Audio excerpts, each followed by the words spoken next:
Hello there, my sleepy citizens. Tonight, we journey into the shadowed streets of Gotham City, where mysteries lurk and the Dark Knight stands vigilant against the forces of chaos. We bring you tales of Batman, uncovering different sides of the man behind the mask. And as our journey through these stories winds down, a calm ambience of Gotham's streets will carry you throughout the night, bringing you to restful sleep without interruptions from any ads.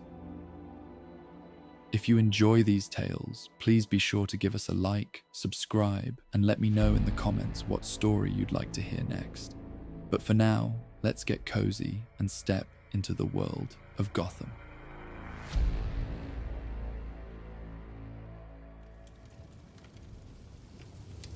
Rain fell on Gotham in sheets of silver, drumming against gargoyles and washing centuries of grime from Gothic spires. From his perch atop Wayne Tower, Batman watched the city transform beneath the deluge. Water cascaded down his cowl, pooling at his feet before spilling over the edge into the abyss below. Nights like these changed Gotham's character, softening harsh edges while amplifying shadows. The perpetual rain had continued for 7 days, as if the city were trying to cleanse itself of sins too deep to wash away. His communit hummed softly. "Master Bruce," Alfred's voice carried through the storm. "I've been monitoring police channels. There's been an incident in Crimson Alley." Batman's posture stiffened imperceptibly. Crimson Alley, once known by another name before that night 30 years ago. Before the pavement absorbed the blood of Thomas and Martha Wayne.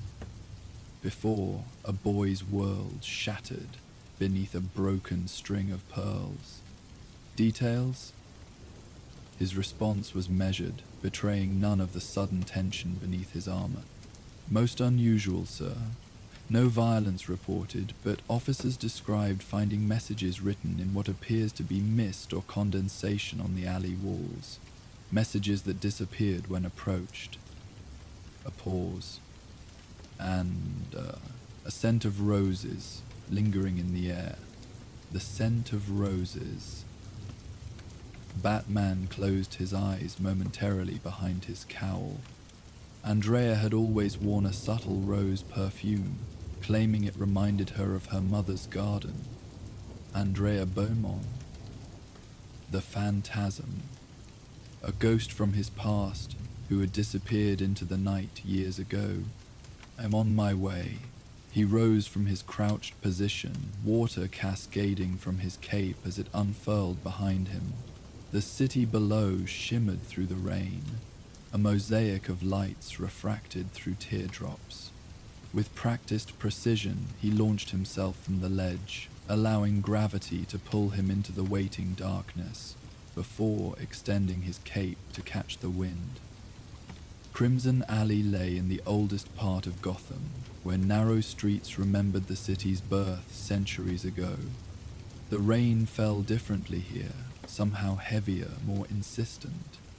By the time Batman arrived, the police had erected a perimeter of blue and red lights that reflected in countless puddles, transforming the scene into a kaleidoscope of color. Officer Montoya noticed him first as he emerged from the shadows. "We preserved the scene as best we could," she said without preamble, gesturing toward the brick walls. "But the message keeps fading, then reappearing when we step back. Never seen anything like it."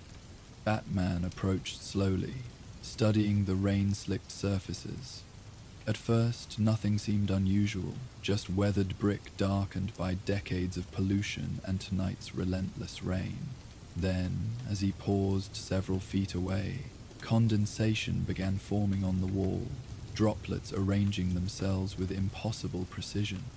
"Remember the fallen," he read aloud, watching as the words glistened briefly before dissolving back into random moisture. "That's not all," Montoya said quietly. "There's something at the exact spot where..." She trailed off, knowing he understood. the exact location where Thomas and Martha Wayne had fallen. Batman moved deeper into the alley, toward the place forever etched in his memory. The rain seemed to part before him, creating a momentary shelter from the downpour.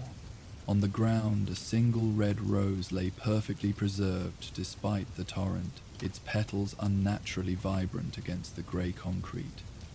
Beside it, condensation formed again on the pavement. Some debts remain unpaid. We tried to collect it as evidence, Montoya explained, but anyone who touches the rose feels a sudden, overwhelming sadness. Medical checked them out, physically fine but emotionally shaken. Like they'd experienced someone else's grief. Batman crouched beside the rose without touching it, scanning with his cowl's sensors. No unusual compounds detected. No technology or transmitters. He stood, rain once again cascading over his armor. Keep the scene secured. I'll need complete privacy for 5 minutes. Montoya nodded, retreating with the other officers to the perimeter. When Batman was certain he was unobserved, he touched his gauntlet to his cowl, activating a specialized filter. The world shifted to shades of blue and white, revealing heat signatures and energy patterns invisible to the naked eye. The rose glowed with faint thermal energy despite the cold rain, and there, traced in the air like a memory refusing to fade, was a silhouette he would recognize anywhere. The flowing cloak and distinctive mask of the phantasm, somehow captured in disturbed air molecules and lingering body heat. The signature was hours old, but preserved by the unusual atmospheric conditions in the alley. Alfred, he sub-vocalized, cross any reports of fog or mist behaving unusually in Gotham this week, and check if any Gotham elites have reported threats or break-ins.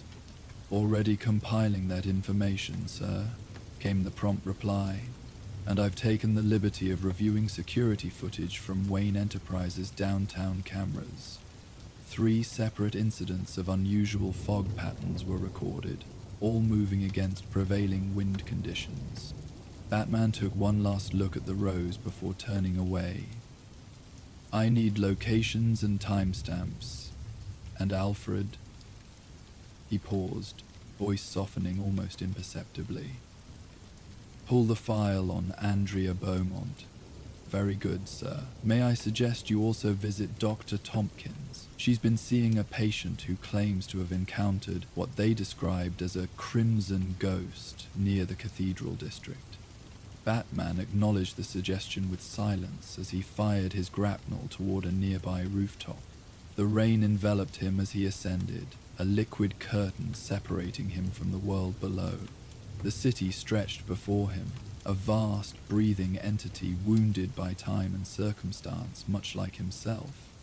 If Andrea had truly returned to Gotham, her appearance in Crimson Alley was no coincidence. She was sending a message only he would fully comprehend. The rain continued its relentless percussion as Batman made his way across the rooftops toward Leslie Tompkins' clinic in Crime Alley. The weather had driven most of Gotham's inhabitants indoors, leaving the streets unusually empty except for the occasional huddled figure racing between doorways. From above, their umbrellas formed a procession of black flowers opening and closing in the urban landscape. Dr. Leslie Tompkins' clinic remained a beacon of warm light against the grey backdrop, its windows glowing with promise even at this late hour. For decades, Leslie had tended to Gotham's forgotten, those who fell through society's cracks or who lived in shadows too deep for sunlight to reach. She had also been there the night Thomas and Martha Wayne died, one of the first to comfort a boy whose world had just collapsed. Batman entered through the rooftop access Leslie always left unlocked for him, making his way down the back stairwell.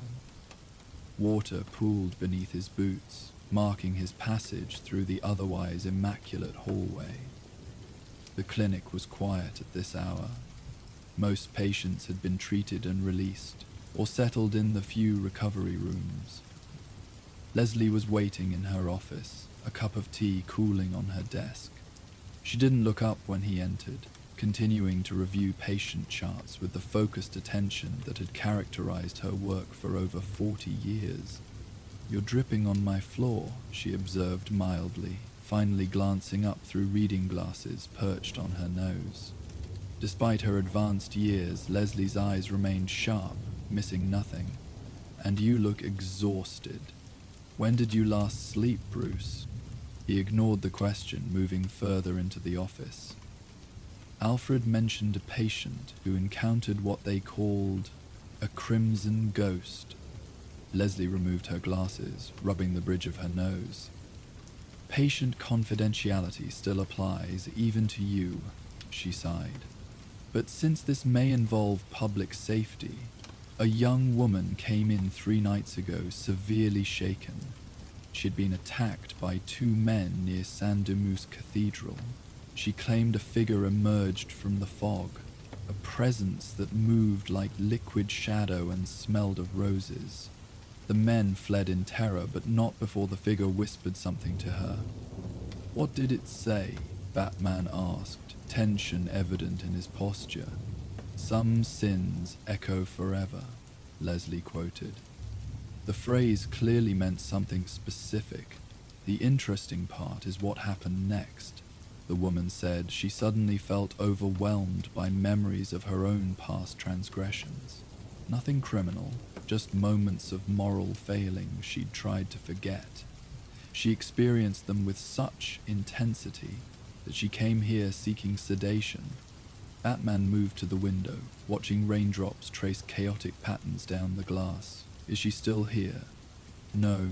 She left yesterday morning, much calmer but deeply thoughtful. Said she was going to make amends with her estranged sister." Leslie came to stand beside him. "Bruce, I've seen the file on Andrea Beaumont. If this is truly her, she's not the same woman you once knew.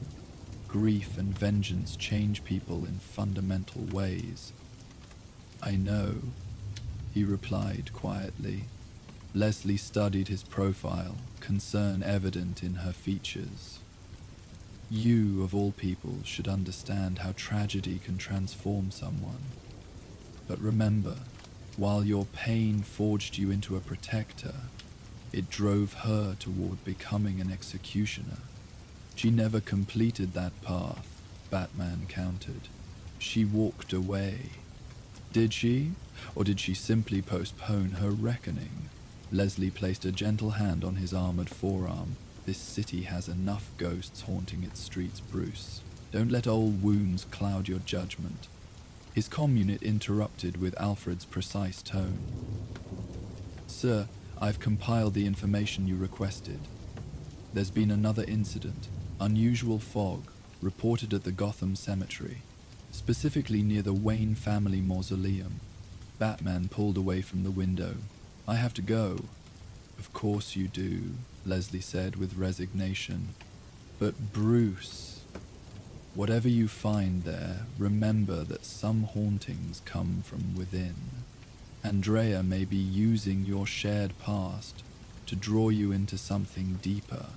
He paused at the door. "What was your impression of her when she was with me before everything fell apart?" Leslie's expression softened with memory. "She brought light into your life when you were surrounded by shadow.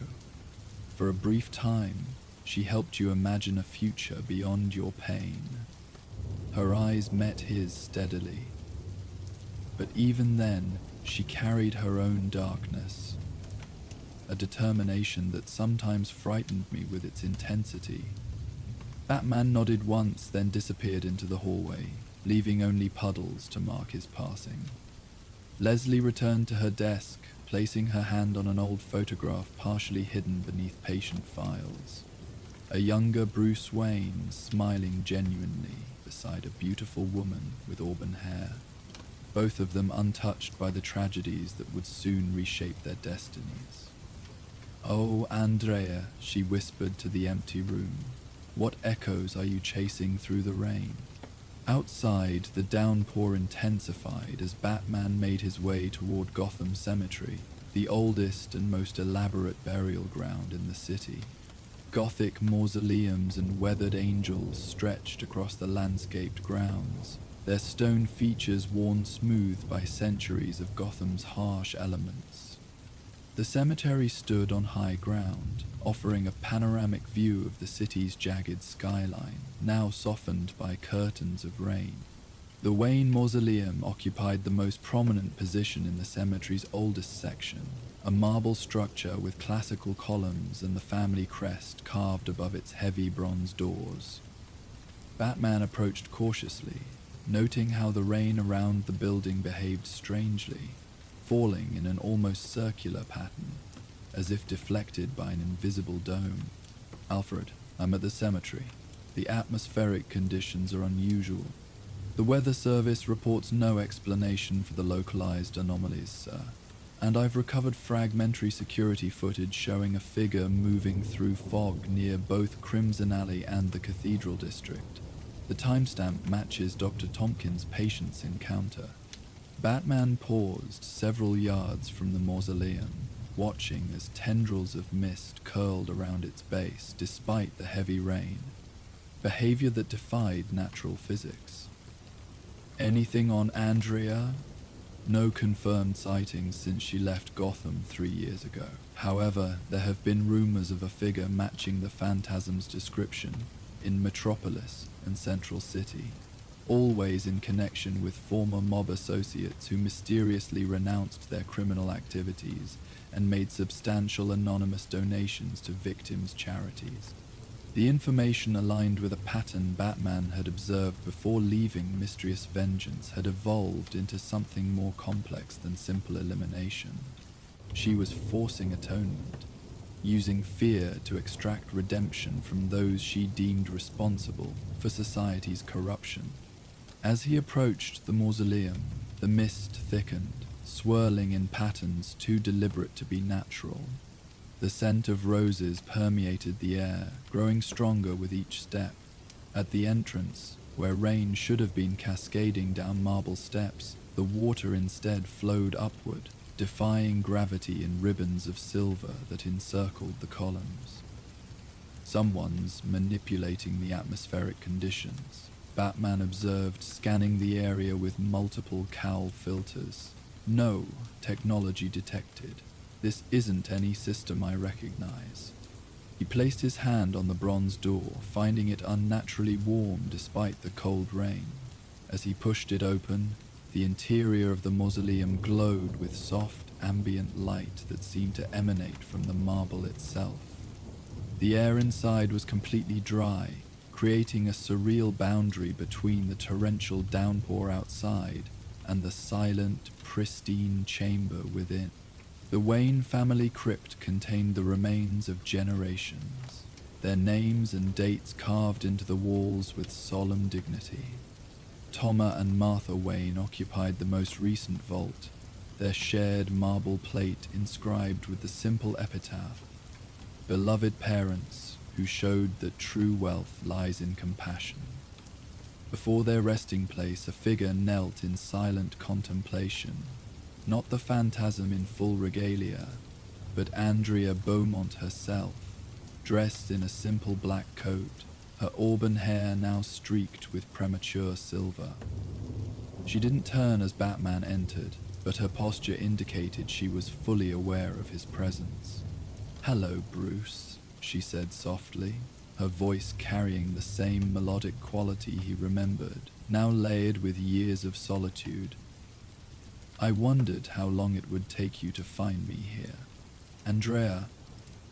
He remained by the entrance, cape dripping onto the threshold while the interior remained mysteriously dry. "Why have you returned to Gotham?" She rose with fluid grace, finally turning to face him. Her beauty remained striking, though her features had sharpened with age and experience. Her eyes, once bright with possibility, now held shadows, deeper than the cowl could conceal. "Because the past is never truly buried," she replied, gesturing to the crypt around them. Isn't that what this place teaches us? That what came before continues to shape what is and what will be? She approached him slowly. You've been following my breadcrumb trail all night. You tell me why I'm here. Batman remained motionless as she circled him, noting the familiar scent of roses that had accompanied each mysterious incident. You've been using some form of technology to create these atmospheric effects. The messages, the fog, the scent, all designed to lead me through places connected to shared trauma. Very analytical, she said, with a hint of the smile he once knew. Always the detective. But you haven't answered the question. Why these specific locations? What connects Crimson Alley, Saint-Dumas Cathedral, and this mausoleum? He watched her carefully, aware that despite her casual demeanor, Andrea had proven herself dangerous and unpredictable in the past. They're all places where lives were irrevocably changed by violence, where paths diverged because of tragedy. Andrea nodded, approving of his insight. The night your parents died in that alley, you chose a path of justice without killing. When my father was murdered, I chose vengeance with no such restrictions. She paused beside Thomas and Martha's crypt. And St. Dumas Cathedral? That's where we stood together at my father's funeral, both of us already wearing masks, though only one was visible. What do you want, Andrea? Batman asked directly, his patience wearing thin with her symbolic maneuvering. Her expression hardened slightly. Completion. Resolution. The same things you patrol these streets searching for, night after night. She approached him again, stopping just beyond arm's reach. I've spent years hunting those responsible for corrupting Gotham, for creating the environment that took both our families from us, and I've discovered something you may not want to hear. I'm listening. The cycle never ends, because the true architects of corruption keep regenerating. Remove one head, two more appear. She gestured toward the crypt entrance, where rain continued to fall in impossible patterns. Gotham itself is the problem. A city built on bones and bargains, where wealth insulates the guilty and poverty condemns the innocent. Batman's posture tensed. If you've come back to continue your vendetta... No, she interrupted. I've come back to finish it differently. I've learned that fear can be more transformative than death. The ghosts I've been creating around the city have helped several of Gotham's elite experience the consequences of their actions in ways that have proven quite enlightening. You're manipulating people's emotions, Batman stated flatly, forcing them to relive their worst moments. Andrea's smile turned sad. Not so different from the fear you inspire, is it? Just more personalized. She reached into her coat pocket, removing what appeared to be a small, ornate mechanical device that emitted a faint blue glow. This is how I've been creating my ghost effects. Technology acquired during my travels. It manipulates water molecules and atmospheric conditions, creating localized phenomena that trigger emotional responses. Batman studied the device through his cowl's scanners, similar to technology Scarecrow has experimented with, but more refined. And without his crude toxins, Andrea confirmed. This doesn't create hallucinations. It simply enhances emotional memory, brings buried feelings to the surface, like ripples in rain puddles, showing what lies beneath. Who are you targeting? He demanded. Andrea returned the device to her pocket. The remaining members of the consortium that ordered my father's death. The same group that has been gradually retaking control of Gotham's underworld while hiding behind legitimate businesses. 3 names in particular: Councilman Warren Pierce, Judge Deborah Lake, and investment banker Harrison Gray. The names were familiar to Batman, all powerful figures in Gotham with suspected ties to criminal enterprises, though nothing had ever been proven. All three had been under his surveillance at various points, but had proven exceptionally careful about maintaining their public personas. These connections were in the files my father collected before he was killed, Andrea continued. Information he thought would protect us, but which, ultimately, signed his death warrant. I've spent years gathering evidence, following money trails and connecting dots across continents. Now, I'm ready to expose them, with your help or without it.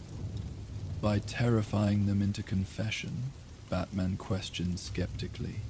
Fear tactics create unreliable results. Andrea shook her head, a hint of impatience crossing her features.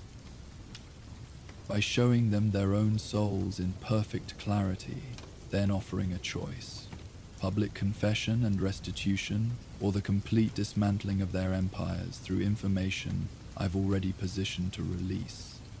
The encounters with my ghost simply prepare them psychologically for the decision. Outside, lightning flashed across the Gotham sky, momentarily illuminating the interior of the mausoleum with stark brilliance. Thunder followed seconds later, its deep reverberations shaking the ancient marble. The storm was intensifying, mirroring the tension between two people who had once dreamed of a shared future, now standing on opposite sides of an ethical divide neither could fully cross. "Why bring me into this?" Batman finally asked. "You could have pursued this plan without leaving me a trail to follow." For the first time, Andrea's composure faltered slightly. "Because despite everything, Bruce, you're still my moral compass. The path I chose has taken me to dark places. Places where the line between justice and vengeance blurs until it's almost invisible." Her voice softened. "I needed to know if you would stop me, if what I'm doing has crossed your immovable line." Batman studied her, seeing beyond the confident exterior to the wounded soul beneath, a reflection not unlike what he sometimes glimpsed in his own rare moments of complete honesty. "Show me your evidence against them, all of it. Then we'll discuss methods."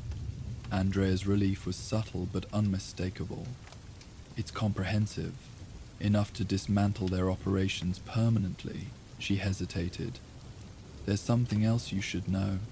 The consortium has connections to Wayne Enterprises, specifically through board members who've been quietly undermining your philanthropic initiatives for years."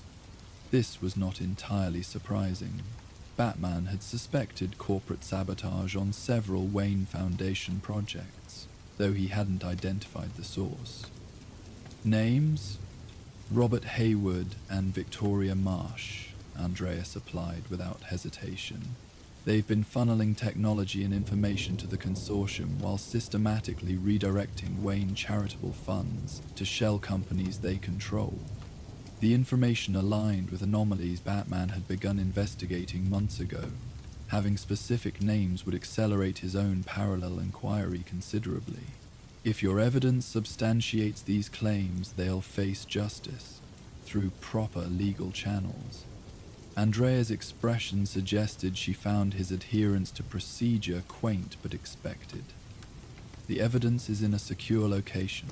I can take you there now, but first..." She gestured toward the crypt entrance. "The rain is speaking to us, Bruce. Listen." Batman turned toward the doorway, where raindrops had begun arranging themselves in the air, hovering in a complex three-dimensional pattern that resembled a detailed map of Gotham.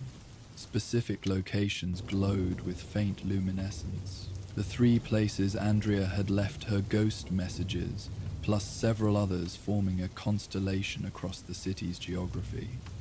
Each point marks a location where a decision altered the course of Gotham's history, Andrea explained, stepping beside him to observe the liquid diagram. "Most people see only random chaos in the rain, but patterns exist for those willing to perceive them." She looked up at him. just as you've spent your life searching for order in Gotham's madness. The rain map rotated slowly in the air, revealing additional connections Batman immediately recognized. Lines linking crime scenes, corporate headquarters, and government buildings in a web of influence that corresponded with investigations he had conducted over years of vigilance. "Your technology is creating this visualization," he stated, though uncertainty tinged his observation. Andrea's smile contained secrets she seemed reluctant to share. Perhaps, or perhaps the truth has its own momentum, seeking expression through whatever medium is available. She reached toward the floating diagram, causing it to dissolve into ordinary raindrops that fell to the marble floor. Some would call it magic, others advanced science. The distinction matters less than the revelation. "Alfred," Batman sub-vocalized, "are you receiving this visual feed?" "Indeed, sir," came the butler's measured response. "Most remarkable. The pattern corresponds with several investigations you've conducted independently. If Miss Beaumont's evidence supports these connections, it would explain numerous inconsistencies we've encountered in recent years." Andrea watched him with knowing eyes. "Still consulting Alfred. Some things never change." She moved toward the exit. "Your loyal guardian always saw through my facade, you know. He recognized the darkness in me long before either of us acknowledged it. Saw potential in both of us," Batman corrected. "Different paths emerging from similar losses. And yet here we are, still orbiting the same gravity well of tragedy." Andrea paused at the threshold, where rain continued to fall in impossible patterns. "Will you come with me to examine the evidence? Or do we part ways again, each pursuing justice through our own method?"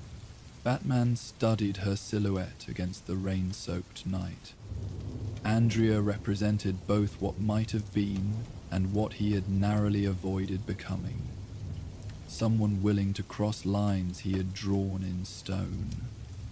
Yet her intelligence and determination had always commanded his respect, even when her methods troubled his conscience. "I'll come," he decided. "But if your evidence doesn't support your claims, or if your methods cross into territory I can't, you'll stop me," she finished for him. "I would expect nothing less."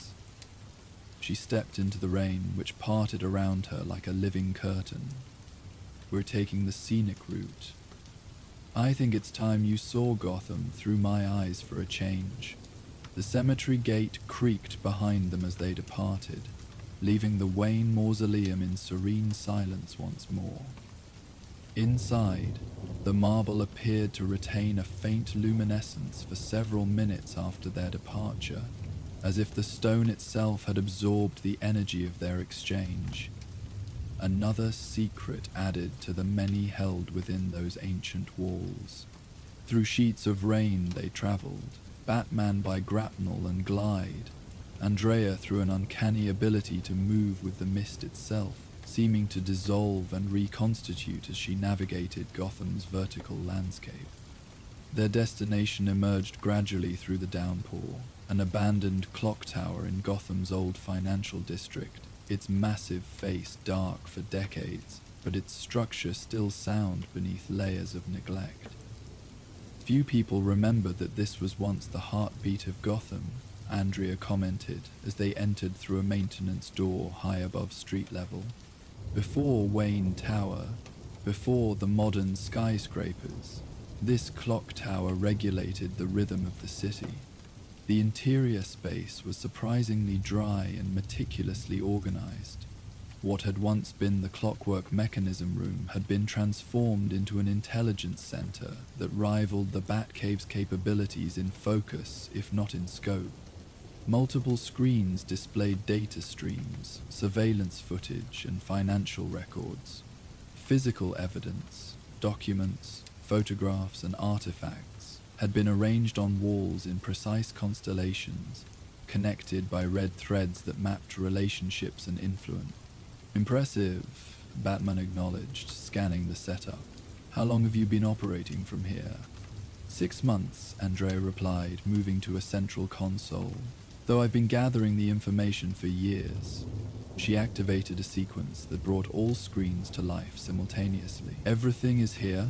Financial records proving money laundering through Judge Lake's charity foundations. Surveillance showing Councilman Pierce meeting with known assassins 3 days before witnesses against him disappeared. Communication logs linking Banker Gray to offshore accounts that fund operations against Gotham's infrastructure. Batman moved methodically through the evidence, his cowl recording everything for later analysis. The case Andrea had built was comprehensive, methodical, and damning. Exactly the kind of evidence that should have resulted in prosecutions and convictions in a functioning justice system. You have enough here to destroy them legally, he observed. Why resort to your ghost tactics? Andrea's laugh held little humor. You still believe in Gotham's legal system? After everything you've seen? She gestured toward a section of her evidence wall labeled Judicial Compromise. They own judges, prosecutors, police captains. They've systematically corrupted every level of Gotham's justice infrastructure while maintaining public personas of civic virtue. Not everyone is corrupted, Batman countered. There are still honest people in the system. Yes, the rare exceptions that prove the rule. Andrea's tone softened. Bruce, I tried the legitimate route first. 3 years ago, I provided a fraction of this evidence to the district attorney's office. Within 24 hours, the evidence had vanished from their secure storage, and the assistant DA handling the case was found dead from an apparent suicide. Batman moved to that section of her evidence wall, finding photographs of a crime scene he recognized. Lauren Mills, a promising young prosecutor he'd worked with on several cases, found hanging in her apartment. The official ruling had been suicide, but he'd had his doubts. I investigated Mills' death, he said quietly. The evidence was inconclusive, because it was professionally obscured, Andrea replied, bringing up additional photographs showing subtle details Batman had also noted. Discrepancies in the knot pattern, unexplained bruising partially hidden by the ligature marks. She was murdered for doing exactly what you're suggesting, trying to pursue this legally. The rain drummed against the clock tower's massive face, creating a somber percussion that filled the silence between them. Batman continued examining the evidence, finding connections that aligned with investigations he had pursued through different angles, filling gaps in cases that had frustratingly dead-ended despite his best efforts. The Wayne Enterprises connection, he finally said. Show me. Andrea brought up financial records and internal communications, evidence that board members Haywood and Marsh had been systematically undermining Wayne charitable initiatives while siphoning technology to criminal enterprises. The pattern was subtle, but unmistakable once the complete picture emerged. They've been particularly focused on disrupting your urban renewal projects, Andrea explained. Abandoned buildings and condemned blocks create operational bases for criminal activities. Every time Wayne Foundation tries to rehabilitate these areas, their efforts are quietly sabotaged from within. Batman's jaw tightened as years of frustration found their explanation. Projects he had personally championed as Bruce Wayne, affordable housing developments, community health centers, youth outreach facilities, all had faced mysterious setbacks, budget shortfalls, and regulatory complications, despite his resources and influence. Alfred, he sub-vocalized, initiate Protocol Janus for board members Haywood and Marsh, full surveillance, financial tracking, communication monitoring. Already underway, sir, came the prompt reply. Miss Beaumont's evidence appears quite thorough. Preliminary verification shows consistent patterns with anomalies we've tracked independently. Andrea watched him process the information, her expression reflecting understanding of his internal conflict. This is why I came back to Gotham, Bruce. Not just for vengeance or justice, but because the corruption has finally reached the heart of your own operation, threatening everything you're trying to build as both Batman and Bruce Wayne. She approached him, stopping just short of physical contact. My methods may disturb you, but they've proven effective. The ghosts I've created have already motivated 2 mid-level operatives to turn evidence against their superiors. Fear of what they've done, truly experiencing the emotional weight of their actions, has proven more motivating than any physical intimidation. Batman turned from the evidence wall to face her directly. You're inducing artificial emotional states to manipulate behavior. That's dangerous territory, Andrea. Is it so different from the fear you cultivate? She challenged. The shadow you cast over criminals, the symbol you've created to haunt their nightmares. She gestured to his costume.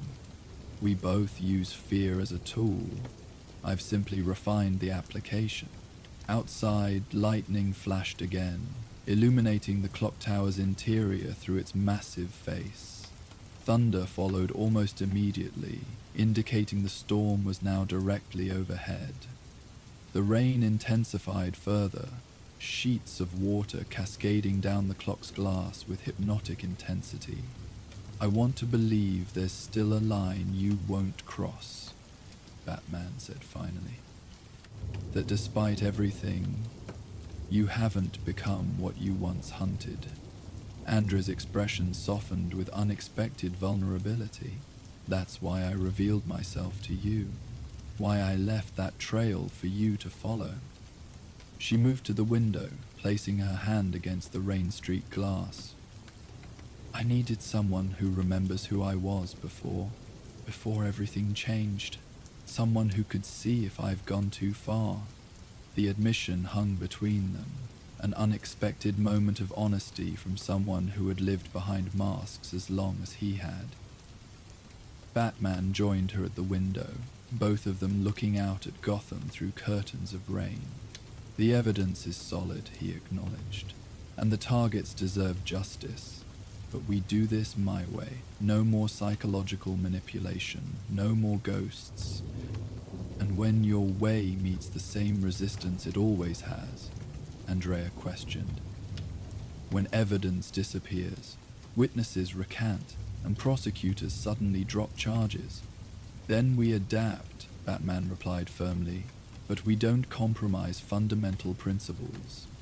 Once that line blurs, Andrea, there's no clear path back. She studied him for a long moment, rainlight reflecting in eyes that had seen too much darkness.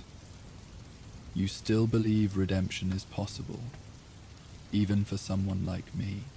It wasn't a question, but he answered anyway. I have to believe that. Otherwise, what am I fighting for?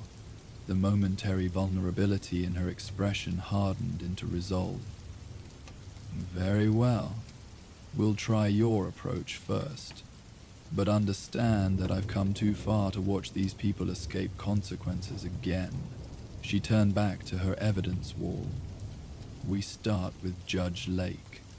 She's scheduled to preside over a case tomorrow that directly involves one of the consortium's operations.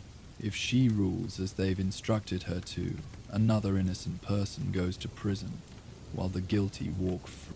Batman nodded. I'll handle Judge Lake. You compile everything on Councilman Pierce, especially his connection to the witness disappearances. And Haywood Marsh? Andrea asked. The cancer within your own house? Alfred is already implementing countermeasures, Batman replied. By morning, they'll find themselves isolated from sensitive operations, while an independent audit, coincidentally, targets their departments. They worked through the night, the storm providing appropriate accompaniment to their methodical dismantling of corruption networks. Andrea's evidence, combined with Batman's existing case files, created a comprehensive map of Gotham's shadow power structure, connections that had remained hidden because no one had assembled all the pieces simultaneously. As dawn approached, the rain finally began to subside, exhausted clouds thinning to reveal glimpses of sky brightening toward morning. Batman stood at the clock tower window, watching Gotham emerge from darkness once more. Buildings glistening with moisture, streets washed temporarily clean.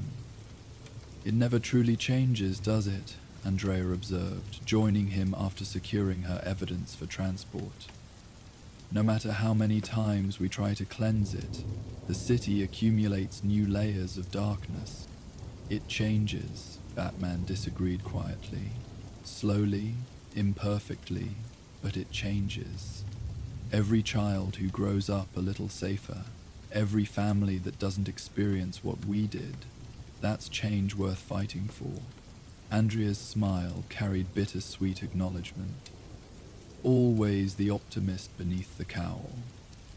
She gathered her coat, preparing to depart. "I'll deliver the evidence on Pierce as we discussed. After that..." She hesitated.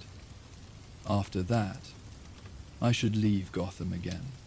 My presence here complicates your work." Batman turned from the window. "You don't have to disappear this time." "Don't I?" she challenged gently. "Gotham already has its guardian, Bruce, and we both know there isn't room for my approach alongside yours, not long term." She moved toward the exit, pausing to look back at him. "But perhaps next time, I won't stay away quite so long." He didn't try to stop her, recognizing the truth in her assessment. Their paths had aligned briefly once more, but their fundamental approaches to justice remained irreconcilable, despite their shared goals. Some distances couldn't be bridged, even by those who understood each other's pain most intimately. "Andrea," he called as she reached the door. "The rose in Crimson Alley. Was that really just technology?" Her smile contained mysteries she would never fully share. "Some questions are better left as echoes in the rain, Bruce."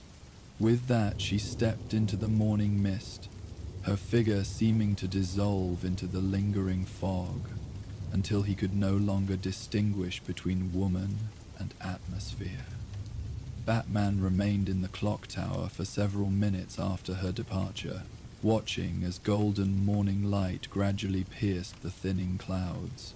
The rain had finally stopped, leaving Gotham glistening in momentary cleanliness that would fade all too quickly.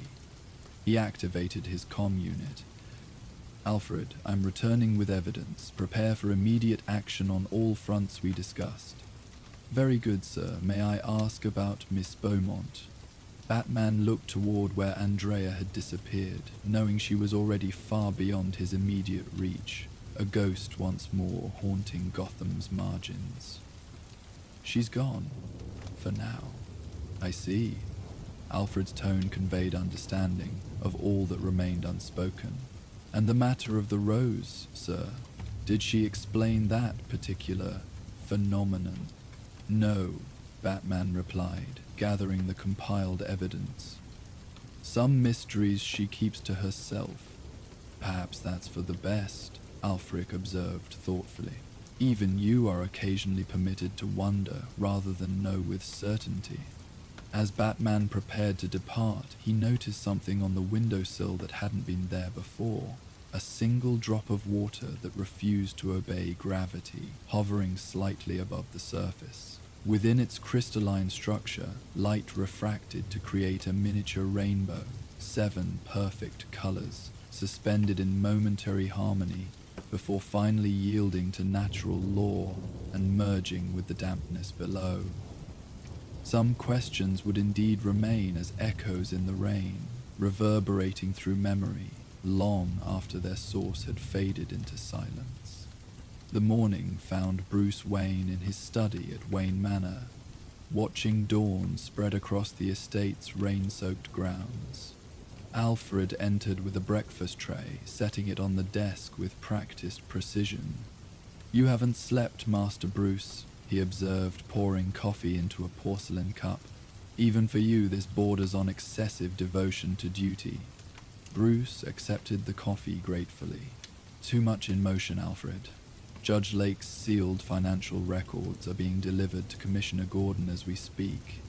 The evidence against Pierce will reach investigative journalists at 3 separate publications by noon, and the Wayne Enterprises board meets at 10 to discuss the troubling irregularities discovered in an overnight audit."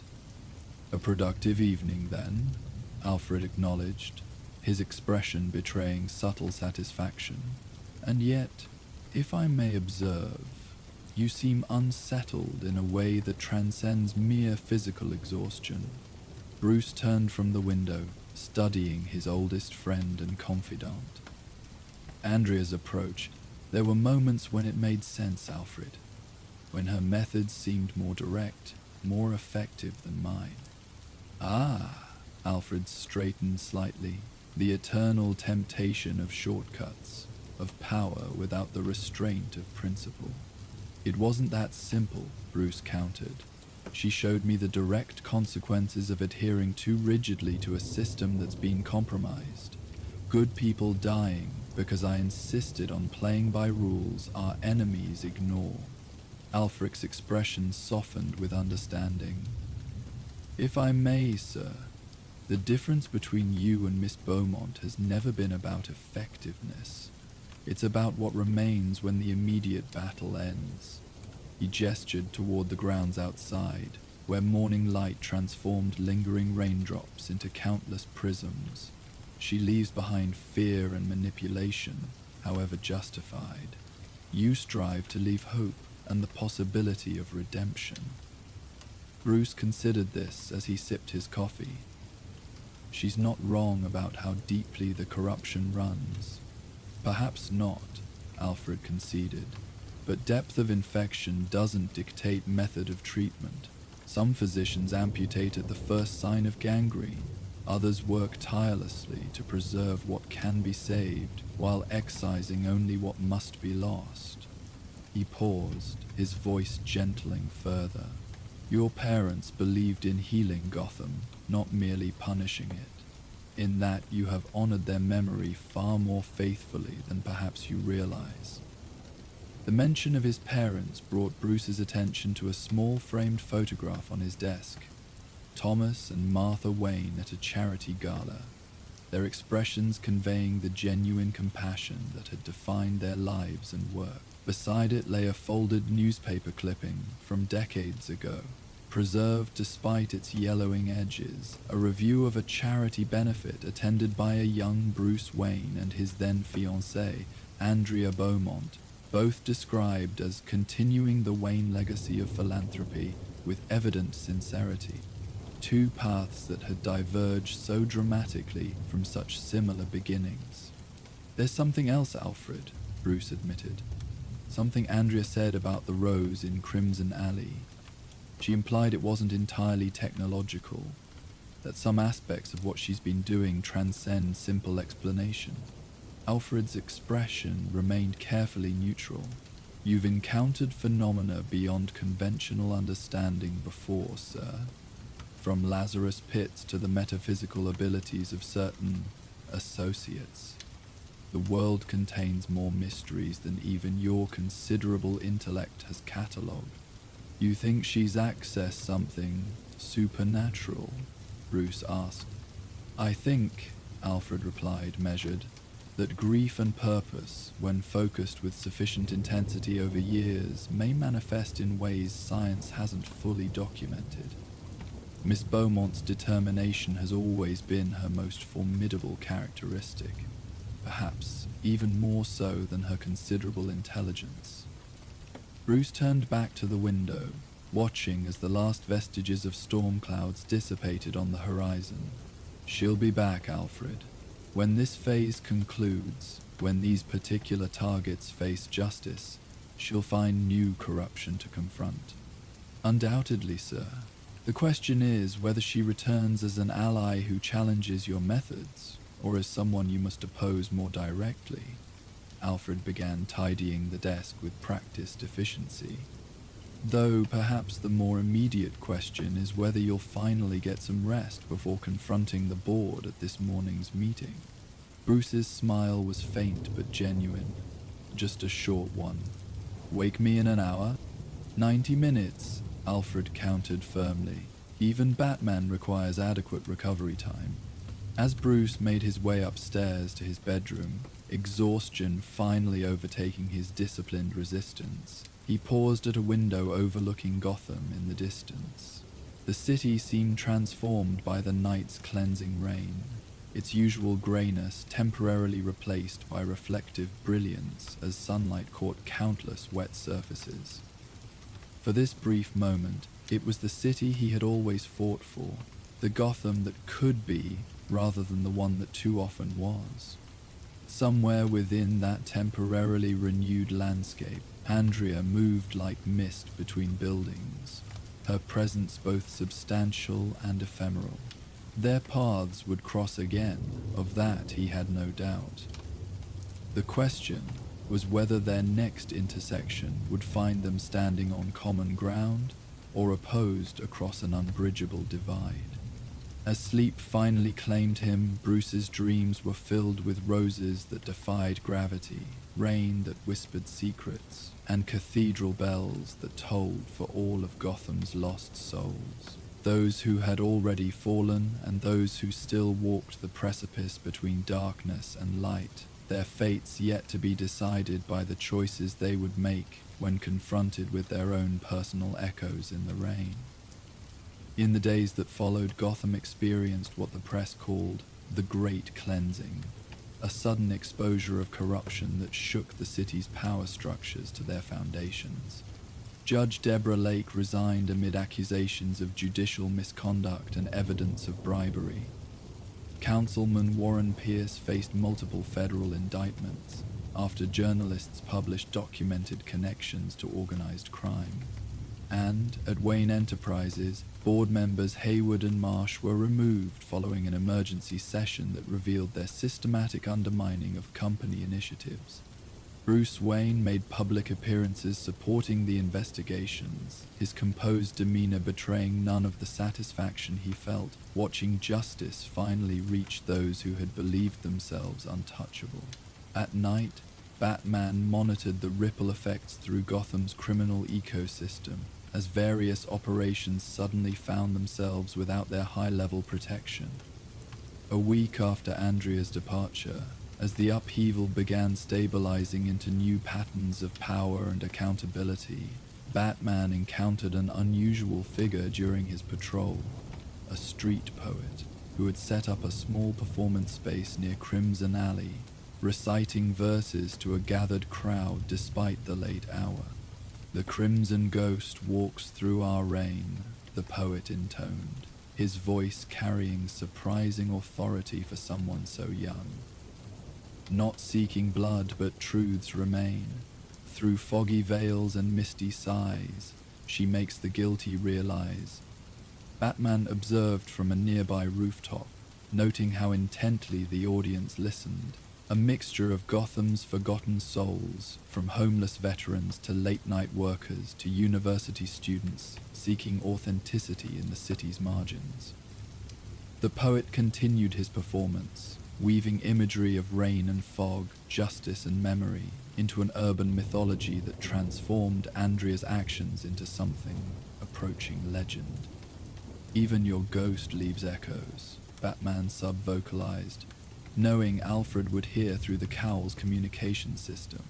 "Creative interpretations spread rather quickly," Alfred replied dryly, "though I dare say there's something appropriate about Miss Beaumont's methods inspiring poetry rather than police reports."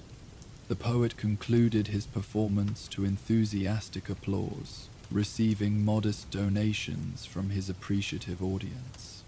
As the crowd dispersed, Batman descended to street level, emerging from shadows just as the young man began packing his minimal equipment. "Interesting material," Batman observed, causing the poet to startle visibly before composing himself with admirable quickness. The Bat himself, the young man acknowledged with a respectful nod, come to critique my artistic interpretation of recent events. Come to understand what you've heard, Batman corrected. Your descriptions of the Crimson Ghost contain details not published in any media reports. The poet's expression shifted to something more serious. People talk to poets differently than they talk to cops or reporters. We're keepers of stories, not evidence. He shouldered his worn backpack. 3 separate people came to me with experiences they couldn't explain. Encounters with fog that whispered their secrets back to them. Moments where rain fell upward instead of down. Roses appearing in places connected to old griefs. And you transformed their accounts into mythology, Batman observed. The poet shrugged. Mythology is how humans process the inexplicable. Always has been. He studied Batman with unexpected perceptiveness. Though I suspect you know more about this particular ghost than anyone. Batman remained impassive. What's your name? Michael Thomas, the young man replied, graduate student in Gotham University's literature program. Street poetry pays tuition when scholarships fall short. Your Crimson Ghost, Batman said after a moment's consideration. What do you think her purpose was? Michael considered the question seriously. From what I've gathered, she wasn't interested in punishment so much as recognition, making people truly see what they've done, what they've become. His expression turned thoughtful. There's an old belief that ghosts remain when something important is left unfinished. Maybe she's trying to complete something that was interrupted long ago. The insight was surprisingly close to truth for someone working only from second-hand accounts and creative intuition. Your audience seems deeply invested in the story. People need to believe justice is possible, Michael replied simply. Even justice that comes through unusual channels, especially in Gotham. He hesitated before adding, the rain stopped after the 3 powerful people fell. People noticed that correlation. In their minds, the ghost cleansed the city, then departed when her work was done. Batman considered the poetic symmetry of this interpretation, not entirely accurate, yet capturing an essential truth about Andrea's intentions. Keep writing, Michael Thomas. Gotham needs its storytellers as much as its protectors. With that, he retreated into the shadows, leaving the young poet staring after him with the expression of someone who had just received unusual material for his next performance. Days became weeks, and Andrea's visible influence gradually faded from Gotham's conscious awareness, though Batman occasionally noted subtle signs of her continued presence. A rose appearing at a crime scene where justice had been previously denied. Reports of unusually localized fog near the residences of corrupt officials who subsequently made abrupt changes to their behavior. 1 month after their encounter in the clock tower, Batman found himself drawn to the cathedral district during a light evening rainfall. St. Dumas Cathedral rose above surrounding buildings, its Gothic architecture emphasizing vertical connection between earth and sky. On impulse, he ascended to its bell tower, finding unexpected peace in the harmonious sound of raindrops striking ancient bronze. I wondered if you'd come here eventually, a familiar voice observed from deeper shadows. Andrea stepped forward, no longer in her phantasm guise, but dressed simply in civilian clothes. Something about cathedrals and rain seems to draw both of us. Batman didn't feign surprise at her continued presence in Gotham. You never left. I started to, she admitted. Made it as far as the city limits before turning back. Too much unfinished business. She moved beside him. both of them looking out over the rain-silvered city. The consortium is wounded but not destroyed. New figureheads will emerge to replace those who fell, and you'll be watching them, Batman concluded. Not a question. Andrea nodded, rainlight reflecting in her eyes. As will you, though our methods remain different. She studied him with the intimate familiarity of someone who had known both the man and the mask. The poet in Crimson Alley, he's good, captures something essential about what happened. Mythology serves a purpose, Batman acknowledged. Creates meaning from chaos. Isn't that what we both do, ultimately? Andrea mused. Create meaning from the chaos that claimed our families, just through different approaches. The observation hung between them, too accurate for comfortable denial. They stood in silence for several minutes, listening to rain on ancient stone, each respecting the other's thoughts without demanding their articulation. I won't interfere with your work, Andrea finally said, as long as you don't interfere with mine. Gotham's large enough for both our approaches, targeting different levels of corruption. Batman turned to face her directly. No deaths, no permanent psychological damage. Those are my conditions. Agreed, she replied without hesitation. I've found fear more effective than elimination anyway. People who believe they're haunted tend to focus remarkably well on atonement. Lightning flashed in the distance, followed by gentle thunder that seemed to vibrate through the cathedral's very stones. The rain intensified slightly, creating a silver curtain around their meeting place. We won't meet like this again, Batman said, recognizing practical reality, too complicated for both of us. Andrea's smile held the sadness of accepted truth. No, but perhaps Bruce Wayne and Andrea Beaumont might occasionally cross paths at some charity function or gallery opening. Two old friends with complicated history, but mutual respect. The suggestion carried unexpected appeal, acknowledgement that beneath their adopted personas and divergent paths, a connection remained that neither could fully sever nor fully embrace. Perhaps, he conceded, though I suspect you'll be quite busy with your particular form of social reform, as will you with yours. She stepped closer, briefly touching his armored shoulder, a gesture that bridged present distance and past intimacy. The rain is easing, time for ghosts and bats to continue their separate patrols. Batman watched as she moved toward the bell tower stairs. Andrea, he called softly. The rose in Crimson Alley.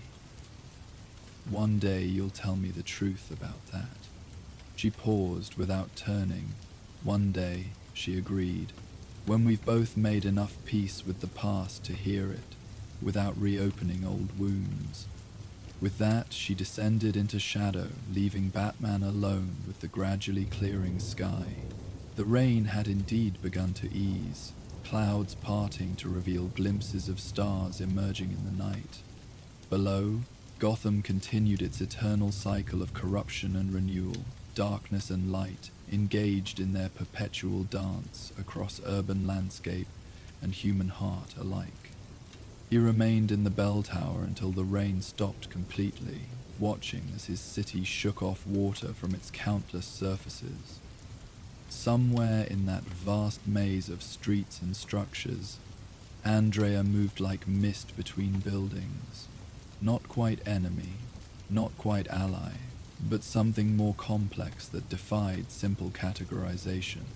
They would continue their separate approaches to healing Gotham's wounds, occasionally crossing paths, but maintaining the distance that their chosen methods demanded. And perhaps someday, when enough time had passed and enough justice had been served, they might finally understand the echoes that continued to reverberate through their lives, persistent as rain, transformative as grief, enduring as the memory of what might have been and what still might be, in a city that forever balanced on the edge between despair and hope. As the last echoes of rain faded from Gotham's streets, Batman continued his eternal vigil over the city. The encounter with Andrea Beaumont, with the Phantasm, had stirred memories long buried beneath layers of duty and purpose. Yet such is the life of Gotham's guardian. One mystery resolves as another emerges from the shadows.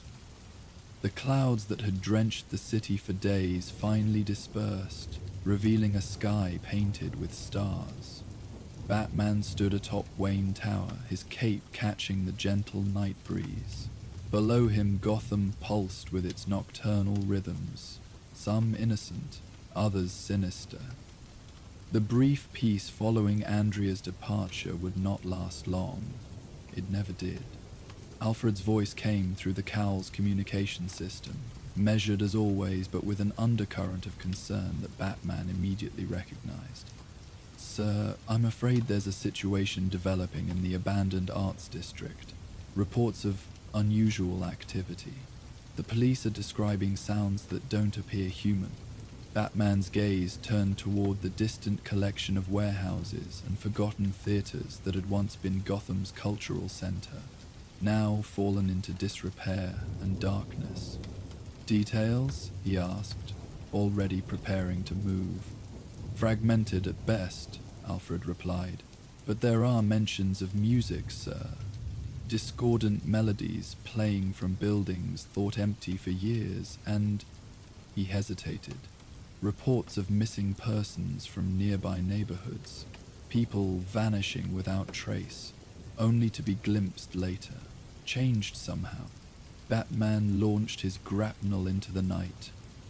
"I'm on my way."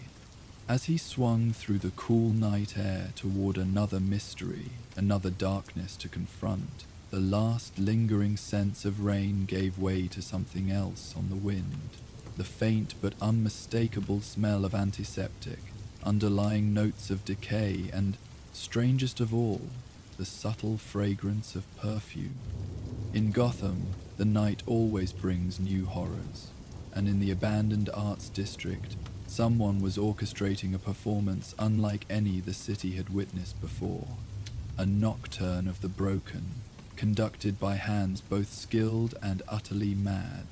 The Phantasm's reign had passed. Now a different storm was brewing, one that would test Batman's resolve in ways even Andrea's ghost could not have foreseen. Moonlight spilled across Gotham like silver paint, illuminating the city's Gothic architecture with an ethereal glow that transformed even its darkest corners into works of haunting beauty.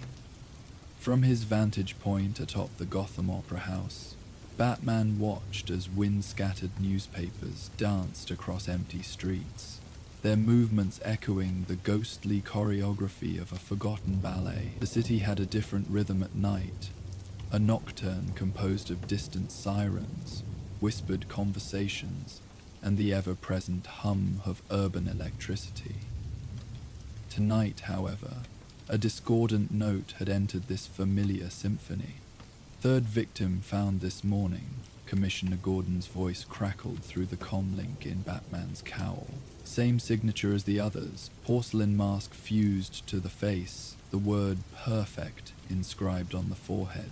Victim was alive, but changed. Medicals still trying to figure out exactly what was done to them. Batman's eyes narrowed beneath his cowl as he processed this information. Location: abandoned costume shop in the theater district. Place has been closed for years, but someone's been using it. We found surgical equipment, though nothing high-end. Whoever's doing this is improvising with what they can find. The theater district had once been Gotham's cultural crown jewel, where the city's elite gathered to see and be seen. Economic downturns had transformed it into a shadow of its former glory. Marquees dark, velvet seats gathering dust. Now it seemed something even darker had taken residence among the faded glamour. "Am heading there now," Batman replied, his voice low and measured. Have your people pull back. There may be evidence they've missed. Already done. They know the drill by now. Gordon paused, and Batman could hear him exhaling cigarette smoke. There's something else. This victim was clutching a playbill, not from any show I've ever heard of. It's titled The Final Performance, a grand celebration of perfection. Lists a date 3 nights from now, but no venue. Send me the images, Batman instructed, already launching himself from his perch. His cape caught the night air, transforming into rigid wings that carried him over Gotham's labyrinthian streets. The theater district lay before him, a collection of ornate buildings whose faded grandeur recalled an era when art and beauty had been Gotham's aspiration rather than a distant memory.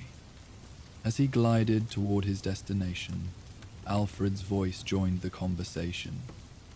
I've received the Commissioner's files, sir. Most concerning, the mask appears to be custom-made for each victim, molded to their facial structure, but idealized. Features smoothed, proportions altered to match classical standards of beauty. Someone's idea of perfection, Batman observed, landing silently on a decaying awning.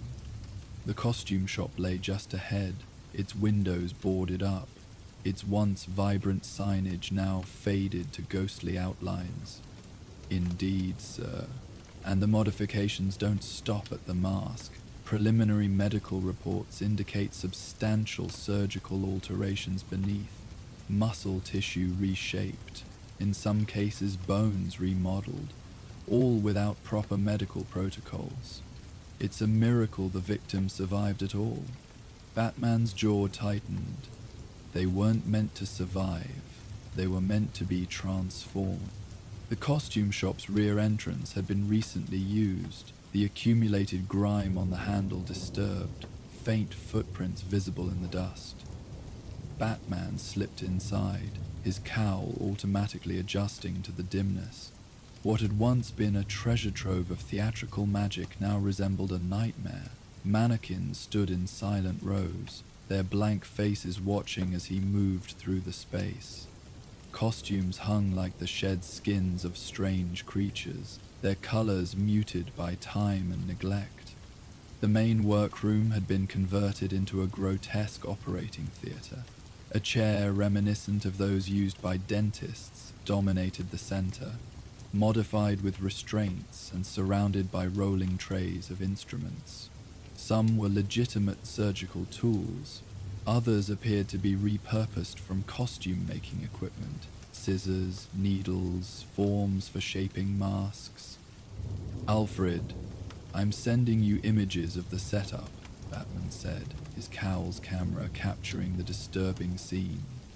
This is methodical work. Our suspect has medical knowledge, possibly surgical experience, combined with artistic training. Cross-referencing now, sir. The craftsmanship on these masks is quite distinctive. Porcelain work of this quality requires specific skills. Alfred's typing was audible in the background. I'm also analyzing the handwriting on that playbill. Batman moved methodically through the space, gathering evidence without disturbing the scene. Beneath the chair partially hidden, he found a small music box. When opened, it played a delicate tinkling melody that Batman immediately recognized as a simplified version of an aria from the Magic Flute, Mozart's opera about transformation and trials.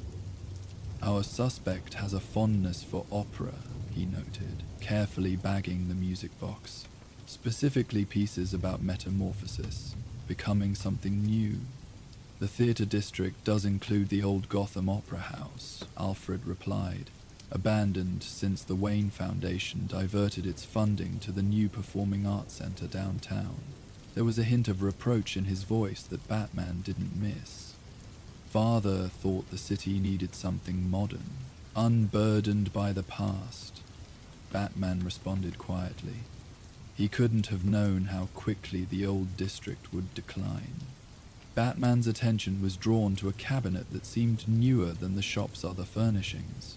Inside, he found rows of porcelain masks in various stages of completion, each one beautiful in a cold, perfect way. Behind the masks, a notebook contained detailed sketches of faces, some recognizable as the victims already discovered, others unknown. Each sketch showed a before face and then an after, with the imperfections removed, features idealized. "He's planning more transformations," Batman said grimly. "The playbill wasn't just theater, he's building towards something he considers a masterpiece." As Batman turned to leave, something crunched beneath his boot, a shard of porcelain that had fallen behind a workbench. He bent to examine it and found it was the broken corner of a mask bearing a partial signature, Laszlo V. "Alfred, check the name Laszlo V against known offenders with medical or artistic backgrounds." The response came almost immediately. "Laszlo Valentine, sir. Former plastic surgeon whose license was revoked after patients complained about unauthorized procedures. He claimed to be improving them beyond what they'd consented to. After his medical career ended, he worked briefly as a mask maker for the Gotham Opera, before being dismissed for increasingly erratic behavior. He disappeared from public record approximately 3 years ago. The Valentine, someone who believed he knew better than his patients what would make them beautiful." "There's more, sir. Valentine had a particular fixation on classical standards of beauty, wrote several rejected academic papers arguing that modern aesthetic medicine was too constrained by patients' wishes rather than objective perfection. He was particularly drawn to opera because, in his words, it transformed flawed humans into vessels of perfect sound. Send me his last known address and any properties connected to him," Batman instructed, already moving toward the exit. "And Alfred, look into any connections between Valentine and the theater district, especially the old opera house. I have a feeling our final performance might be staged somewhere significant to him." Gotham General Hospital maintained a special wing for victims of the city's more unusual crimes, a necessary adaptation in a place that had seen everything from Scarecrow's fear toxin to Poison Ivy's botanical manipulations. The first victim, discovered with one of Valentine's masks, had been transferred here after conventional medical facilities proved unable to address their condition. Dr. Leslie Tompkins met Batman on the roof, her expression grim. "I wondered when you'd show up. Our patient's stabilized, but there are complications. The mask isn't just attached, it's integrated. The material has bonded with the underlying tissue in ways I've never seen before.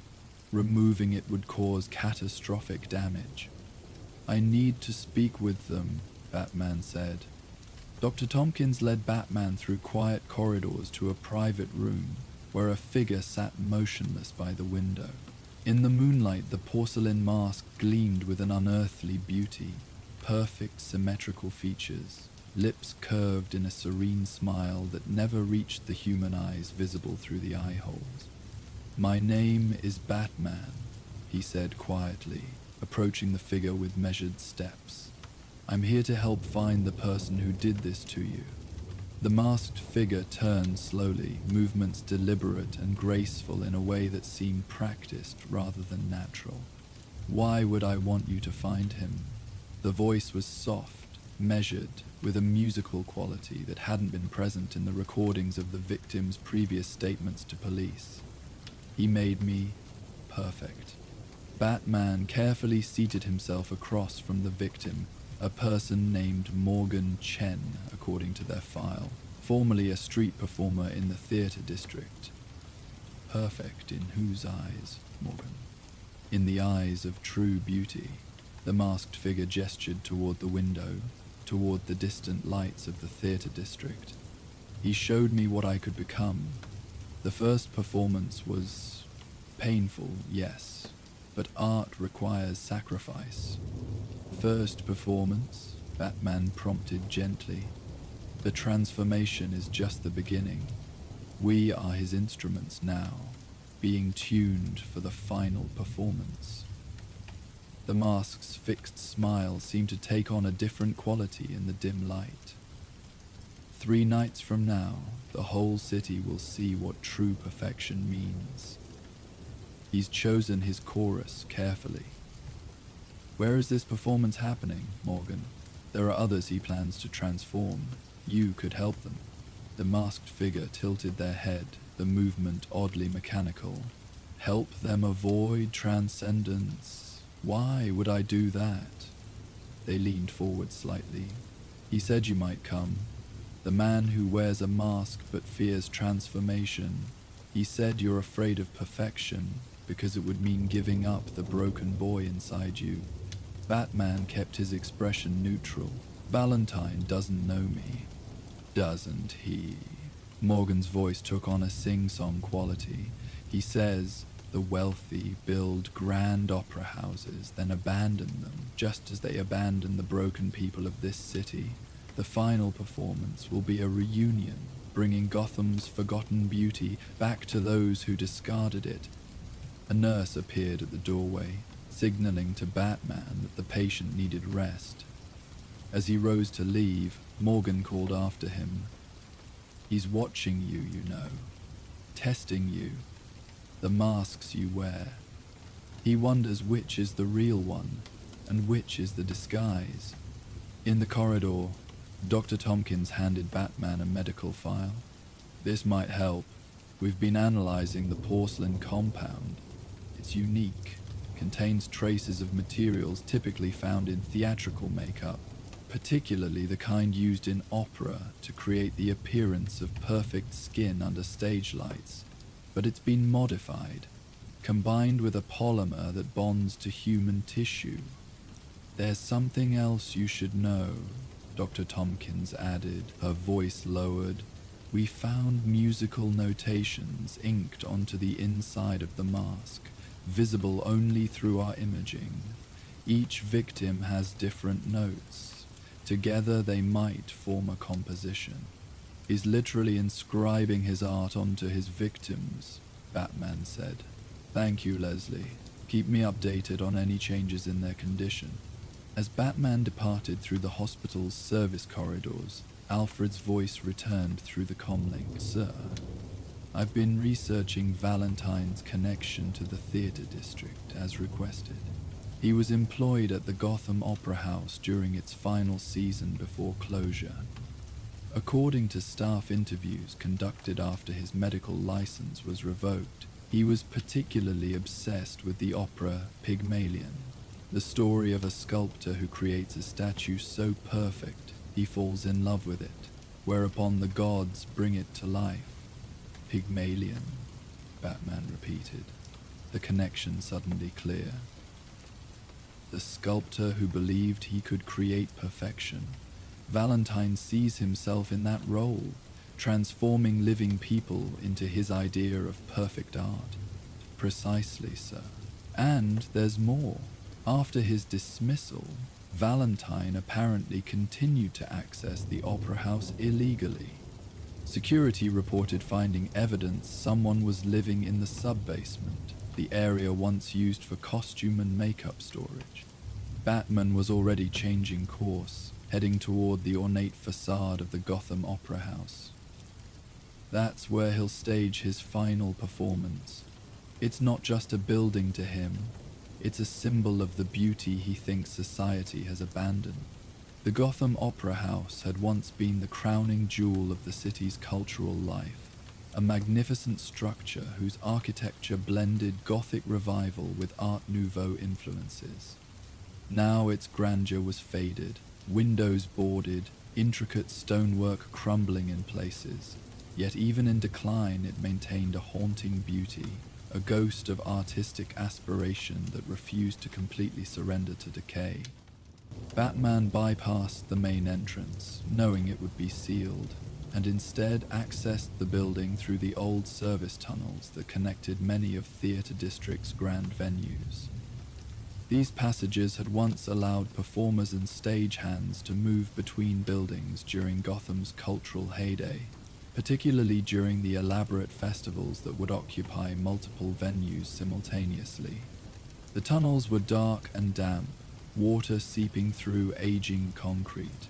Batman moved silently, his cowl's enhanced vision revealing the path ahead. As he ventured deeper beneath the opera house, he detected something unexpected, the faint strains of music echoing through the passages. Not recorded music, but the delicate notes of a piano being played live. The melody, hauntingly beautiful despite its discordant undertones. "Alfred, I'm hearing music from within the building. Valentine may be present. Exercise extreme caution, sir." Valentine's psychological evaluations after his medical license was revoked indicated significant detachment from reality. He genuinely believes he's performing a service by perfecting people against their will.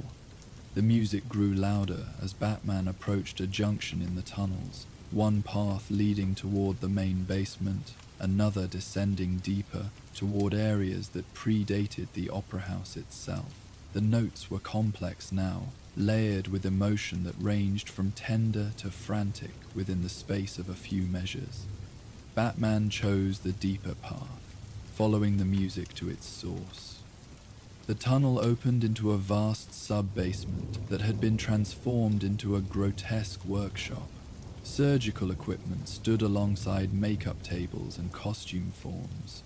The walls were covered with anatomical drawings, interspersed with classical artwork depicting ideal human forms. Greek statues, Renaissance paintings, ballet dancers captured in moments of perfect poise. At the center of this disturbing gallery, a man sat at an antique piano, his fingers dancing across the keys with undeniable mastery. He wore surgical scrubs, but they were styled to resemble formal evening wear, complete with a bow tie. Most disturbingly, he wore a pig mask, not porcelain like his victims, but a more elaborate creation that covered his entire head, crafted with unsettling attention to detail. Batman remained in the shadows, observing. Around the piano stood a dozen mannequins arranged like an audience, each wearing a porcelain mask similar to those found on the victims. But these weren't mannequins, Batman realized with growing horror. They were people, standing unnaturally still, their rhythmic breathing the only indication they were alive. The music stopped abruptly, the final note hanging in the air like a question. The masked figure turned toward the shadows where Batman concealed himself. "I know you're there," the man said, his voice surprisingly melodious despite the pig mask that covered his face. "The Dark Knight, come to witness my rehearsal. Please, don't lurk in the wings. Every performance needs a critic." Batman stepped forward, moving deliberately into the dim light. "Dr. Valentine." The masked figure stood, bowing with theatrical flourish. "That name belongs to a person who no longer exists. I am Professor Pig now, the artist who will bring perfection back to this imperfect city." He gestured toward his silent, masked audience. "Do you admire my Dolatrons? Each one unique, yet each one perfect in their new form." "You've hurt these people," Batman said, his voice low and controlled. "Transformed them against their will." "Hurt?" Pig seemed genuinely confused by the concept. "One cannot create beauty without breaking what is flawed. The butterfly must destroy the caterpillar to emerge. The opera singer must break their natural speaking voice to discover the perfect tones within." He moved among his Dolatrons, adjusting their positions with the care of a director blocking a scene. "These fortunate few are merely the first. The final performance will transform dozens more, a chorus of perfection rising from Gotham's forgotten places." "The performance isn't going to happen, Valentine. Your work ends tonight." Pig tilted his head. the pig mask catching the light in a way that made it seem almost alive. "You disappoint me, Batman. I thought you of all people would understand. You who wear a mask to become something greater than human. Are we not kindred spirits? Both sculptors of a better reality? I don't force my vision on unwilling victims," Batman replied, studying the room for any sign of the missing people who might be intended for Pig's chorus. "Boss," Pudgy laughed, the sound distorted by his mask. "I offer liberation. These broken, forgotten people, discarded by Gotham just as this beautiful building was discarded when something newer, shinier caught the city's attention." His voice hardened. "When your father abandoned the old opera house to build his modern monstrosity downtown, did he consider what would happen to the art that lived here, the souls who found meaning on this stage?" Batman kept his expression neutral, despite the unexpected mention of his father. "This isn't about preserving art, it's about control. Your need to remake people according to your vision." "You're wrong," Pike said, returning to his piano. His fingers caressed the keys without pressing them, as if drawing comfort from their presence. "This is about revealing the truth beneath the flaws. Everyone wears masks, Batman. Some physically, some metaphorically. My Dollartrons simply wear theirs on the outside, honest about their transformation." He looked up suddenly. "But which is your true face? The masked vigilante or the man beneath? Which is the performance and which is real?" Before Batman could respond, the Dollartrons began to move in perfect unison, forming a circle around him. Their movements were graceful but unnatural, like ballet dancers whose joints had been re-engineered. "My chorus won't harm you," Pig assured him, returning to playing the piano. "They simply want to show you their dance, the dance of the transformed. Watch how beautiful they are in their perfection." The Dollartrons moved with disturbing synchronization, their masked faces catching the light, their bodies flowing through choreographed sequences that seemed both beautiful and wrong. Batman remained still, analyzing their movements for weaknesses, for signs of the people they had been before Pig's perfection. "Where are the others, Valentine?" Batman demanded. "The ones you've taken for your final performance?" Pig's fingers continued dancing across the piano keys, the melody becoming more complex, driving the Dollartrons to move faster, preparing, becoming. The transformation takes time if it's to be done properly. Some are still resistant to the beauty I offer. His voice took on a dreamy quality, but by tomorrow night they'll understand. And on the third night, Gotham will witness perfection, reborn on the stage that was abandoned to decay. Batman activated his cowl scanner, searching for heat signatures beyond those visible in the room. The opera house was vast, with numerous spaces where victims could be held. "Your medical license was revoked because you couldn't accept that beauty is subjective, that patients had the right to define their own perfection." Subjective? Pike's fingers crashed down on the keys, producing a discordant sound that made the Dollartrons freeze in place. Perfect proportion is mathematics, not opinion. The golden ratio, the Fibonacci sequence.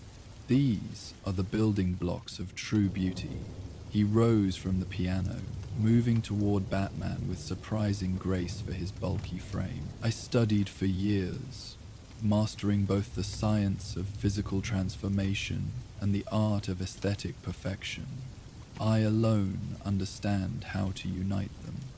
As he approached, Batman noticed something in Pig's movements, a slight hesitation in his left leg, a physical imperfection at odds with his obsession with perfection. "If perfection is so attainable," Batman said carefully, "why hide your own face behind a mask?" Pygee stopped abruptly. "My appearance is irrelevant. The artist need not embody his art, he must simply create it. He turned back toward his piano. Besides, the pig is humanity's truest form, always rooting in the mud for pleasure, for sustenance, never looking up at the stars.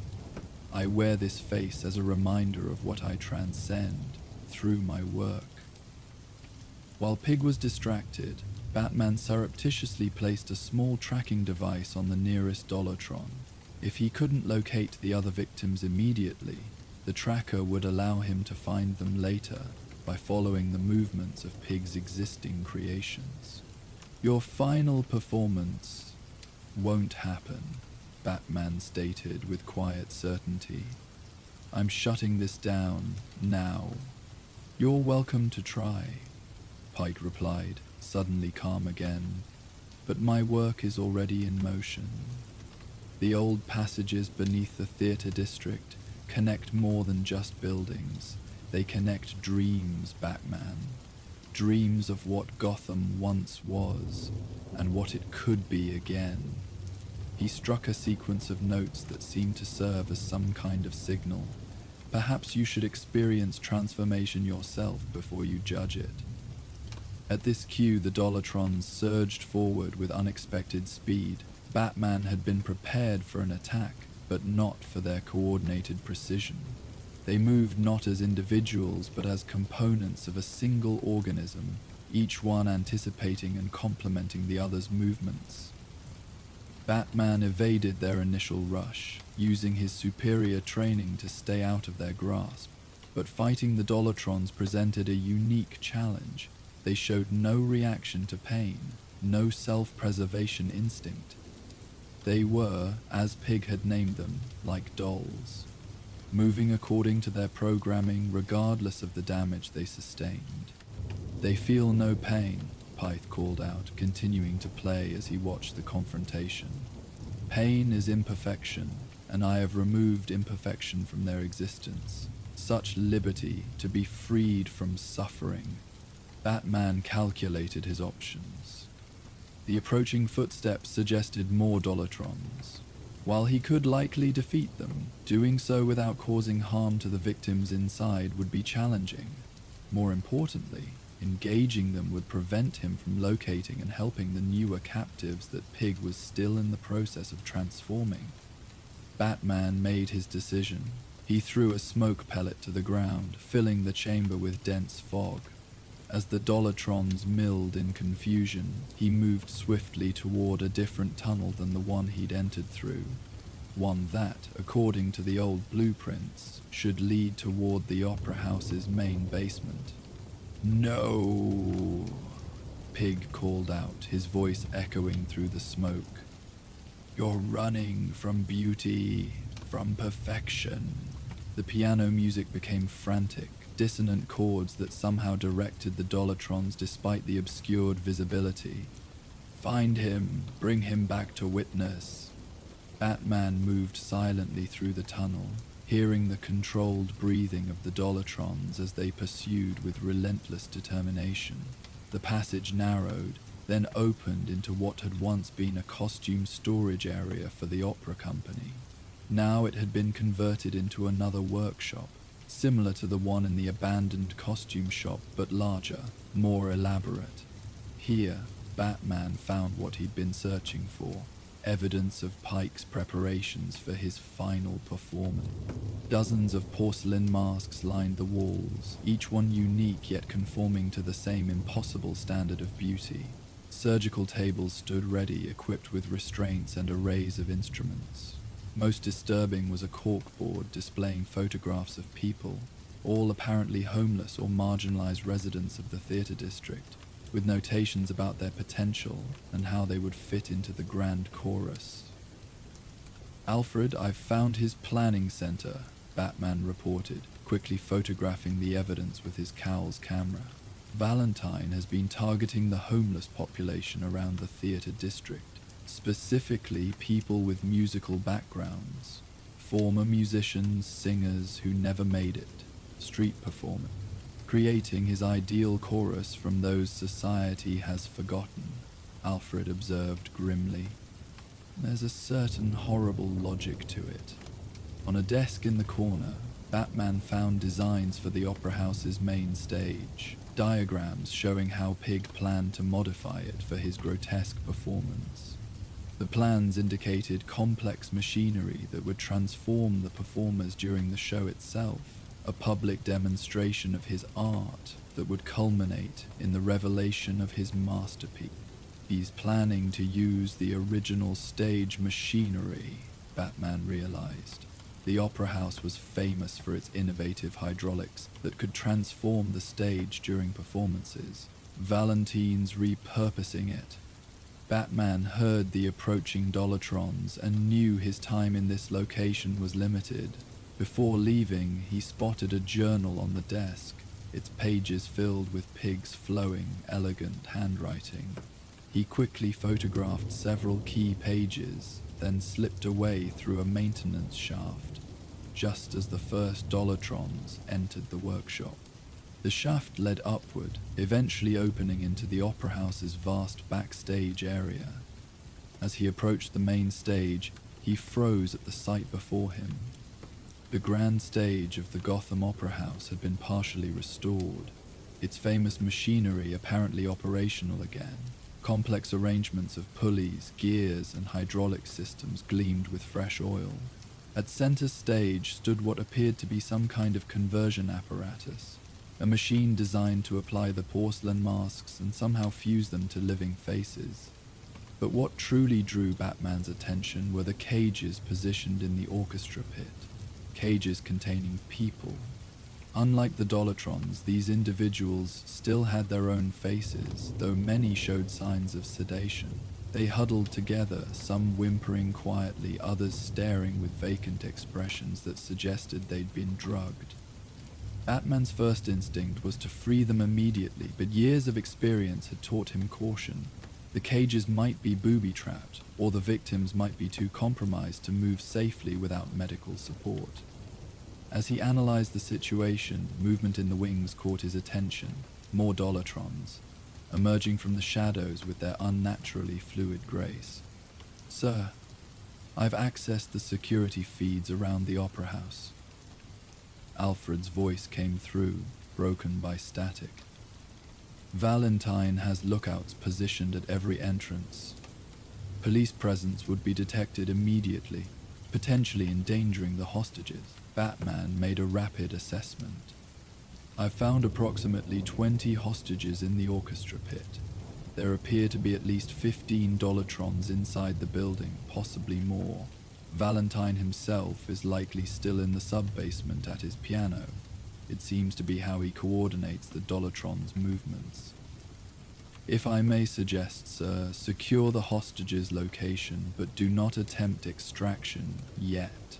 Return with proper medical support and a more comprehensive plan.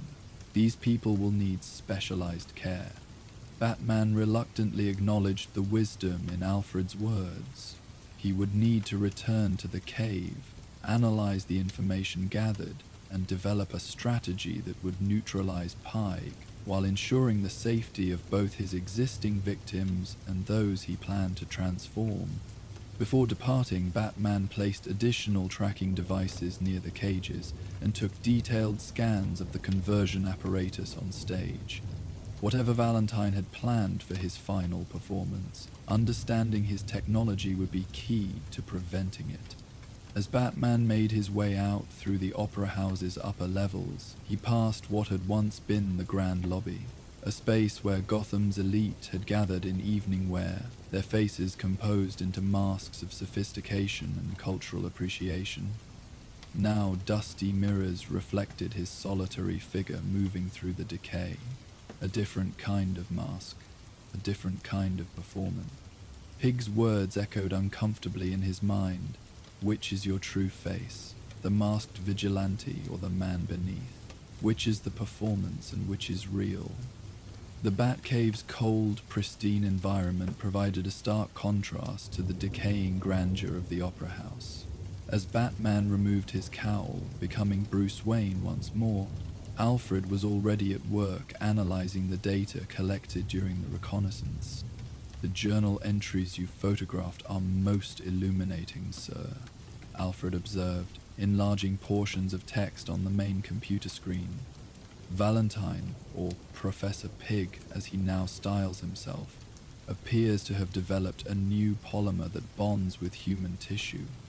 Combined with surgical alterations and some kind of neural reconfiguration, it allows him to program his victims' movements. He refers to it as choreography of the flesh. Bruce studied the technical specifications with growing concern. He's using techniques from both modern medicine and theatrical special effects. The polymer mimics the properties of theatrical masks, but perverts their purpose. Instead of being worn for a temporary performance, they become permanently fused to the wearer's identity. There is something else that might interest you, sir. Alfred brought up historical records of the opera house. The final production before the venue was closed was indeed Pygmalion, the very opera that Valentine was obsessed with. According to these reviews, it was a controversial modernization that explored themes of artificial beauty and technological enhancement. Valentine designed the masks for that production. Bruce leaned closer to the screen. So when my father redirected funding to the new Performing Arts Center, Valentine lost not just employment, but the validation of his artistic vision, Alfred finished. The timing correlates with his increasingly erratic behavior at his medical practice, the unauthorized improvements he performed on patients. He blames Wayne Enterprises for killing the art he believed in, Bruce said quietly.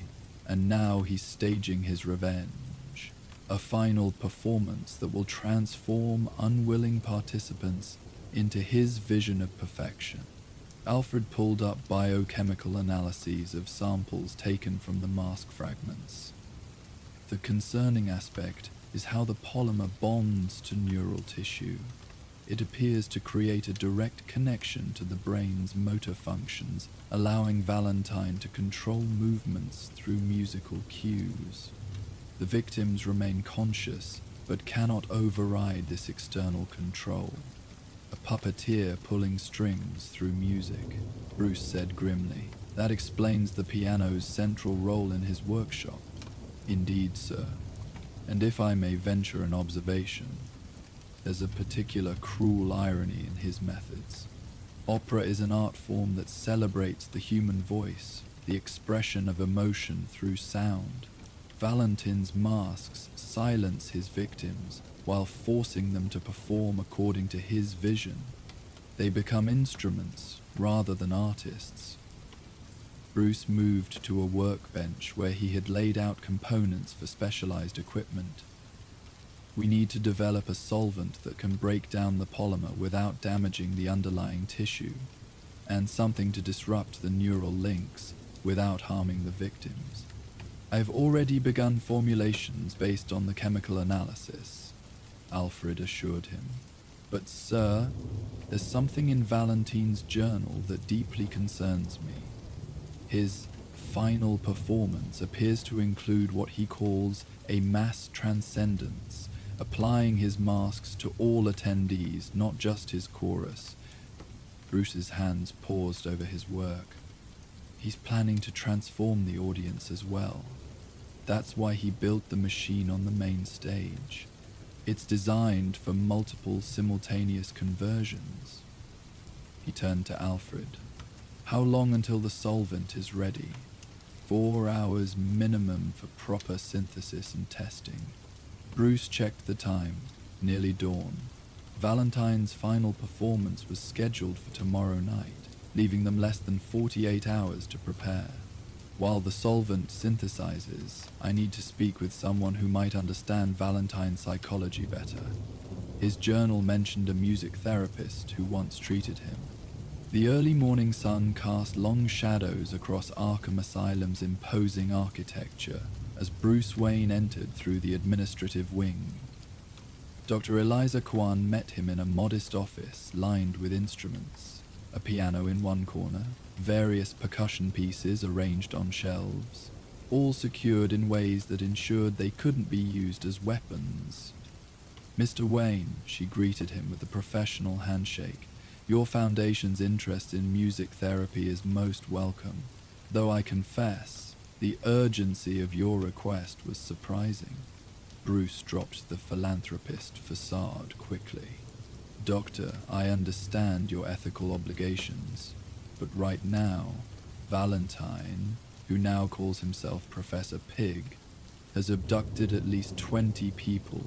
He's surgically modifying them against their will and plans to do the same to more."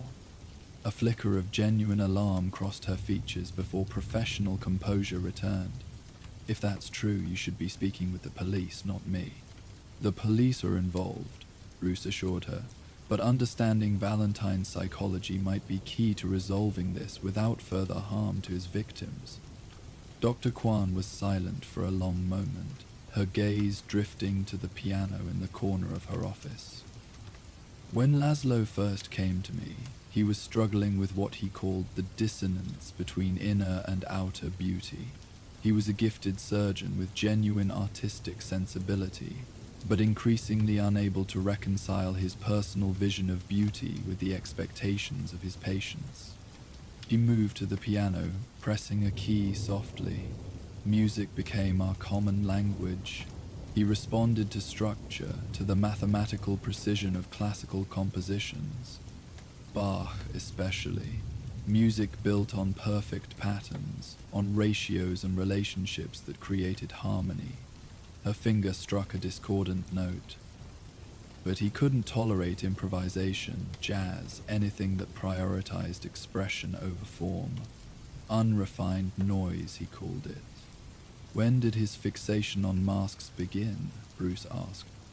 Dr. Kwan sighed. "The masks were already a fascination when he came to me. He'd studied theatrical costume design alongside his medical training, unusual combination, but he saw them as complementary disciplines, both transforming the human form, one temporarily, one permanently." She turned back to face Bruce.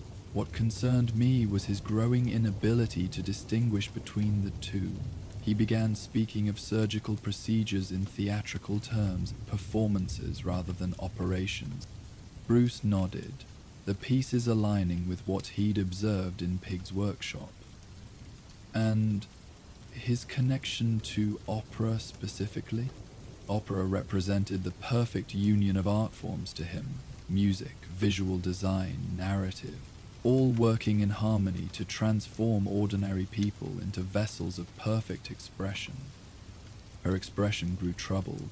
During our later sessions, he became fixated on Pygmalion, the myth of the sculptor whose creation was so perfect that the gods gave it life. He saw himself in that role, an artist whose vision was pure enough to transcend human limitation. "What happened when the old opera house closed?" Bruce asked. Though he already suspected the answer, it devastated him. He had been designing masks for their productions, finding a balance between his surgical work and his artistic aspirations.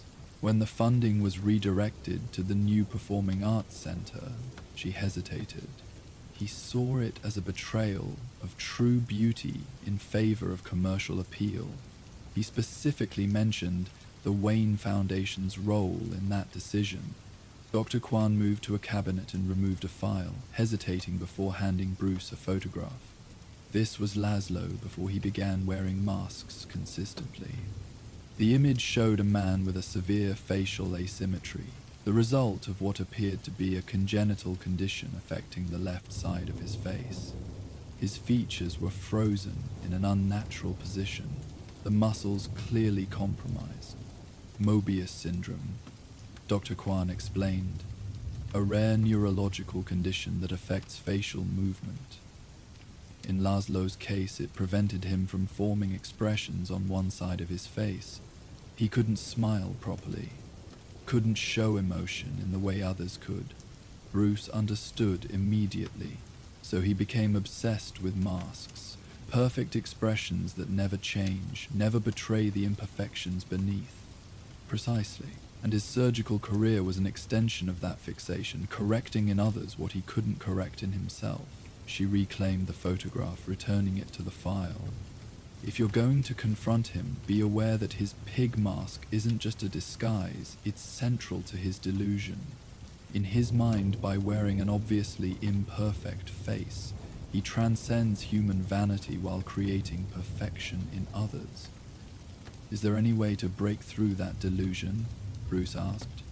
Dr. Kwan's expression was grim. In our last sessions before he disappeared, Laszlo had begun incorporating elements of body dysmorphia with grandiose delusions. He spoke of conducting a grand performance that would transform Gotham.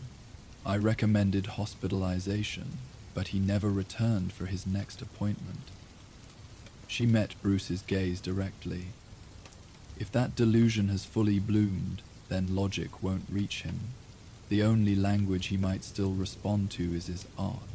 As Bruce rose to leave, Dr. Kwan added one final insight. The pig mask, it has symbolic significance beyond what I've mentioned.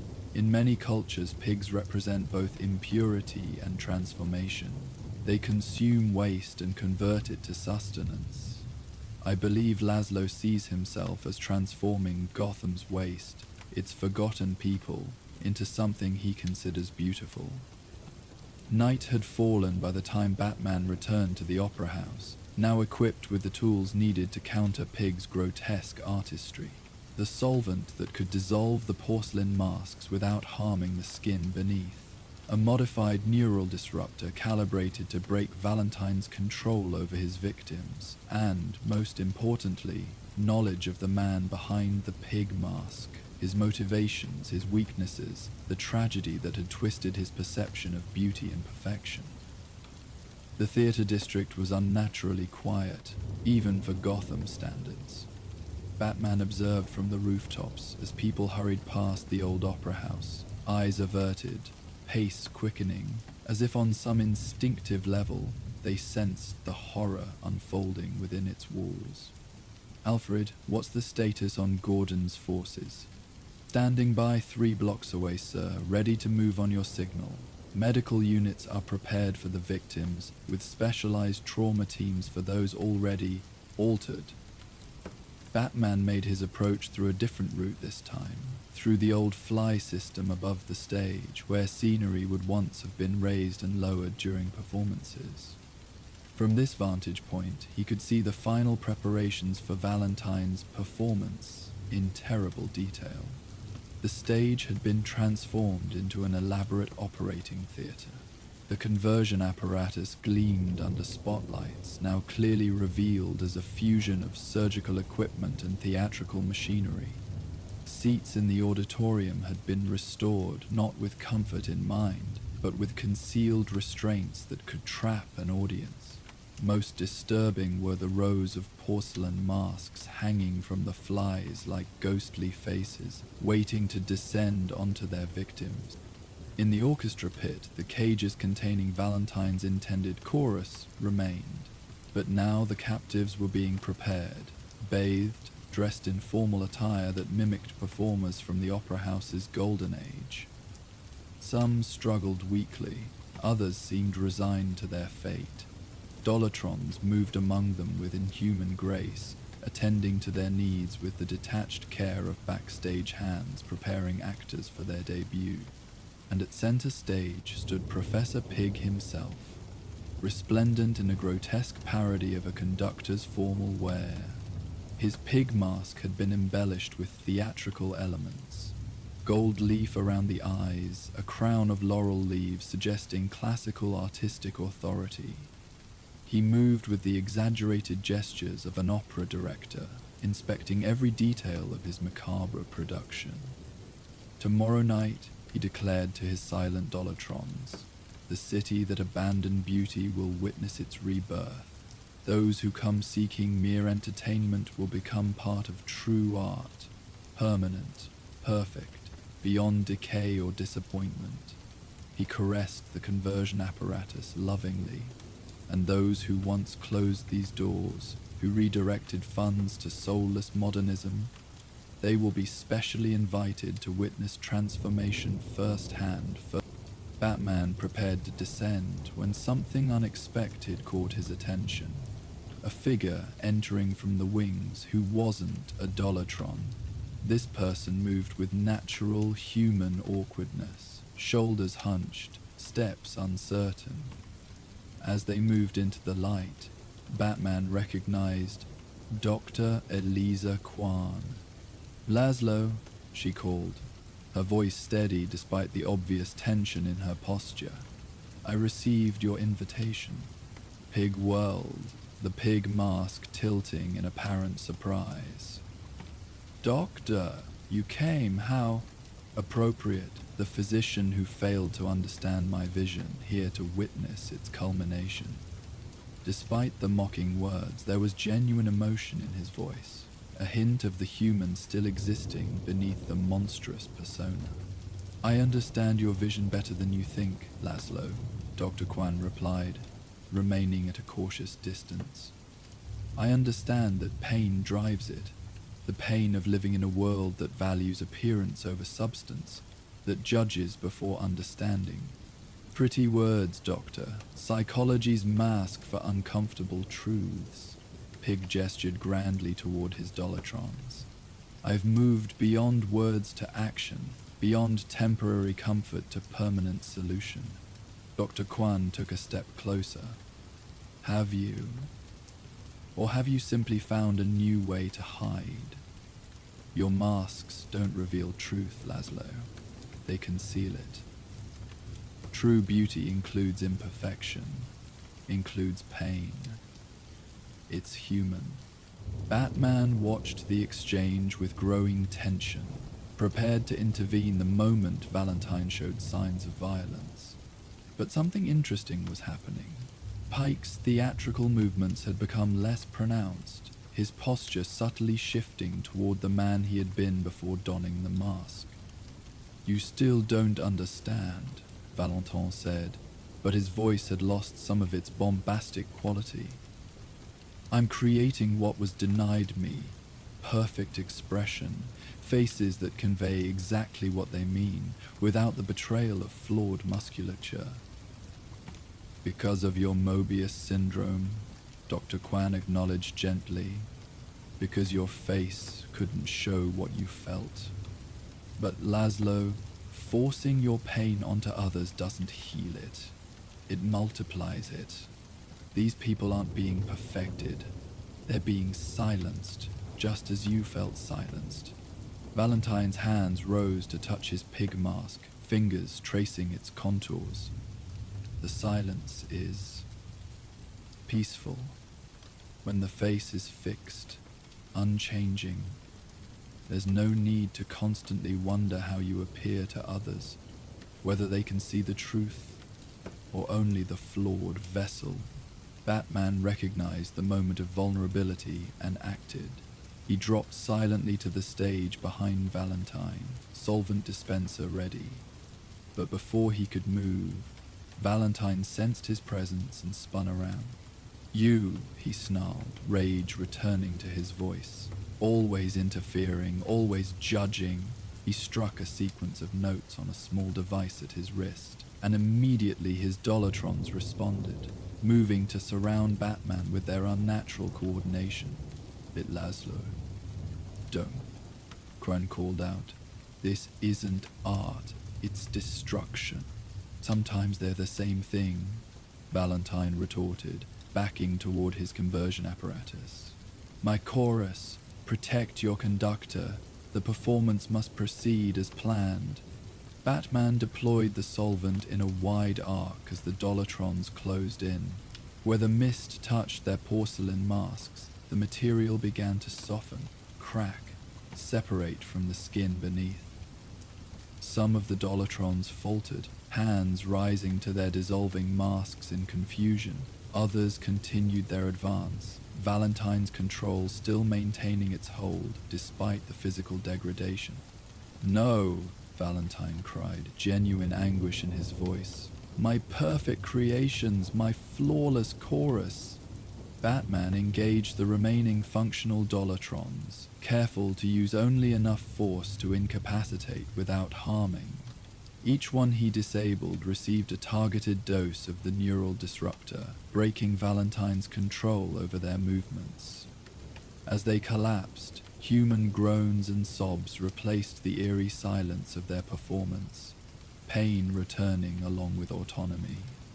Valentine watched his carefully orchestrated production fall apart around him, his grand vision dissolving as surely as the masks he had crafted. Something seemed to break within him, the theatrical persona cracking to reveal the wounded human beneath. "It was supposed to be beautiful," he said, voice suddenly small, almost childlike in its disappointment.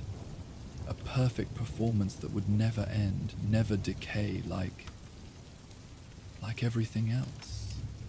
His hand moved toward a control panel on the conversion apparatus.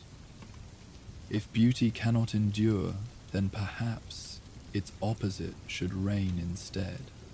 Batman realized Valentine was activating some kind of failsafe, likely rigged to harm the remaining captives or destroy the opera house itself. He launched himself across the stage, tackling Valentine away from the controls just as his fingers brushed against them. They crashed together against the ornate proscenium arch, Valentine's pig mask partially dislodged by the impact. Through the gap, Batman could see the human eye beneath, wide with fear and anguish, tears streaming down the immobile side of Valentine's face that could not express the emotion he clearly felt. "It's over, Valentine," Batman said, maintaining his hold but careful not to cause unnecessary pain. "Your performance is cancelled." "It's never over," Valentine replied, the grandiose Professor Pig persona slipping further. "The need for beauty never ends. The search for perfection, the horror of falling short. It's eternal." His voice cracked. "You wear a mask too, Batman. You understand what it means to become something other than your flawed self." "My mask is a choice," Batman replied, "not a prison, and not something I force onto others." Valentine went suddenly still, the fight draining from him. "Choice, yes. Perhaps that's the difference, perhaps." His voice trailed off as police sirens became audible in the distance, Gordon's forces moving in as planned. As Batman secured Valentine for transfer to Arkham, Dr. Kwan moved among the freed Dolatrons and captives, offering what comfort she could until medical teams arrived. She approached Batman as officers led Valentine away, the surgeon now silent, his pig mask clutched in his handcuffed hands like a child's security blanket. "We'll need extensive treatment," she said quietly. "His delusions are deeply entrenched, intertwined with genuine artistic talent and medical knowledge that became horribly misdirected." "Will he recover?" Batman asked. Dr. Kwan watched as Valentine was placed in a police transport, her expression thoughtful. "Recovery means different things for different conditions. Will he ever see beauty without obsession? Possibly not.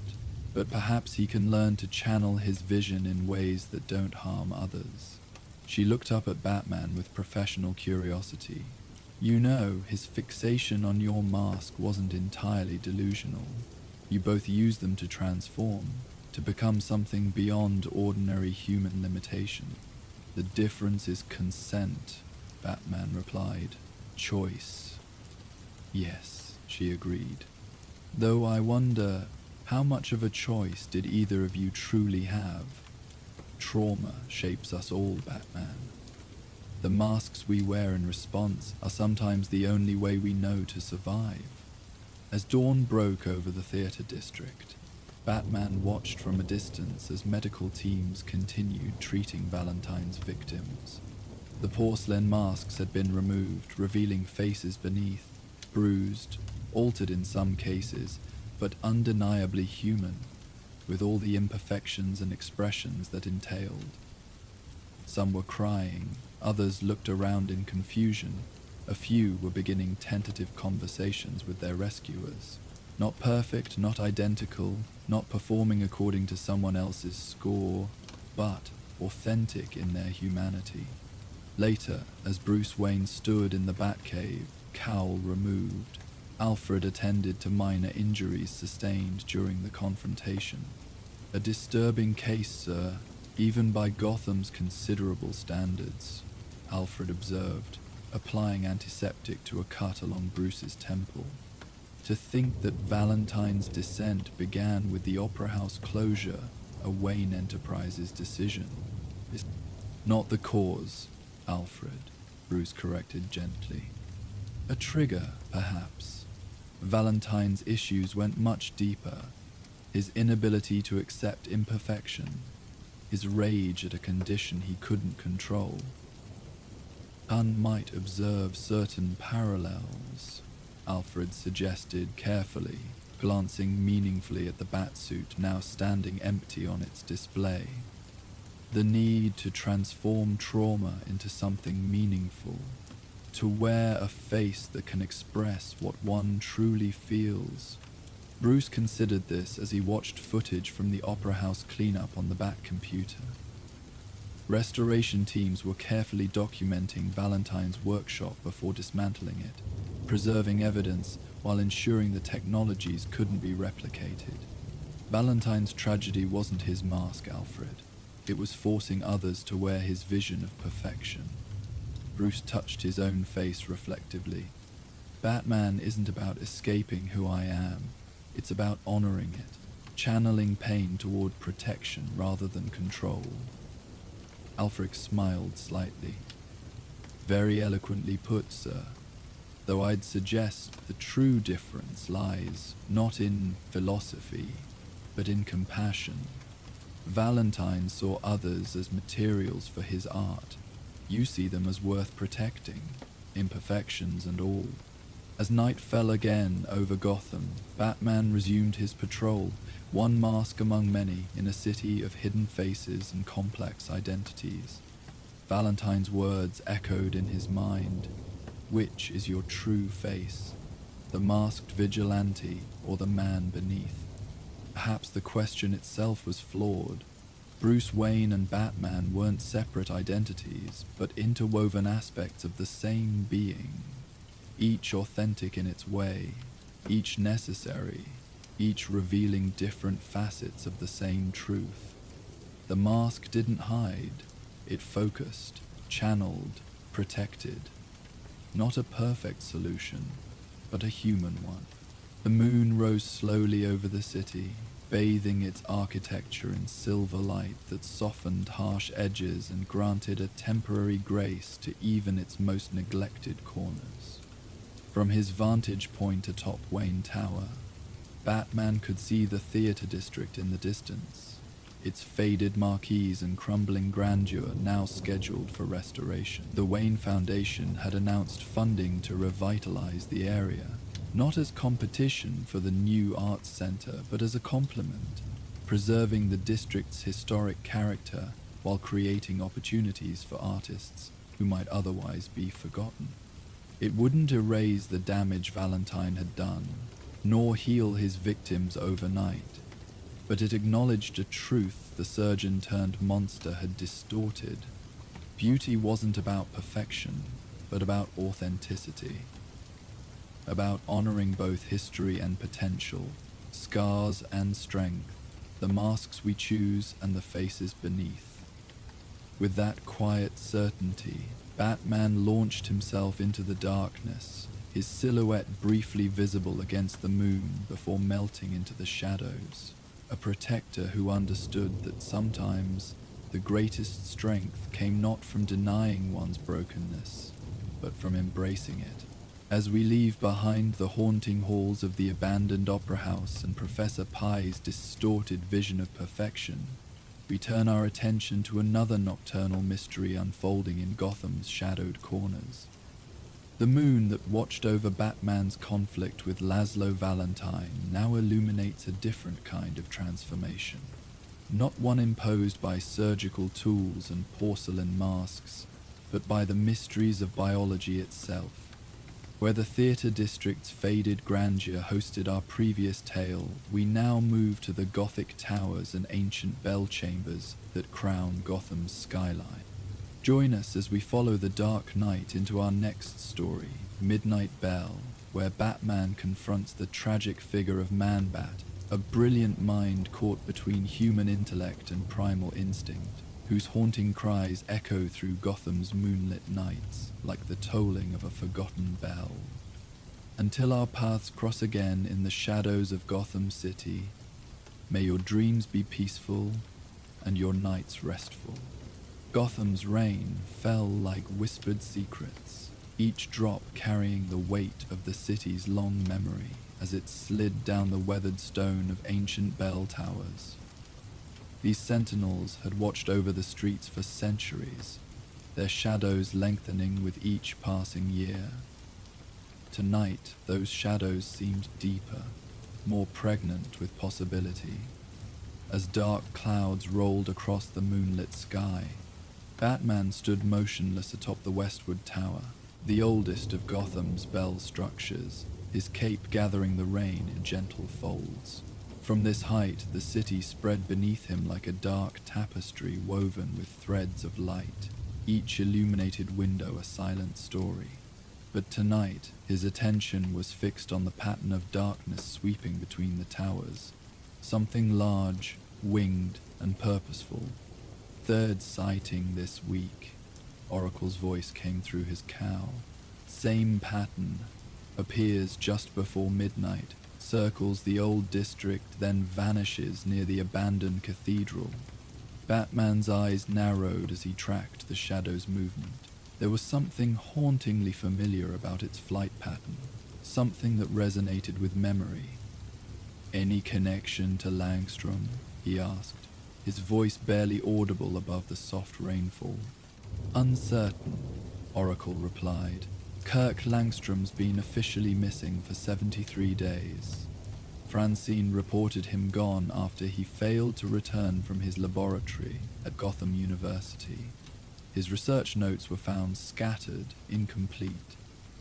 The winged figure banked sharply, disappearing behind the Gothic spires of Mason Tower. Batman fired his grapple and swung in pursuit, his movement a fluid arc through the rain-soaked night. The sensation was familiar, this chase, this prey, but something felt different. Man-Bat had always been erratic, driven by primal instinct and chemical imbalance. This creature moved with purpose, with ritual precision. Landing silently on Mason Tower's rain-slicked gargoyles, Batman scanned the surrounding darkness. The creature had vanished again, melting into the night like a half-remembered dream. In the distance, Gotham Cathedral's massive clock face glowed ghostly blue, its hands frozen at midnight for over a decade. "Alfred," Batman subvocalized into his communicator, "pull everything we have on Langstrom's recent research. Something's changed."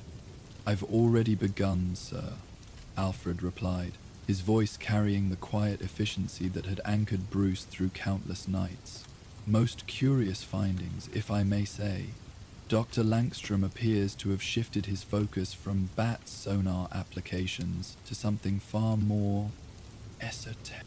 Batman fired his grapple again, swinging toward the university district. The rain had eased to a gentle mist that clung to his cape like morning veils. "Explain."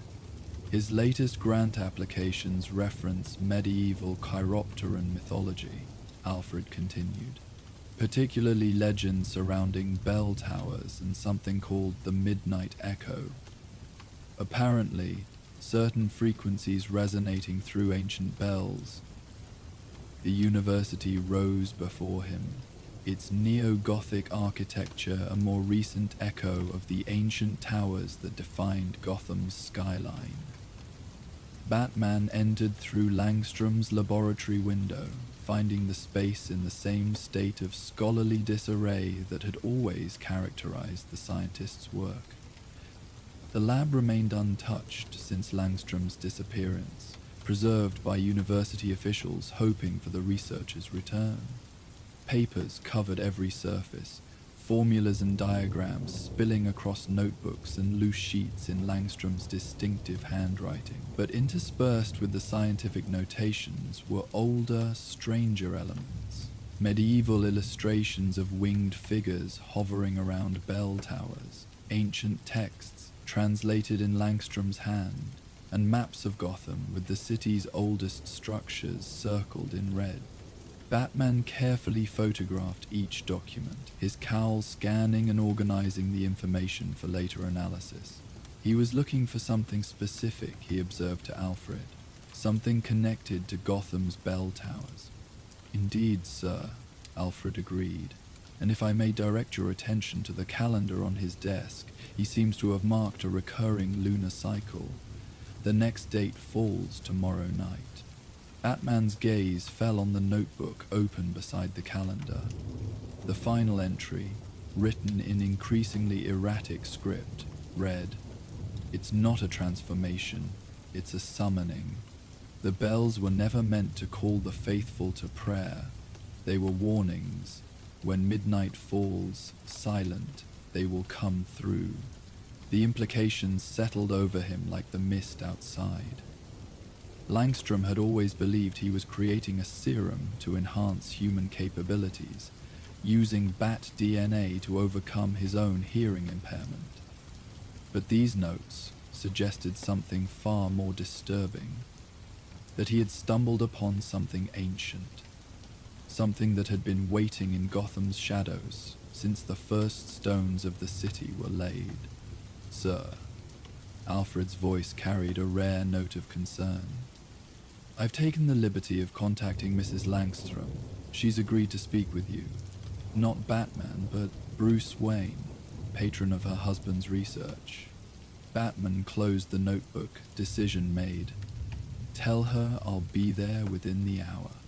The Langstrom home stood apart from Gotham's mainstream architecture, a Victorian structure nestled against the edge of the city's oldest park, its windows glowing amber against the night.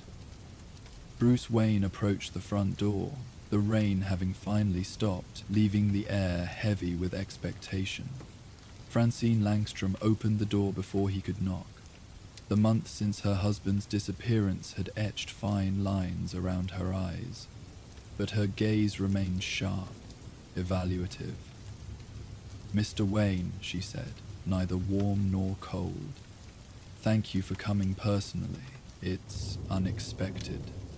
"Dr. Langstrom's work has always been important to Wayne Enterprises," Bruce replied, following her into a sitting room where academic texts shared space with antique furniture, "and his absence is concerning, both professionally and personally."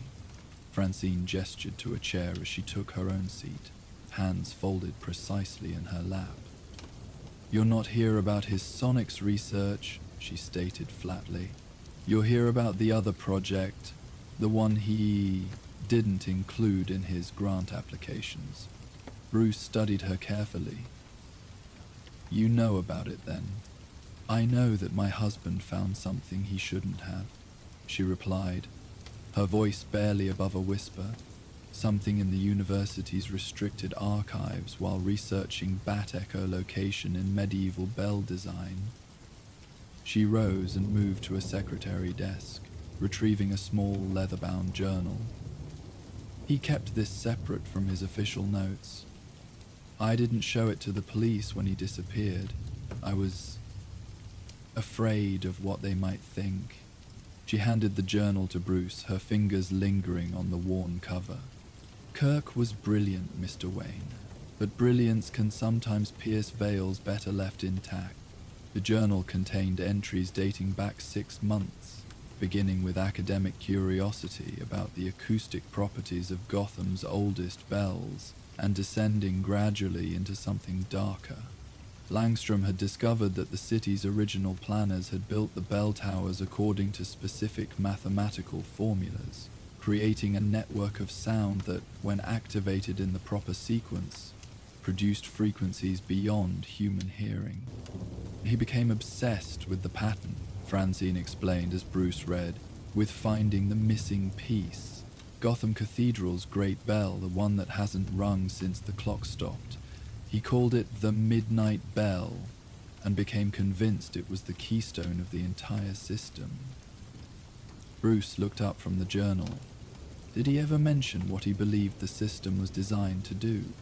Francine's gaze drifted to the window, where the city's distant lights glimmered. He said it was both warning and barrier, that the specific harmonics created what he called acoustical gates, preventing certain frequencies from resonating with our world. Her voice faltered.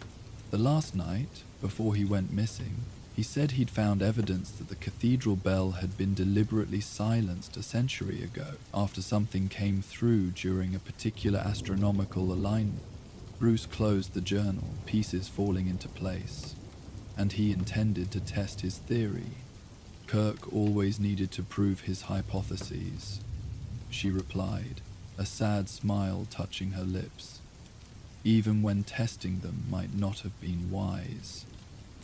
She hesitated, then added quietly, "Whatever's out there now, Mr. Wayne, it wears my husband's face, but I don't believe it's him, not anymore."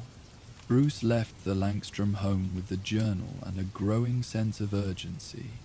The creature haunting Gotham's bell towers wasn't simply Man-Bat as he had previously encountered him. If Langstrom's research and Francine's fears proved correct, it was something using the familiar form as a vessel, something drawn by specific harmonic frequencies, waiting for the proper moment to fully emerge. Back in the Batcave, Alfred had assembled everything they knew about the city's original bell network, his methodical mind-mapping connections that spanned centuries of Gotham's architectural evolution. Fascinating construction, really, Alfred observed as Batman studied the three-dimensional model projected above the cave's main console. The original city planners built the bell towers to create a perfect resonance pattern. When all bells toll together, they generate standing wave harmonics that encompass the entire city limits, as they existed in the 1800s, of course. Batman traced the pattern with his finger, noting how each tower created a node in an intricate acoustical web, and the cathedral bell. The keystone, as Mrs. Langstrom indicated, Alfred confirmed. Its particular harmonic completes the circuit, so to speak. According to these historical records, the cathedral clock and bell mysteriously stopped functioning in 1897, following what contemporary accounts described as a night of strange portents and unseemly visitations during a lunar eclipse. Batman's eyes narrowed. Tomorrow night's lunar event. Precisely, sir. A partial eclipse occurring at local midnight, the first such alignment since 1897. The pattern clarified with cold certainty. The creature, whatever it truly was, had been using Langstrom's altered form to scout the bell towers, preparing for tomorrow night's astronomical alignment. Each appearance had followed the same ritual pattern, circling the towers in sequence before returning to the cathedral. It's been testing the acoustical gates, Batman realized, learning the harmonic pattern, and tomorrow night, it intends to reactivate the midnight bell, Alfred finished, completing the circuit under exactly the same conditions that brought it through originally. Batman turned to the Bat computer, pulling up everything they knew about the cathedral's bell mechanism. We need someone who understands the original clockwork, someone who can help us ensure that bell remains silent. Alfred's expression shifted subtly. I believe I know just the person, sir, though he's rather particular about his clients. The address Alfred provided led to a small shop tucked between larger buildings in Gotham's old watchmaking district.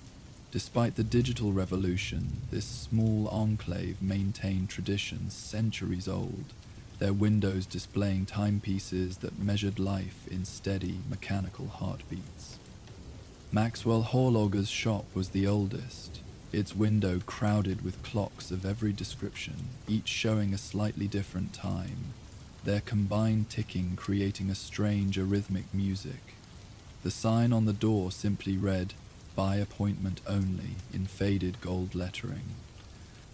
Batman entered silently through the rear, finding the shop's interior bathed in the amber glow of old lamps.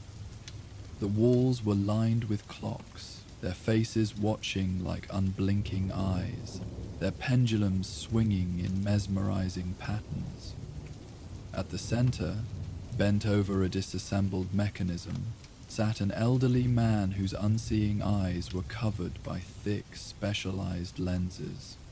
"I don't recall making an appointment with the Batman," Horlidge said without looking up, his fingers continuing their delicate work on the clockwork before him. "But then, time has always been more fluid for some than others." Batman moved closer, noting how the watchmaker's fingers never hesitated despite his blindness. "You're the last person to service the cathedral clock before it stopped." Horlidge's hands paused momentarily. "That was quite some time ago, almost a lifetime." His head tilted, as if listening to something beyond human hearing. "Though perhaps not as long as the calendar would suggest. The mechanism was deliberately sabotaged," Batman stated rather than asked, "to prevent the bell from ringing at midnight." The old watchmaker's face creased in a smile that held little humor. "Sabotage implies destructive intent. I prefer to think of it as protective adjustment." His fingers resumed their work on the clockwork. "Some bells are meant to remain silent, Batman. Some midnights should pass unmarked. There's a creature circling Gotham's bell towers," Batman pressed, "using Dr. Kirk Langstrom's transformed body. Tomorrow night during the eclipse, it will attempt to complete what was begun in 1897, Horlidge finished. "Yes, the cycle returns." He pushed aside the mechanism he'd been working on and stood with surprising grace for his age. "Come, time grows short, appropriately enough." He led Batman to the shop's back room, a space that seemed larger than the building's exterior should allow. Here, hanging on the walls and suspended from the ceiling, were detailed models of every major clock and bell mechanism in Gotham, rendered with perfect precision despite the craftsman's blindness. "The cathedral clock was my first major commission," Horlock explained, moving unerringly to a large model near the center of the room. "And my most complex arrangement. You see, the mechanism doesn't simply tell time. It manages the harmonic resonance of the great bell." His fingers traced the model's intricate gears and counterweights. "In 1897, something came through when the frequencies aligned perfectly at eclipse midnight. Something that should have remained separate from our world.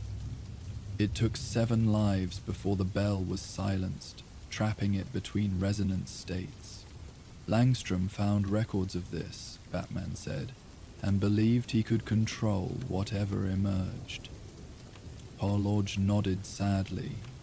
"A common human failing, believing we can harness forces we barely comprehend. Dr. Langstrom's serum made him particularly susceptible as a vessel.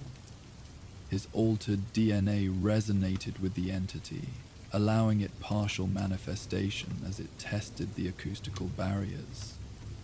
The watchmaker turned his sightless gaze toward Batman. "Tomorrow night, if the cathedral bell tolls at midnight during the eclipse, the harmonic gates will fully open. What emerges will no longer need Dr. Langstrom's form as a vessel, and Gotham will face a darkness older than its foundation. How do I stop it?" Horlidge's expression grew grave. "The entity can only be forced back when the acoustical pattern is broken. Each bell in the network must be rung in a specific, counter-harmonic sequence during the eclipse. The cathedral bell must then toll a 13th hour that exists only during the alignment, the ghost hour that falls between worlds. He reached beneath his workbench and retrieved a small wooden box, its surface carved with mathematical formulas disguised as decorative patterns. This contains tuning forks calibrated to each tower's bell. Use them to verify the harmonic signature before advancing to the next. One mistake in the sequence will shatter the counterspin. It cannot be made. Batman took the box, understanding the precision required. And Langstrom? The old watchmaker's face softened with something like compassion. If the entity is fully banished, he may return to himself, but his consciousness has been stretched across the threshold. He may remember everything the entity experienced, or nothing at all.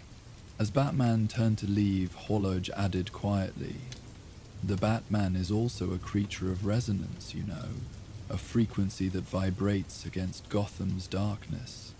Take care that in confronting one manifestation, you do not lose your own harmonic signature."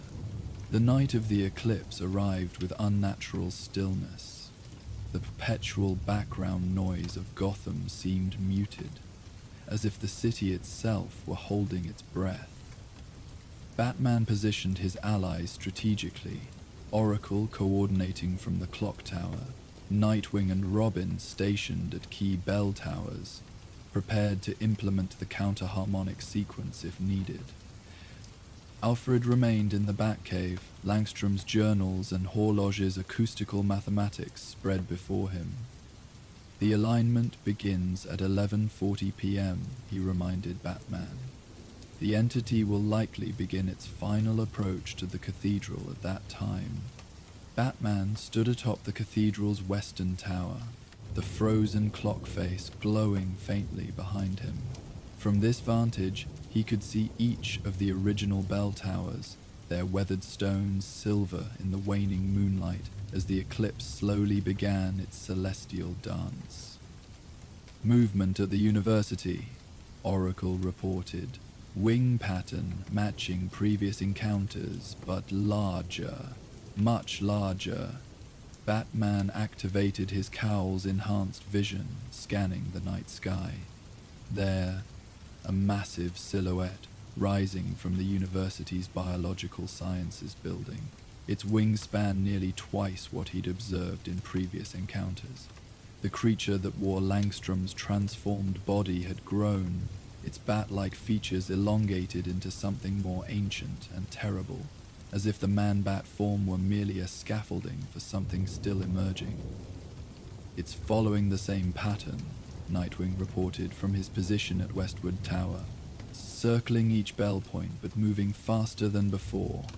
Batman watched as the creature completed its circuit of the first tower and banked toward the second. Its movements remained ritualistic, but carried new urgency as the eclipse continued its progression, the moon's light dimming incrementally. "All units, maintain position," Batman instructed. "We need to determine if it's simply following the pattern or actively attempting to trigger the bells." The answer came moments later as the creature reached Mason Tower. Instead of simply circling, it landed atop the bell housing, its transformed hands now more like taloned claws, gripping the ancient mechanism. A deep, reverberating tone sounded across the night as the bell began to swing. "It's activating the network," Batman realized. "Robin, counter-harmonic at your position, now." Robin struck the tuning fork against the stone of Park Row Tower, holding it against the bell to create the counter-frequency Horloge had specified. The discordant vibration rippled across the night, causing the creature to screech in apparent pain before abandoning Mason Tower and accelerating toward the next position. It knows what we're doing, Oracle observed. It's going to try completing the harmonic pattern before we can establish the counter-rhythm. The creature moved with frightening speed now, reaching each tower and activating its bell before Batman's team could respond. The combined tones began creating the resonance pattern Langstrom's notes had described, a harmonic structure that seemed to make the very air between the towers vibrate with increasing intensity. "The mathematics are accelerating," Alfred reported, alarm evident in his voice. "The harmonic convergence is happening more rapidly than predicted. The entity is using the frequency pattern to pull itself further into our reality with each activated bell." Batman fired his grapple, swinging directly toward the creature as it approached Founder's Tower, the final bell before the cathedral itself. He intercepted it in mid-flight, the impact sending both figures tumbling through the air before they crashed onto the tower's stone observation deck. Up close, the transformation was more horrifying than Batman had anticipated. Langstrom's features were still recognizable but stretched and distorted, as if his physical form were being pulled between dimensions. The eyes that fixed on Batman held no recognition, only ancient hunger and alien intelligence. "Langstrom," Batman called, seeking any remnant of the scientist within. "Kirk Langstrom, you need to fight it." The creature tilted its head, a terrible parody of human curiosity crossing its distorted features. When it spoke, the voice was Langstrom's, but overlaid with something else, a discordant, multi-toned resonance that made the stone beneath them vibrate. "Langstrom serves as vessel," it said, the words forming awkwardly, "as the bells serve as gates, as you serve as guardian." It extended a taloned hand, not attacking, but gesturing toward the cathedral. The midnight hour approaches. The circle completes. Batman engaged the creature, trying to prevent it from reaching the final bell, but its strength had grown with each activated harmonic point. It threw him aside with terrible force, his armor barely absorbing the impact against unyielding stone. "The counter-harmonic sequence is failing," Oracle reported urgently. "The network's resonance is drowning out our disruptive frequencies." The creature launched itself toward the cathedral, its massive wings casting a shadow that seemed to swallow the moonlight. Batman fired his grapple once more, determined to reach the cathedral bell before the entity could activate it. They arrived simultaneously, Batman swinging through the massive arched window directly behind the frozen clock face, the creature tearing through the ancient wood and stone of the bell tower ceiling. Between them hung the massive midnight bell, silent for over a century, its bronze surface etched with symbols far older than the cathedral itself.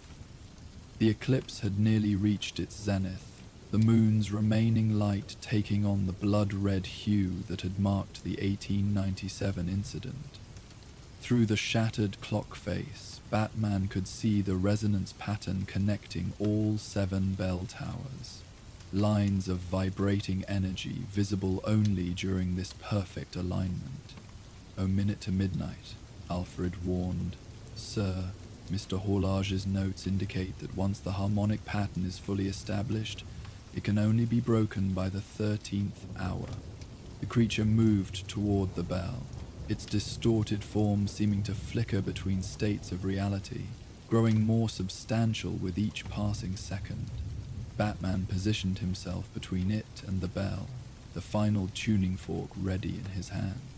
"I know what Langstrom found in those archives," Batman said, holding the creature's alien gaze. "I know what you are. What you've been waiting for, trapped between resonance states all these years." The creature paused, its head tilting again in that unsettling parody of humanity. "You wear a symbol of the night creatures," it observed, indicating Batman's insignia. "Yet you stand against the true darkness between worlds." "I stand for Gotham," Batman replied, "and for Kirk Langstrom, whose body you've taken." Something flickered in the creature's eyes, a momentary awareness that might have been Langstrom himself, fighting for control. The hesitation gave Batman the opening he needed. He struck the tuning fork and pressed it directly against the cathedral bell, just as the clock, frozen for decades, shuddered into motion.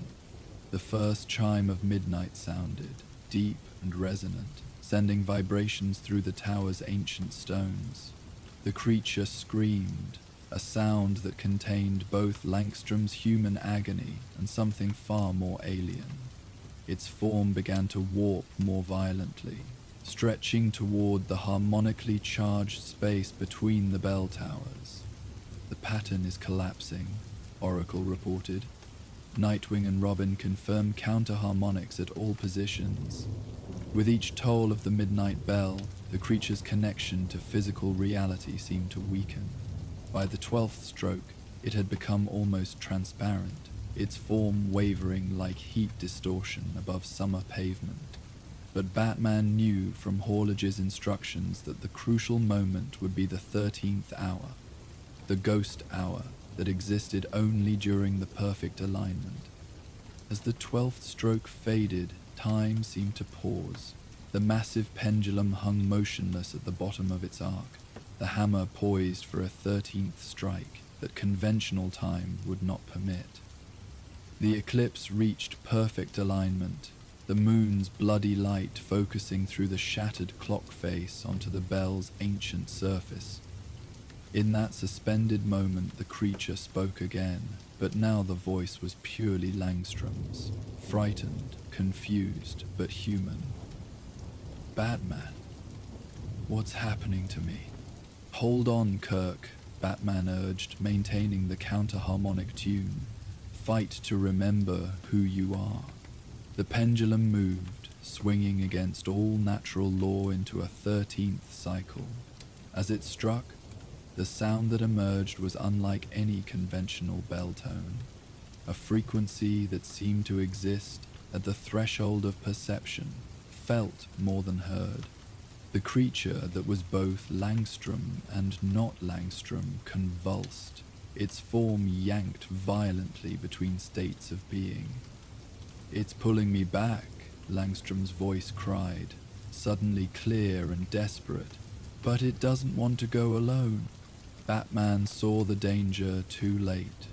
As the entity began disappearing back through the collapsing harmonic gate, it lunged for him with unexpected speed, talons sinking into his armor. The pull was immense, a vortex of acoustical energy that threatened to drag them both into whatever lay between worlds. "Sir," Alfred's voice came through the cowl, distorted by the extreme harmonics. "The resonance is taking you both." Batman fought against the pull, anchoring himself to the cathedral's physical structure, but the creature's grip remained unyielding. In desperation, he pressed the tuning fork directly against the entity's chest, where Langstrom's heart would be. The counter-frequency rippled through the creature's semi-corporeal form, creating an interruption in its harmonic structure. For a brief moment, Batman saw something like gratitude in Langstrom's eyes. Then the scientist's hands released their grip, allowing Batman to fall back as the entity was pulled fully into the space between resonance states. The 13th hour ended. The clock's mechanism shuddered once and fell silent again. The eclipse passed its zenith, moonlight returning to its normal silver glow. Throughout Gotham, the activated bells gradually stilled, their harmonic pattern broke. Batman stood alone in the cathedral bell tower, the massive bronze bell hanging motionless above him. Of the creature there was no sign, only a lingering vibration in the air, a frequency just below the threshold of human hearing. "Alfred," he subvocalized. "Status of the harmonic network?" "Completely collapsed, sir," Alfred replied, relief evident in his voice. "All counter-frequencies successfully applied. Oracle reports normal readings across all tower positions. Batman moved to the shattered clock face, looking out over the city. And Langstrom? A long pause followed. Unknown, sir. No readings consistent with either his human or transformed state. Another pause. I'm afraid we must consider the possibility that Dr. Langstrom was pulled through completely when the harmonic gate collapsed. The reality of what had happened settled heavily. Langstrom had found something in Gotham's architectural history that was never meant to be rediscovered. A secret deliberately buried by those who understood that some boundaries should remain uncrossed. His scientific curiosity had made him the perfect vessel for an entity that had been waiting patiently for the proper alignment to return. In the days that followed, Batman delivered Langstrom's research journals to Francine, omitting the final pages that detailed the harmonic gate. Some knowledge was too dangerous to preserve, even in the name of science. She accepted them with quiet dignity, seeming to understand what remained unspoken. He always believed he could control the transformation, she said, as Bruce Wayne prepared to leave her home. That was his greatest brilliance and his greatest flaw, believing that human will could master forces beyond our comprehension. Bruce nodded, remembering the moment when Langstrom's consciousness had briefly reasserted itself. In the end, I believe it was his human will that prevented something worse from happening. Francine's smile held both sadness and pride. Then, in the way that matters most, he found the control he sought. 1 week after the eclipse, Batman returned to the cathedral, standing once more in the silent bell tower. Horloge had agreed to repair the clock's mechanism, but with specific modifications to prevent the midnight bell from ever tolling during future alignments. The city would attribute the recent strange events to yet another Man-Bat sighting, filing it alongside the many unexplained occurrences in Gotham's history. Alfred's voice came through his cowl, characteristically thoughtful. You know, sir, Mr. Horloge made an interesting observation about resonance and the Batman, about how you vibrate against Gotham's darkness. Batman watched as restoration workers carefully removed the shattered clock face, preparing to install Horloge's modified mechanism. What about it? Perhaps there's a reason the entity spoke of you as a guardian, Alfred suggested. Some legends speak of forces balanced against each other, darkness and light, chaos and order, existing in necessary opposition. Batman considered this as he looked out over the city, its lights glimmering against the night. The Man-Bat had always represented a shadow version of his own symbolism, the line between monster and protector, drawn by conscious choice rather than physical transformation. Langstrom had crossed that line unwittingly, becoming vessel to something that sought to use Gotham's own architectural heart against it. We build our cities on older foundations than we know, Batman said finally.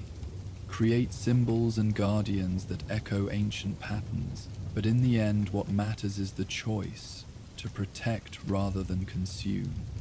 He fired his grapple and swung out into the night, leaving the cathedral and its silent bell behind. Somewhere in the distance a clock struck midnight, its ordinary tone carrying across the sleeping city, marking time in the conventional world, where hours followed their proper sequence, and bells served only to measure the passing of moments, not the opening of doors between realities. Gotham slept peacefully beneath its ancient towers, unaware of how close it had come to facing a darkness older than its foundations. And Batman continued his vigil, a different kind of resonance against the night, not bound by harmonic mathematics or celestial alignments, but by the enduring human choice to stand against whatever darkness might emerge, from this world or any other. As he moved between the city's familiar shadows, Batman thought he detected a faint sound on the edge of hearing, leathery wings beating against the night air, too rhythmic to be ordinary bats. But when he turned to look, there was nothing visible against the star-filled sky, just Gotham's perpetual twilight and the quiet bells of its ancient towers, marking time in their steady, reassuring cadence. 3 nights later, as Batman patrolled the University District, Oracle's voice came through his cowl with carefully measured calm.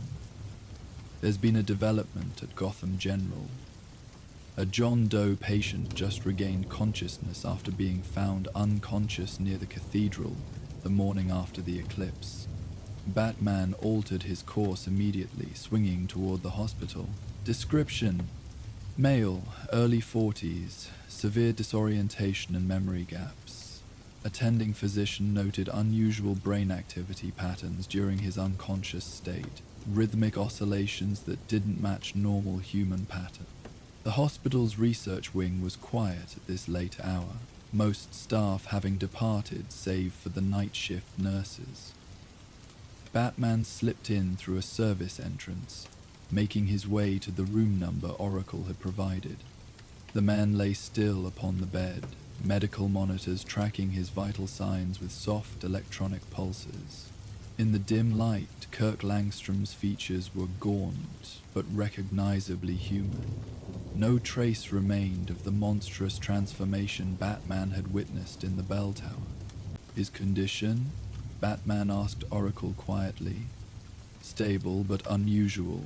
Brain scans show activity in regions typically dormant in humans. The medical staff can't explain his survival. He was found with extreme hypothermia, yet no cellular damage. Batman moved closer to the bed, studying Langstrom's sleeping form. The scientist's breathing was deep and regular, but his eyes moved rapidly beneath closed lids, as if witnessing scenes invisible to others. Langstrom's eyes suddenly opened, focusing with surprising clarity on Batman's cowled figure.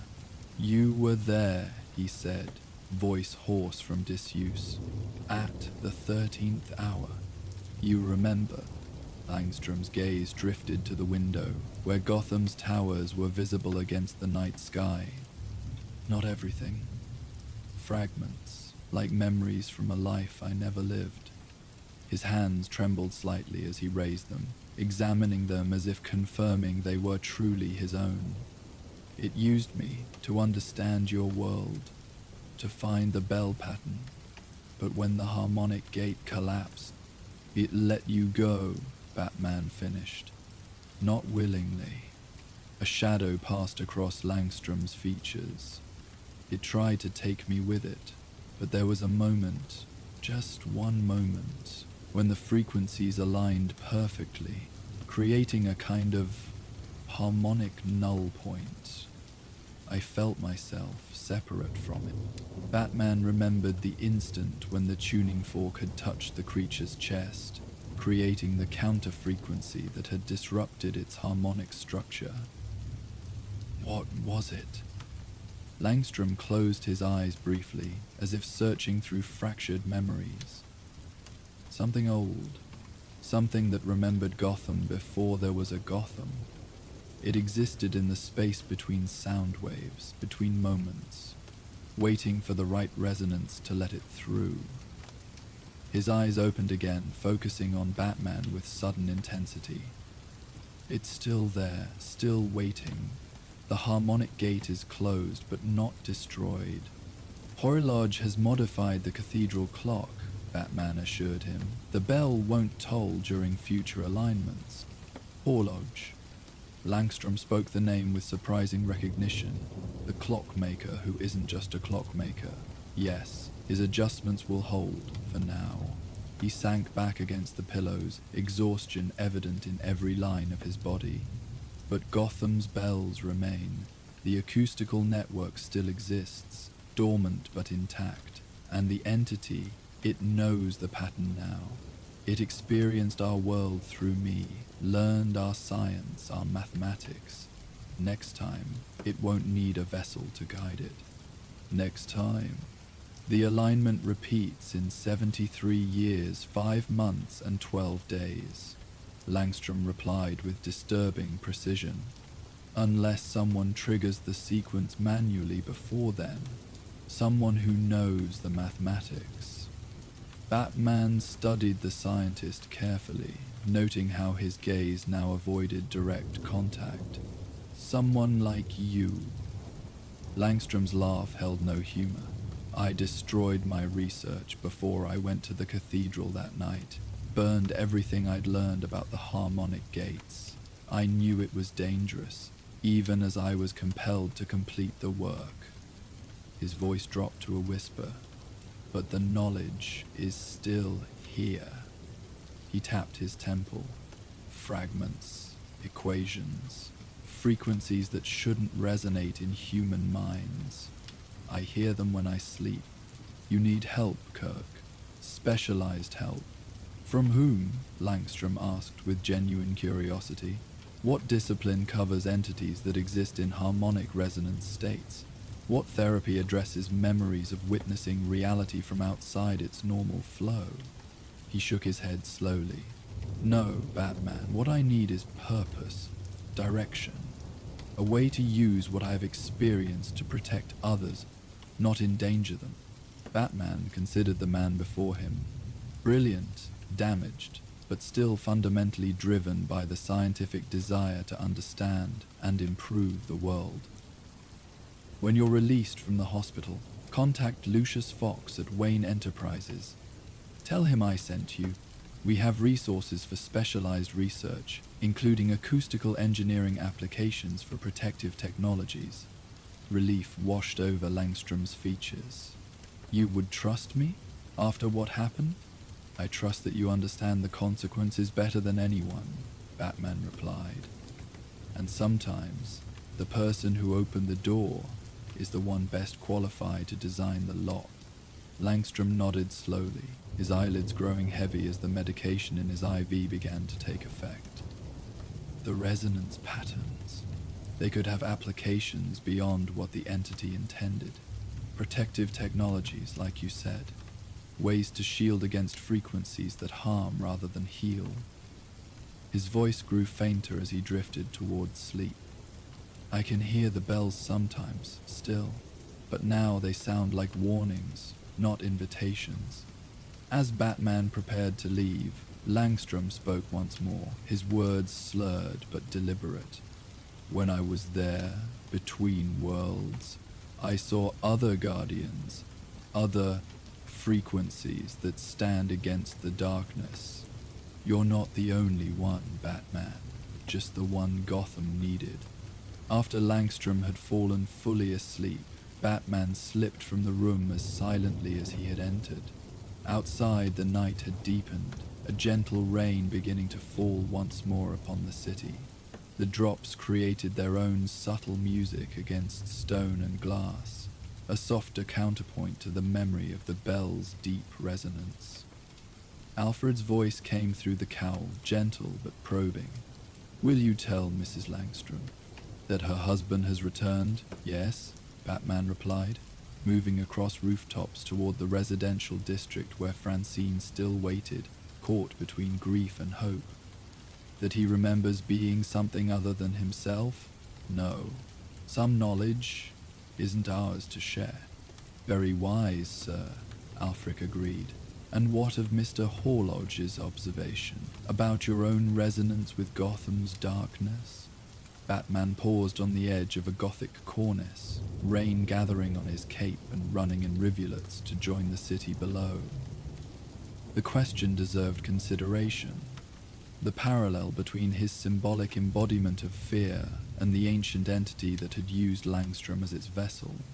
Both were responses to darkness, but with fundamentally different purposes. Resonance can amplify or cancel, Batman said finally. The entity sought to use Gotham's own architecture to create a gateway. To consume rather than protect. He fired his grapple, the line cutting through the gentle rain. What I do exists in opposition to that frequency, a counter-harmonic. "Elegantly put, sir," Alfred replied, satisfaction evident in his voice. Batman swung through the rain-washed night, the familiar rhythm of movement through Gotham's vertical landscape carrying its own kind of resonance.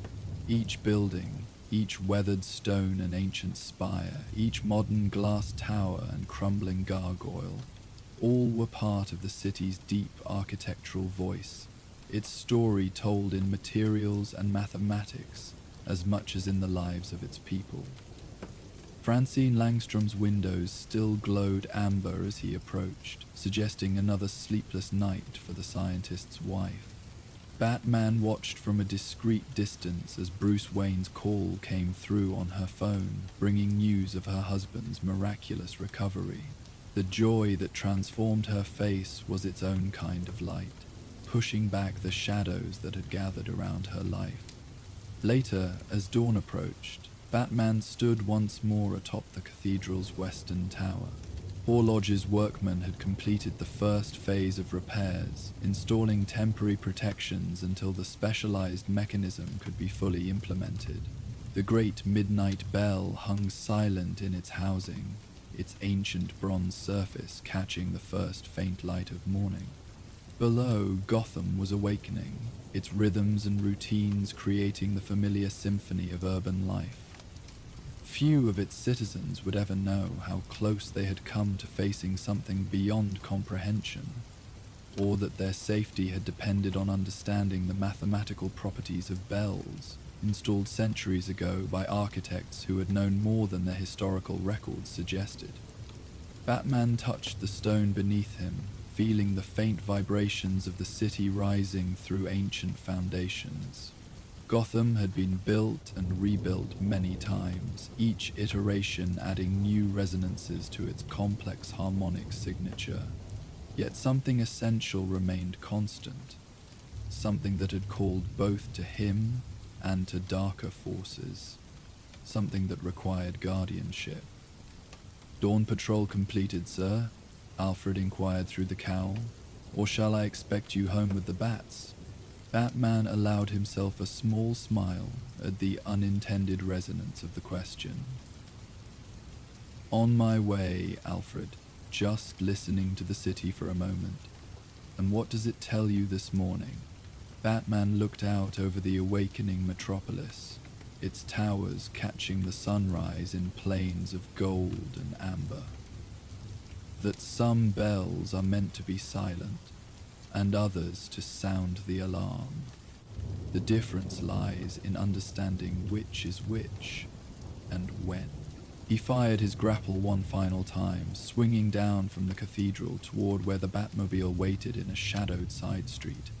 As he descended, he passed between two of the building's ancient gargoyles, weathered stone sentinels that had watched over Gotham for centuries before Batman had claimed the night as his domain.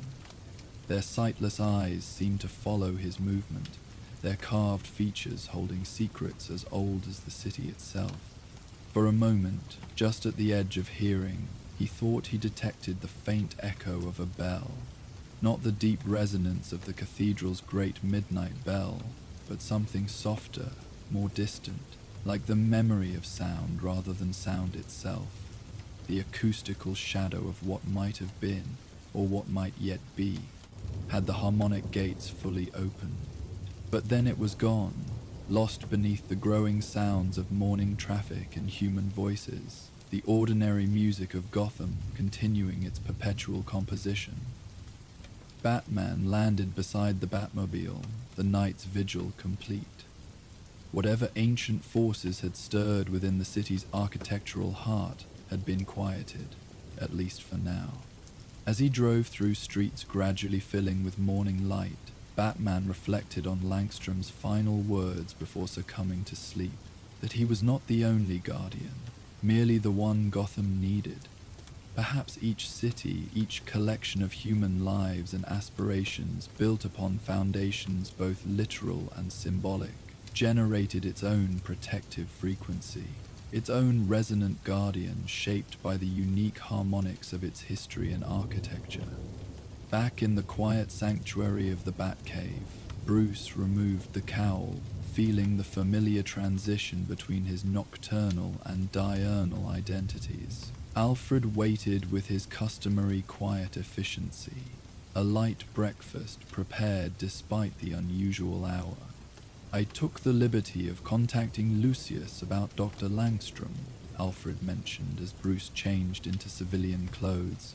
"He's quite intrigued by the possibility of acoustical research applications, something about frequency-based security systems." Bruce nodded, satisfied that this direction would provide Langstrom with both purpose and supervision. "Let Francine know that Wayne Enterprises will cover his medical expenses," he added, "and arrange for specialized care if his condition requires it." "Already done, sir," Alfred replied, "though the hospital reports his recovery is proceeding remarkably well, physically at least." He hesitated briefly. "As for the psychological aspects of his experience, some journeys change us, Alfred," Bruce said quietly. "Not all transformations can be reversed entirely. Langstrom will need to find his own way back, much like you did after your own journeys into darkness," Alfred observed with characteristic insight. Bruce didn't respond directly, but the parallel wasn't lost on him. His own symbol, the bat, had emerged from his encounter with fear, transformed into something that could be harnessed rather than something that controlled him. Langstrom's path had been different, his transformation more literal, but perhaps the underlying pattern wasn't entirely dissimilar. As morning fully claimed the world above, Bruce finally allowed himself to rest, the events of the night settling into memory. In his dreams, bells tolled across Gotham, their harmonics creating patterns both mathematical and mystical. But they were no longer harbingers of doors opening between worlds. Instead, they marked the hours in their proper sequence, keeping time for a city that continued its complex rhythm beneath the watchful presence of its guardian. And somewhere, in a hospital room brightening with dawn light, Kirk Langstrom opened his eyes to a world that seemed both familiar and strangely new, his mind holding equations and memories that existed at the threshold of human understanding. The sound of bells had faded from his consciousness, replaced by the ordinary, magnificent music of heart monitors and human voices and the gentle morning rain against his window. Both men, in their separate sanctuaries, had emerged from encounters with forces that existed at the boundaries of comprehension. Both carried the marks of those encounters, visible or otherwise, and both had chosen, in their different ways, to stand as guardians rather than gateways, to protect the boundaries between worlds rather than breach them, to maintain the delicate harmonic balance that kept Gotham safe beneath its ancient watchful towers. The city slept and woke and lived its countless stories, largely unaware of the mathematical music that hummed through its architectural bones, or of how close it had come to hearing the forbidden 13th hour toll from a bell meant to remain forever silent. In the quiet moments between events, between heartbeats, between the precisely measured moments that humans called time, other frequencies still waited, still listened. But for now, at least, the only wings that moved through Gotham's night belonged either to ordinary bats or to the solitary figure who had claimed their symbolism as his own. And the midnight bell, hidden within its tower, remained silent, its purpose transformed from invitation to warning, from gateway to barrier. Its bronze surface caught occasional moonlight through the newly repaired clock face, the ancient symbols etched into its metal holding secrets that would remain unvoiced, its deep harmonic voice stilled by those who understood that some sounds were never meant to resonate through the delicate architecture of human reality. In time, perhaps, the memory of the entity that had used Langstrom's transformed body would fade, becoming just another strange tale in Gotham's long history of unexplained occurrences. But the knowledge would remain with those who had confronted it, the understanding that beneath the city's visible structures lay older patterns, older mathematics, older music, waiting to be remembered, or perhaps deliberately forgotten. Batman would continue his vigil, moving through the city's nightscape with the fluid grace that had become his signature. And with each swing between Gotham's towers, each silent landing upon ancient cornices and modern steel, he would create his own counter-frequency, his own resonant opposition to whatever waited in the spaces between sound and silence, between light and darkness, between the measured hours of ordinary time and the unmeasured eternity that lay beyond the 13th chime. As the final echoes of the midnight bell faded into memory, Gotham's ancient towers stood silent once more, their secrets safely guarded. Batman continued his nightly vigil, a solitary guardian moving through shadows, always alert to the city's countless whispers. 3 weeks passed in relative quiet. The creature that had worn Kirk Langstrom's form was gone, returned to whatever resonant space existed between worlds. Langstrom himself had begun his slow recovery, working with Lucius Fox at Wayne Enterprises to transform his otherworldly knowledge into protective technologies. But Gotham's respite would prove brief. As Batman perched atop the GCPD headquarters one rain-slicked evening, Commissioner Gordon approached the activated signal with unusual tension in his stride. "Another one," Gordon said without preamble, handing over a sealed evidence bag. Inside lay a pristine white card, its surface marked with an intricate pattern of dots, dashes and symbols arranged in a spiral formation. "Fourth one this week," Batman observed, studying the complex arrangement through his cowl's enhanced vision. Gordon nodded grimly. Each delivered to a different city official. No demands, no threats, just these patterns that none of our cryptographers can decipher. Batman carefully returned the card. Where was this one found? Deputy Mayor's private elevator. Security cameras showed nothing. Gordon's weathered face betrayed his concern. Whatever game is being played, it's escalating. The patterns are getting more complex, and they're appearing in increasingly secure locations. Batman's mind was already analyzing possibilities, following threads of logic to their most likely source. "I'll look into it." As he fired his grapple and swung away into the night, Batman knew that Gotham's brief peace had ended. A new challenge was emerging, not from ancient harmonic gates or interdimensional entities, but from a brilliant, fractured mind that spoke in riddles and codes, weaving patterns meant to be both puzzle and challenge. The whispering code had begun, and somewhere in Gotham's labyrinth of possibilities, the Riddler was waiting for Batman to follow the breadcrumbs of logic to their inevitable confrontation. The midnight rain washed over Gotham in gentle waves, droplets tracing intricate patterns down the glass of Wayne Manor's library windows. Outside, ancient oak trees swayed in the autumn breeze, their silhouettes visible only when lightning occasionally illuminated the sprawling grounds. The rainfall created a soothing percussion against the rooftop, a natural lullaby that had persisted for hours. Bruce Wayne sat in his father's old leather chair, fingers steepled beneath his chin as he listened to the quiet static of a vintage radio positioned on the mahogany side table. The device was an elegant relic from another era, polished walnut with brass dials that caught the warm glow of the library's fireplace.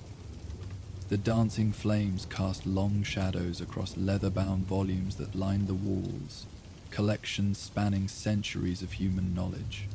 For 3 nights, reports had filtered in through Oracle's network about strange broadcasts interrupting regular programming, soft melodic whispers that listeners described as oddly familiar and impossible to ignore.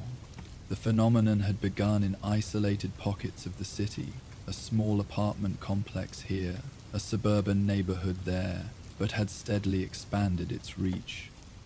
Now, entire districts were reporting incidents. Most concerning were the after effects. People reported losing time, waking hours later with vague memories of having completed tasks they couldn't recall starting. Some had rearranged furniture into peculiar geometric patterns. Others had written pages of text they didn't remember composing, full of references to dreams and lullabies.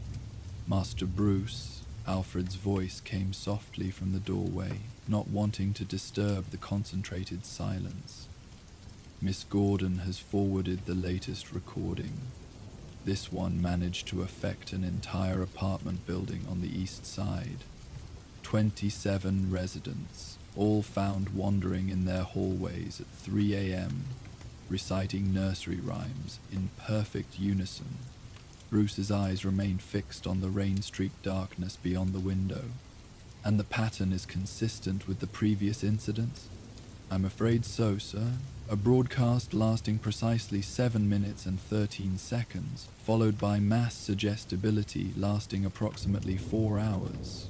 Alfred placed a tablet on the side table, its screen displaying waveform analyses of the mysterious broadcast. But there's something else this time. Miss Gordon isolated a verbal component buried beneath the melodic elements. Bruce finally turned, taking the tablet and studying the highlighted section of the audio spectrum. A riddle. Yes, sir. Rather on the nose, wouldn't you say? Bruce tapped the screen, and a distorted voice emerged from the tablet's speakers, barely audible beneath layers of soothing tones and gentle white noise. I whisper secrets to your dreams, awake but sleeping all the same. What once brought comfort brings control, when lullabies become my game. Riddler, Bruce said, the name carrying the weight of certainty. This has all the hallmarks of Edward Nygma's work, the compulsion toward puzzles, the theatrical flair, the need to be recognized for his brilliance. But, sir, this is rather a departure from his usual methodology, is it not? There are no death traps, no grand schemes demanding public attention. Alfred's brow furrowed with genuine concern. These broadcasts seem almost intimate in their approach. Bruce rose from the chair, moving toward the rain-streaked window. That's what worries me, Alfred. Riddler has always been about spectacle, about proving his intellectual superiority through public demonstration. This is different, quieter, more patient. He turned back to face his oldest friend and confidant, and potentially far more dangerous. How so, sir? Because he's not trying to control bodies this time. He's going after minds. The rain continued its gentle percussion against the glass, a counterpoint to the subtle static still emanating from the vintage radio. Bruce reached out and turned the dial, silencing it with a decisive click. I need to see the transmission points. If Riddler is broadcasting these signals across Gotham, he's using infrastructure, radio towers, repeater stations, something physical we can trace. Miss Gordon has already begun that analysis, sir. The broadcasts appear to be originating from multiple points simultaneously, making triangulation difficult. But she's identified 3 possible nodes in the old AM radio network that show unusual power consumption patterns. Bruce nodded, already moving toward the study's hidden entrance to the Batcave. Tell her to send the coordinates to the Batmobile. I'll investigate the first location tonight. Very good, sir. And may I suggest you utilize the cowl's audio dampening protocols? We don't yet know what triggers the suggestive state in listeners. Bruce paused at the grandfather clock, his hand resting on its ornate face. Good thinking, Alfred. And keep analyzing those broadcasts. There might be patterns we're missing, something that connects the victims beyond simple proximity to a radio. Of course, sir. Though I must say puzzles involving sound waves and musical patterns are somewhat outside my usual expertise. A rare, slight smile crossed Bruce's face. You sold yourself short, Alfred. I seem to recall a certain butler who could identify any classical composition within 3 notes when I was a child. Ah, well, Alfred straightened almost imperceptibly. One does acquire certain skills over a lifetime of service. I shall endeavor to put them to good use.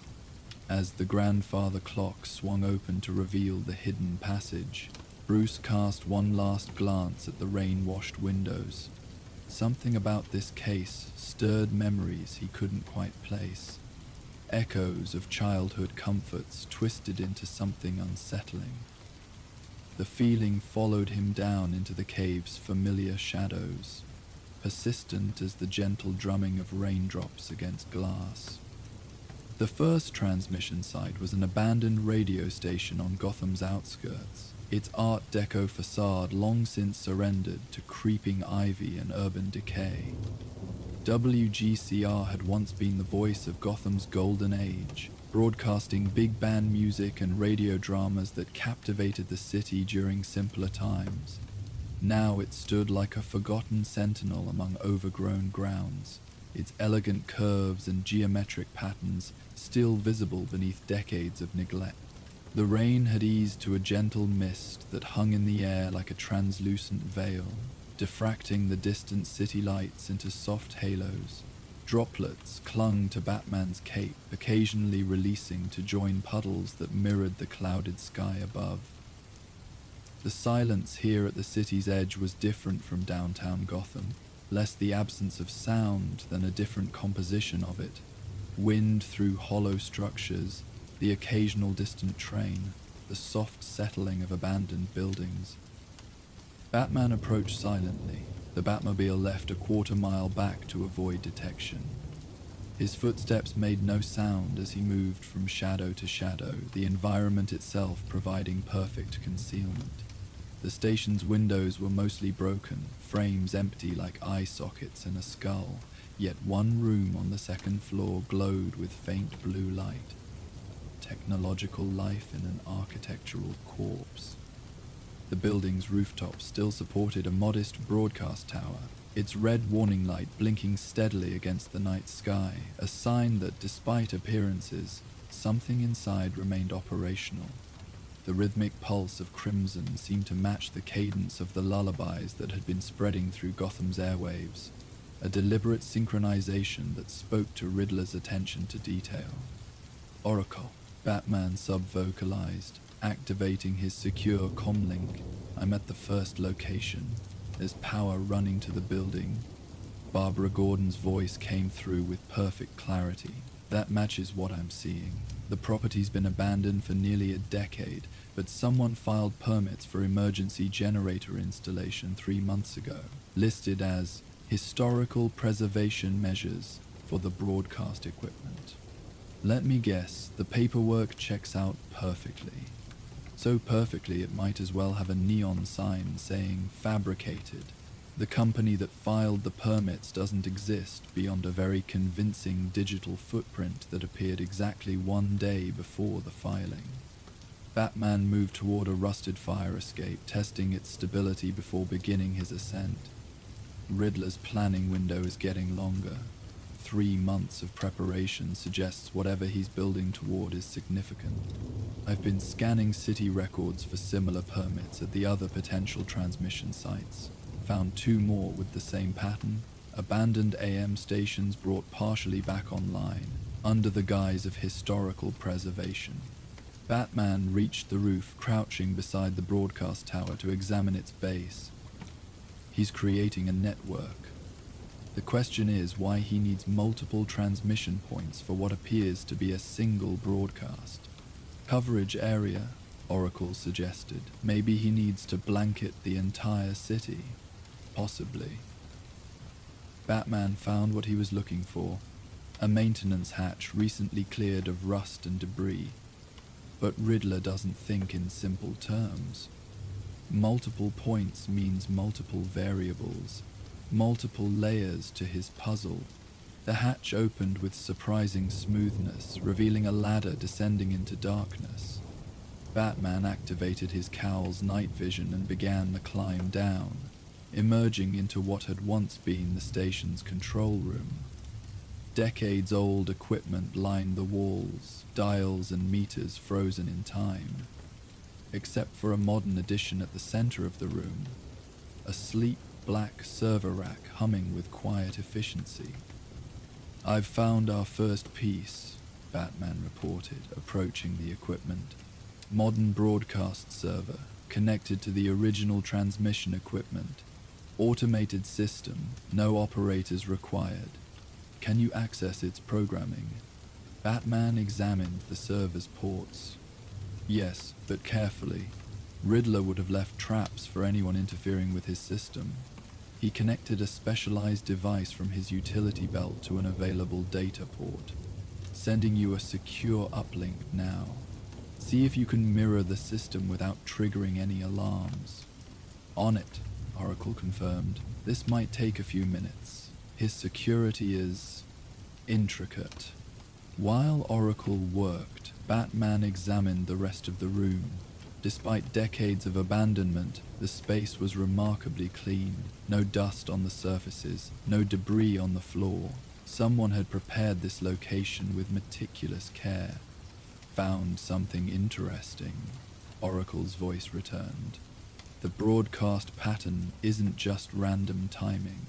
It follows mathematical sequences, prime number intervals, with specific durations corresponding to musical notation.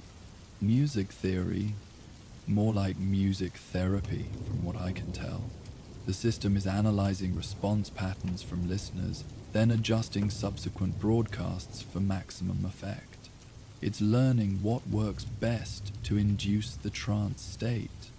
Batman's attention was drawn to a small object taped beneath the main console, a green envelope marked with a familiar question mark. "Riddler's left us a message." "Be careful," Oracle cautioned. "It could be rigged." Batman scanned the envelope with multiple detection modes before carefully opening it. Inside was a single card, bearing an elegant script. "Lullabies and alibis, memories that harmonize. What once was sung to soothe your fears becomes the key to Gotham's tears. Find the melody that lingers still, from cradle days on memory's hill. The next note waits where silence reigns, where ghostly voices still remain." Another riddle, Batman confirmed, transmitting an image to Oracle. This one's more personal. He's referring to lullabies, childhood memories. "Where silence reigns, where ghostly voices still remain," Oracle repeated. Could be referring to another radio station, maybe one that's fully abandoned rather than partially operational. "No," Batman said after a moment's consideration. "He's being more literal. He's sending us to the Gotham Cemetery." There was a brief pause before Oracle responded. "The old caretaker's chapel has a carillon, a bell tower with a keyboard instrument. It hasn't been used in years, but it's still maintained as a historical landmark. That's our next location. I'll finish here first." Batman turned his attention back to the server. "Have you extracted what you need?" "Almost. The system's activation protocols are tied to specific astronomical events. Tonight's broadcast is scheduled for 2:13 a.m., exactly when the moon reaches its zenith over Gotham." Batman checked the time display in his cowl. 11:47 p.m. "Just over 2 hours. Can you delay or block the transmission?" "Not without risking a cascade failure that might trigger whatever contingencies Riddler has in place. But I might be able to modify the broadcast, strip out the suggestive elements while maintaining the overall pattern." "Do it," Batman instructed.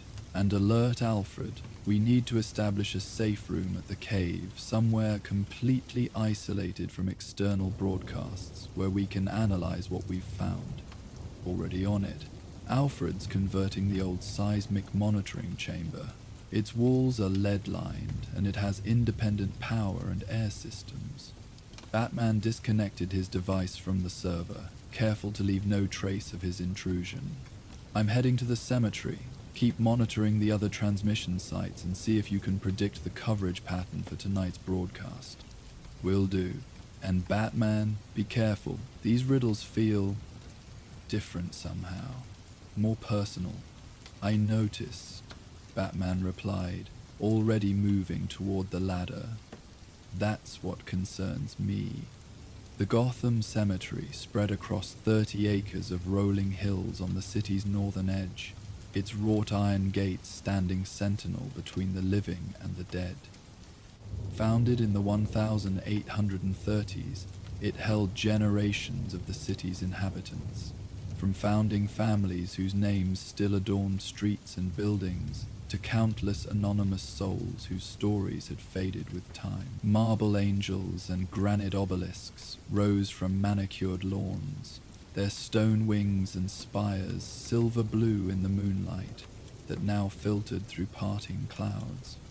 The night air had cleared after the rain, carrying the scent of wet earth and stone, of roses left on recent graves, and the ancient smell of yew trees that lined the central pathway. Occasional droplets fell from overhanging branches, creating gentle percussion against leaves and stone alike. The breeze carried whispers, not supernatural, but the natural sounds of branch against branch, leaf against leaf, a quiet symphony that could, to receptive ears, sound almost like distant voices. Batman approached on foot, the Batmobile once again left at a discreet distance, hidden behind a mausoleum bearing the name of a long-extinct Gotham banking family. His cape settled around him, occasionally stirring in the light wind as he moved between monuments with practiced silence. The graveyard at night held no supernatural fears for him. He had faced too many real monsters to be troubled by imagined ones. But the weight of accumulated grief that permeated the place was undeniable. This was a landscape shaped by loss, every stone a marker of someone's deepest pain. The caretaker's chapel rose from the cemetery's highest point, its Gothic spire silhouetted against the cloud-streaked sky. As Batman drew closer, the soft strains of music drifted through the night air. A gentle melody played on bells, so faint it might have been imagination. Oracle, he subvocalized. Do you have any record of the carillon being scheduled for use tonight? Negative. According to city records, it hasn't been played publicly in over 5 years. Yet the music continued, a delicate progression of notes that teased at Batman's memory. Something familiar in the melody tugged at him, like a half-remembered dream. He approached the chapel cautiously, all senses alert for traps or surveillance. The chapel door stood slightly ajar, warm light spilling out across the stone steps.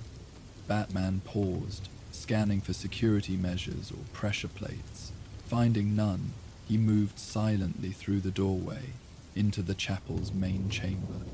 The space was empty of people but filled with sound, the bell melody now clear and distinct, playing from hidden speakers.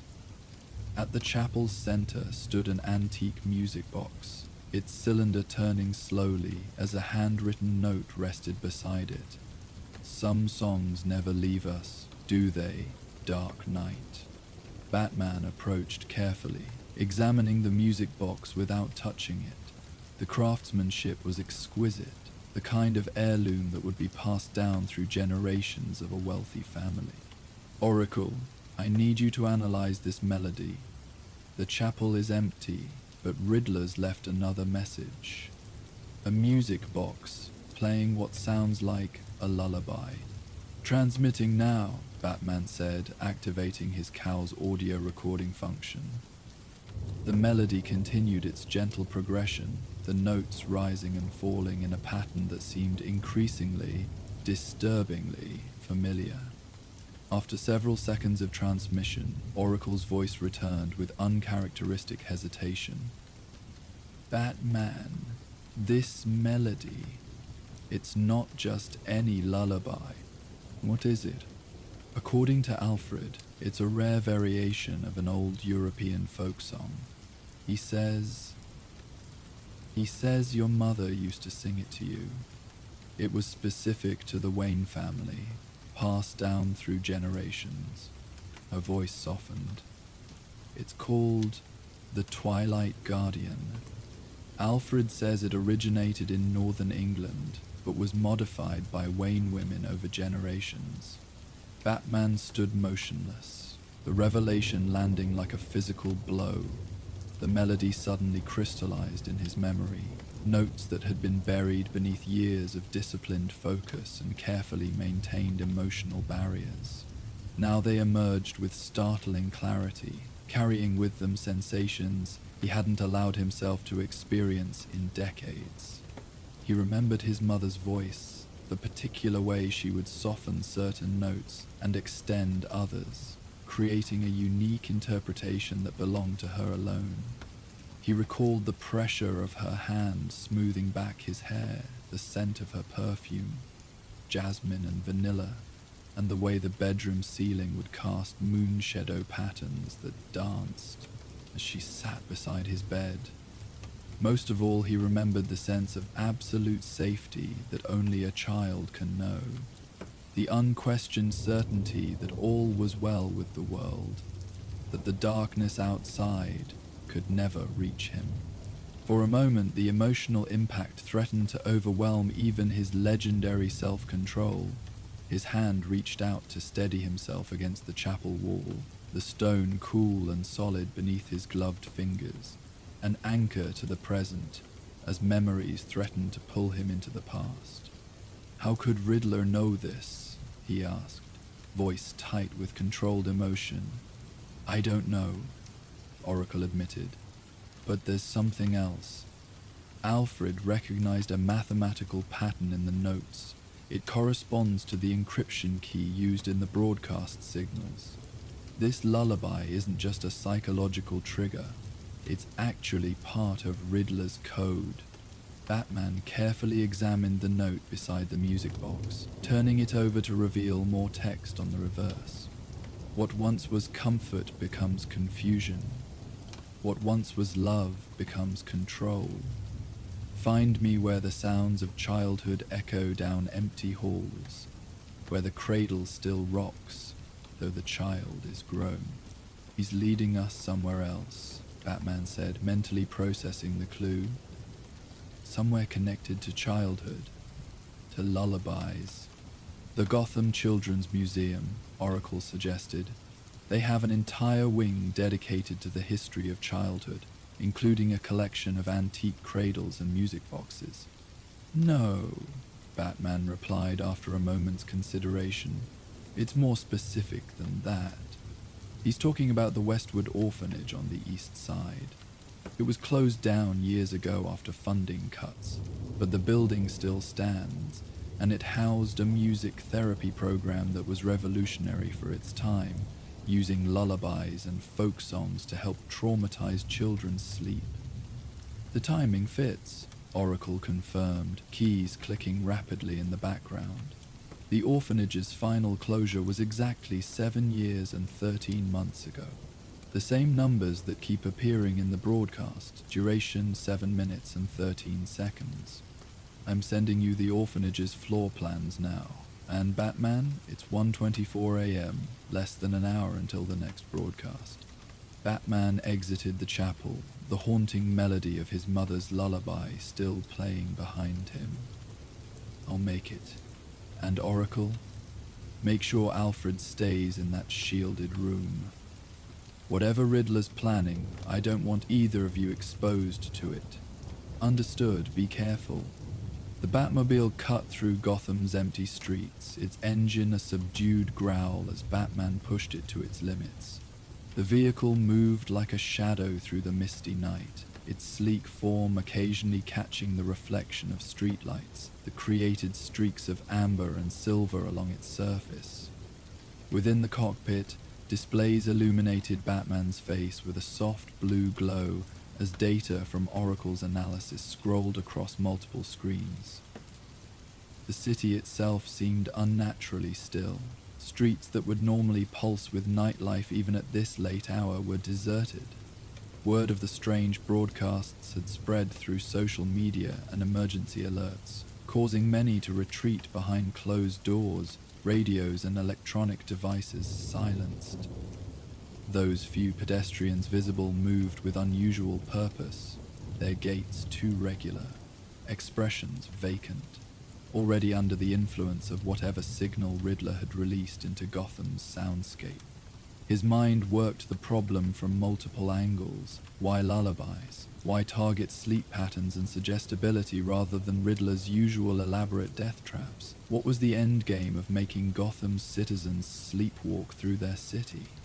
Riddler's obsession with proving his intellectual superiority typically manifested in much more direct challenges, puzzles with deadly consequences that forced Batman to demonstrate his detective skills under pressure. This approach was more subtle, more patient, suggesting a evolution in Enigma's methodology that was concerning. Instead of trying to defeat Batman directly, was he attempting to reshape the battlefield itself, to alter how Gotham's citizens perceived reality, perhaps even their basic loyalty and allegiance? More troubling was the personal nature of this particular puzzle. The lullaby from his childhood was not common knowledge. It existed in no public records, no Wayne family biographies. Its existence was known only to those closest to Bruce during his earliest years. That Riddler had somehow accessed this deeply private memory suggested either a security breach of unprecedented sophistication or something more troubling. Someone from Bruce's inner circle might have been compromised. The orphanage appeared ahead, a looming Victorian structure fallen into disrepair. Its windows were dark, many broken, but Batman's enhanced vision detected the faint glow of electricity within, power where there should be none. Oracle, I've reached the orphanage. There's active power to the building. City records show the utilities were permanently disconnected when the building was condemned. Whatever's running in there is on independent systems. Batman parked the Batmobile in the shadow of an abandoned warehouse across the street, then approached the orphanage on foot. The front entrance was sealed with official condemnation notices, but a side door stood slightly ajar, an invitation. The building's interior was a study in decay. Peeling paint hung in curled strips from water-damaged ceilings, revealing layers of different colors that documented the facility's long history. Mold patterns spread across walls like abstract art, their organic shapes forming almost recognizable patterns in the dim light. Broken furniture lay scattered across warped wooden floors. Small chairs that once held children, bookshelves that once contained stories of adventure and wonder, now rotting and collapsed like the dreams they once nurtured. The smell was a complex mixture of dampness, mildew, and the particular melancholy of abandoned spaces, places designed for human presence that had been surrendered to entropy. Water dripped somewhere in the distance, a metronomic pulse that marked the passage of time in this forgotten place. The sound echoed down empty corridors, bouncing off tile and plaster to create a rhythmic background that seemed almost musical in its precision. Amidst this chaos of neglect, a clear path had been swept through the debris, the floor beneath recently cleaned. Footprints in the remaining dust revealed methodical movements, precise, purposeful work rather than vandalism or urban exploration. Batman followed the path silently, cowl sensors scanning for tripwires, pressure plates, or motion detectors. The advanced systems registered minute changes in air pressure, temperature variations, and electromagnetic anomalies, all indicating sophisticated technology recently installed within these decaying walls. The freshly cleared path led to what had once been the orphanage's common room, a large space where children would have gathered for meals, lessons, and activities. Faded murals still adorned the upper walls, pastoral scenes of children playing in idyllic landscapes, their paint cracked and peeling, but the images still recognizable.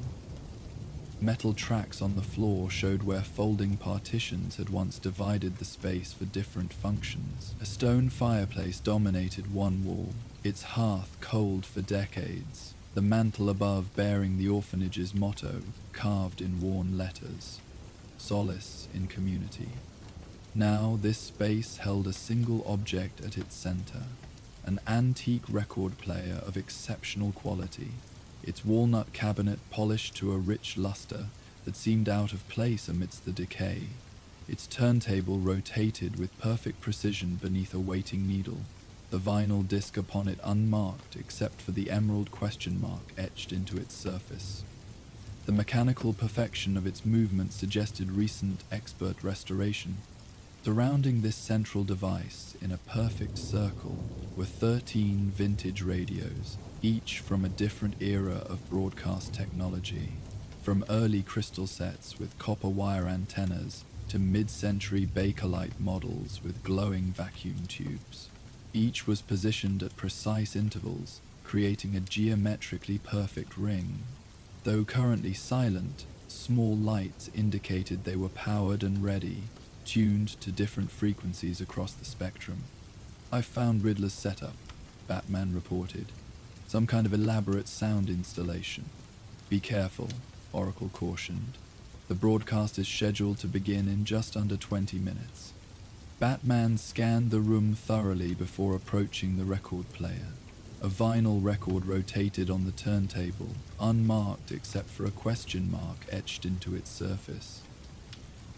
Beside it lay yet another green envelope. This time, the message inside was direct. "Congratulations, Dark Knight, on following the melody to its source. But you've only heard the prelude to our symphony of sleep. Tonight at 2:13, Gotham will hear the full arrangement, unless you're willing to be the first to truly listen. Place the needle on the record.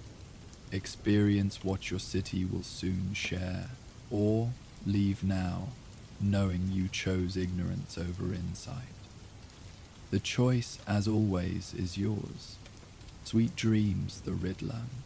Batman checked the time again, 1:56 a.m. 17 minutes until the scheduled broadcast. "It's a trap," Oracle stated flatly. "He wants you to expose yourself to whatever suggestive programming he's developed." "Agreed. But it's also our best chance to understand what we're dealing with." Batman examined the record player more closely. "If I can analyze the content directly, we might find a way to counter its effect. And if it immediately puts you in a suggestible state, or worse." Batman removed a small device from his utility belt, attaching it to his cowl. "The neural safeguard should provide some protection. Enough for me to maintain basic awareness, even if the suggestions take hold. And you'll be monitoring my vitals the entire time." "I don't like this," Oracle said, concern evident in her voice. "There has to be another way. Not in the time we have left." Batman studied the circle of radios surrounding the record player. "These are set to broadcast whatever plays on this record. They're linked to the larger network, amplifying the signal across Gotham. I need to know what we're fighting." After a moment of tense silence, Oracle responded. "Alfred says to remind you that you've always been extraordinarily stubborn when it comes to hypnotic suggestions. Your mental discipline might provide additional resistance." "That's what I'm counting on," Batman replied. He made final adjustments to his cowl's neural safeguard, then reached for the record player's arm. "Beginning now, maintain constant monitoring and be prepared to activate the Batmobile's remote retrieval if I become compromised. Standing by. And Batman, don't get lost in there." He lowered the needle onto the spinning vinyl. For a moment, there was only the soft hiss of empty grooves. Then music began to play. The melody was immediately recognizable as the same lullaby from the cemetery chapel, but with subtle differences. Additional harmonics layered beneath the main theme, creating overtones that seemed to resonate directly with the brain's natural frequencies. As the music continued, a voice emerged from beneath the melody, Riddler's voice, but gentler than Batman had ever heard it, almost hypnotic in its soothing cadence. Listen closely to the spaces between the notes, where memory and music intertwine. Remember the comfort of darkness before the fear. Remember the peace that came before the loss. Follow the melody back to where it began, before the alley, before the pearls, before the birth of the bat. Batman felt his consciousness begin to shift, the neural safeguard creating a strange dual awareness, part of him remaining analytical, observing what was happening, while another part was drawn inexorably into the music's undertow. The orphanage's common room began to blur around him, its decaying walls dissolving into another space entirely, the warm, book-lined study of Wayne Manor from his childhood. Oracle, he managed to sub-vocalize. Something's happening. The music is creating some kind of dissociative state. I'm seeing memories. Her response came as if from a great distance. Your vital signs are stable, but showing patterns consistent with deep meditative states. The neural safeguard is holding, but just barely. In Batman's vision, the orphanage room dissolved around him, its decaying walls giving way to the warm, wood-paneled study of Wayne Manor from his childhood. The transformation was seamless, every detail perfect, from the particular way firelight played across the leather-bound books to the faint smell of pipe tobacco that his father enjoyed on rare occasions. The grandfather clock ticked with its distinctive rhythm, slightly uneven on the 7th hour chime, a mechanical quirk he had forgotten until this moment. A figure appeared in the study doorway, his mother, Martha Wayne, her face gentle in the firelight. She wore a blue dress he remembered from his 8th birthday, her pearl necklace catching the warm light as she moved into the room. Her voice carried the lullaby that now played on the record, each note perfect in pitch and timbre. The sensory recreation was uncannily complete, down to the faint scent of her perfume, jasmine with notes of vanilla, and the soft rustle of silk as her dress moved with each step. Even the particular way she would smooth back her hair with her left hand while holding a note was precisely as he remembered. It's not just suggestion, Batman reported, fighting to maintain his analytical distance, even as the emotional pull of the memory threatened to overwhelm his training. It's full sensory immersion, drawing on personal memories, reshaping them. His voice faltered as his mother's hand, exactly as warm and gentle as he remembered, brushed his cheek in a gesture of comfort he had not felt in decades. The scene shifted again with dreamlike fluidity. Now he stood in the alley where his parents had died, the narrow passage between the Monarch Theatre and the adjacent building. But something was different. The familiar architectural details were there, the fire escape above, the service entrance to the left, the particular pattern of the brickwork. But the atmosphere had changed. The threatening shadows were gone, replaced by gentle moonlight that softened every edge. The damp chill he associated with this place was absent, replaced by a comfortable evening warmth. Most significantly, there was no gun, no mugger, no falling pearls scattering across wet pavement. Instead, his mother continued to sing the lullaby, her hand extended toward him in gentle reassurance. His father stood beside her, tall and unharmed, checking his watch with the characteristic gesture Bruce had almost forgotten. The family was intact, walking peacefully toward the waiting car, the night at the theater concluding with nothing more dramatic than a pleasant conversation about the performance they had just enjoyed. The trauma can be undone, Riddler's voice intoned beneath the music. The foundational moment can be rewritten. Isn't that what you've always wanted, Bruce? To change that one night, to follow a different path? With tremendous effort, Batman forced himself to focus on the neural safeguard's feedback.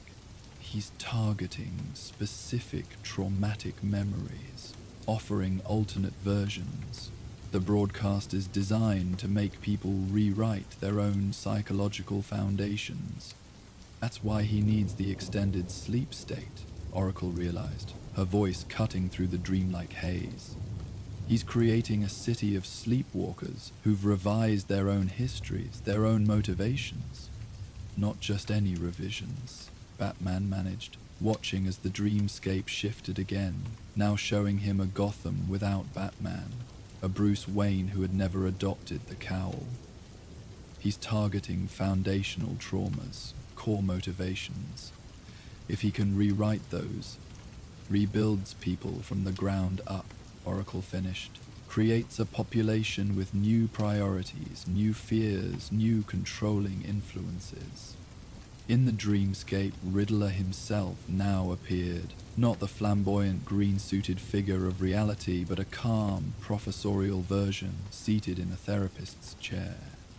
Isn't this better? Dream Riddler asked gently. A life without the bat, without the constant war? You could have had this peace. You could still choose it. With supreme effort, Batman focused on the physical reality around him. The decaying orphanage, the record player, the circle of radios now beginning to activate as 2:13 a.m. approached.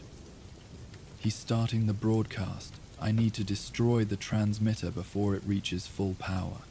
Batman, your readings are all over the place, Oracle warned. The neural safeguard is failing. You need to get out of there. But movement had become extraordinarily difficult, as if his body were responding to two contradictory sets of commands. In the dreamscape, his mother's lullaby continued, wrapping around him like a protective cocoon, offering the peace he had lost so long ago. Alfred, Batman sub-vocalized, hoping the link was still active. The lullaby, there was a counter melody you used to play on the piano when I couldn't sleep after they died. Do you remember?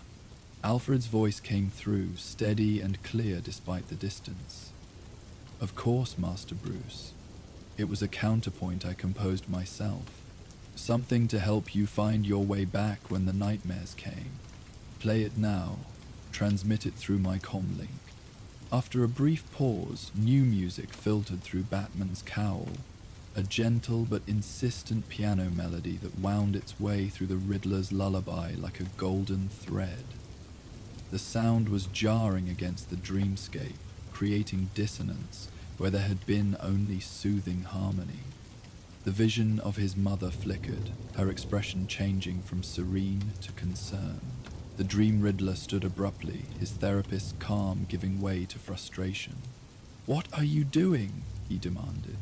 "You're ruining the pattern." "I'm remembering the truth," Batman said, "both in the dream and in reality. That comfort and truth aren't always the same thing. That some lullabies are meant to wake us up, not lull us to sleep." As Alfred's counter-melody continued, Batman felt his control returning. With deliberate effort, he reached toward the record player, fighting against both physical and psychological resistance. "You're breaking through," Oracle confirmed. "Neural patterns stabilizing.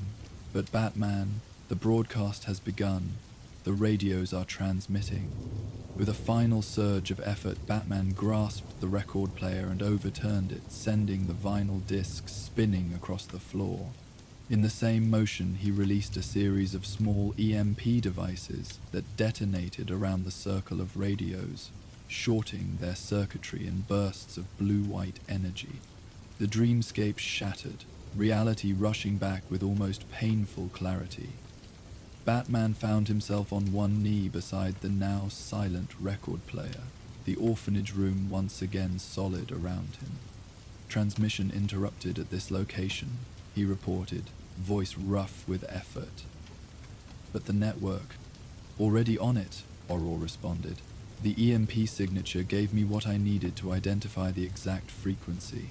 Alfred's counter-melody is being broadcast on all emergency channels, disrupting Riddler's patterns city-wide. Reports are coming in, people are waking up, confused but unharmed. Batman rose to his feet, scanning the room for any sign of Riddler himself. He wouldn't risk being here in person. This was all automated. There's something else, Oracle said. A new message just appeared on GCPD's main server. It's addressed to you. Put it through. Riddler's voice filled Batman's comlink, no longer soothing but tight with frustrated anger. Congratulations, Dark Knight, on finding the flaw in my lullaby. Most impressive. But remember, I now know what music moves your soul, what memories drive your mission. Sleep well with that knowledge, knowing I'll be composing our next movement with special care. Until then, sweet dreams. The message ended with the soft final notes of the lullaby, now distorted and discordant. We need to find him, Batman said, already moving toward the orphanage exit. The broadcast station at the cemetery already dispatched GCPD units there, Oracle interrupted, and to the other transmission sites. But preliminary reports suggest they're all automated, like this one. Riddler's controlling them remotely. Batman emerged from the orphanage into the pre-dawn darkness, the city around him quieter than usual, but showing signs of returning to normal. He'll have gone to ground, begin analyzing all his properties, all known associates. On it. And Batman, you should come back to the cave. We need to make sure the lullaby didn't leave any lasting effects. He paused beside the Batmobile, looking out over the city skyline. Not yet. There's one more place I need to check first. The drive to Gotham Cemetery passed in silence, Batman's mind working through the implications of what he'd experienced. Riddler had always been dangerous, but this new approach, targeting the psychological foundations of identity itself, represented an evolution in his methods that couldn't be ignored. The cemetery was quiet when he arrived, the caretaker's chapel dark and still. Blue and red lights from GCPD vehicles pulsed silently at the entrance, creating rhythmic patterns against the stone walls and leafy branches. Officers moved around the building, securing evidence under Commissioner Gordon's watchful supervision, but Batman bypassed them, moving like a shadow between monuments, heading instead for a different section of the graveyard, the Wayne family plot. This area sat on a gentle rise, surrounded by century-old oak trees whose branches created a natural cathedral above the graves. A wrought iron fence enclosed the plot, its gate perpetually open in symbolic welcome. Generations of Waynes rested here, their markers progressively more modest with each passing era, from the ornate Victorian monuments of the industrial pioneers to the simple, elegant stones of more recent family members. Here, beneath a marble angel whose face bore a serene expression rather than sorrow, lay his parents. The statue had been his father's choice, years before their deaths. Thomas Wayne had always preferred images of peace to those of grief. Fresh flowers lay at the base of the monument, Alfred's weekly tribute, white roses and forget-me-nots arranged with simple dignity. Batman stood before their graves, the cowl pulled back to expose his face to the gentle pre-dawn breeze. The first hints of sunrise touched the eastern horizon, turning clouds to bands of lavender and gold. Birds had begun their morning chorus in the surrounding trees, their overlapping songs creating natural harmonies far more complex than any human composition. After a long moment of silence, he spoke quietly, his voice carrying only far enough to reach the stones before him. Really had me, used my own memories against me, offered me a version of reality where that night in the alley ended differently. Bruce shook his head slowly, the weight of decades of grief and purpose evident in the gesture. And, for a moment, I wanted to believe it. His fingers traced the engraved names, Thomas Wayne, Martha Wayne, the cool marble familiar beneath his touch after countless visits over the years. Found something I didn't know was still there. That child's wish that it had all been different, that you had both walked out of that alley. The admission cost him something to voice aloud, even here alone. And I wonder if that makes me vulnerable. The graves offered only silence in return, but it was a silence Bruce had long ago learned to interpret, not as absence, but as presence beyond words. The first golden light of dawn now illuminated the angel's face, giving it a momentary appearance of gentle understanding. But it wouldn't have been truth, and you both taught me that truth matters more than comfort.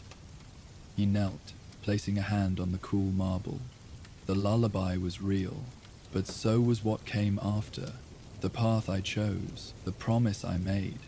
As dawn began to lighten the eastern sky, Bruce rose and pulled the cowl back over his face, once more becoming Batman. Oracle, he subvocalized. I'm coming home, and I want a full security sweep of all Wayne family records, anything that might contain personal details about my childhood. Riddler found this information somewhere, and we need to know how. Already started, she replied. Alfred's quite concerned, by the way.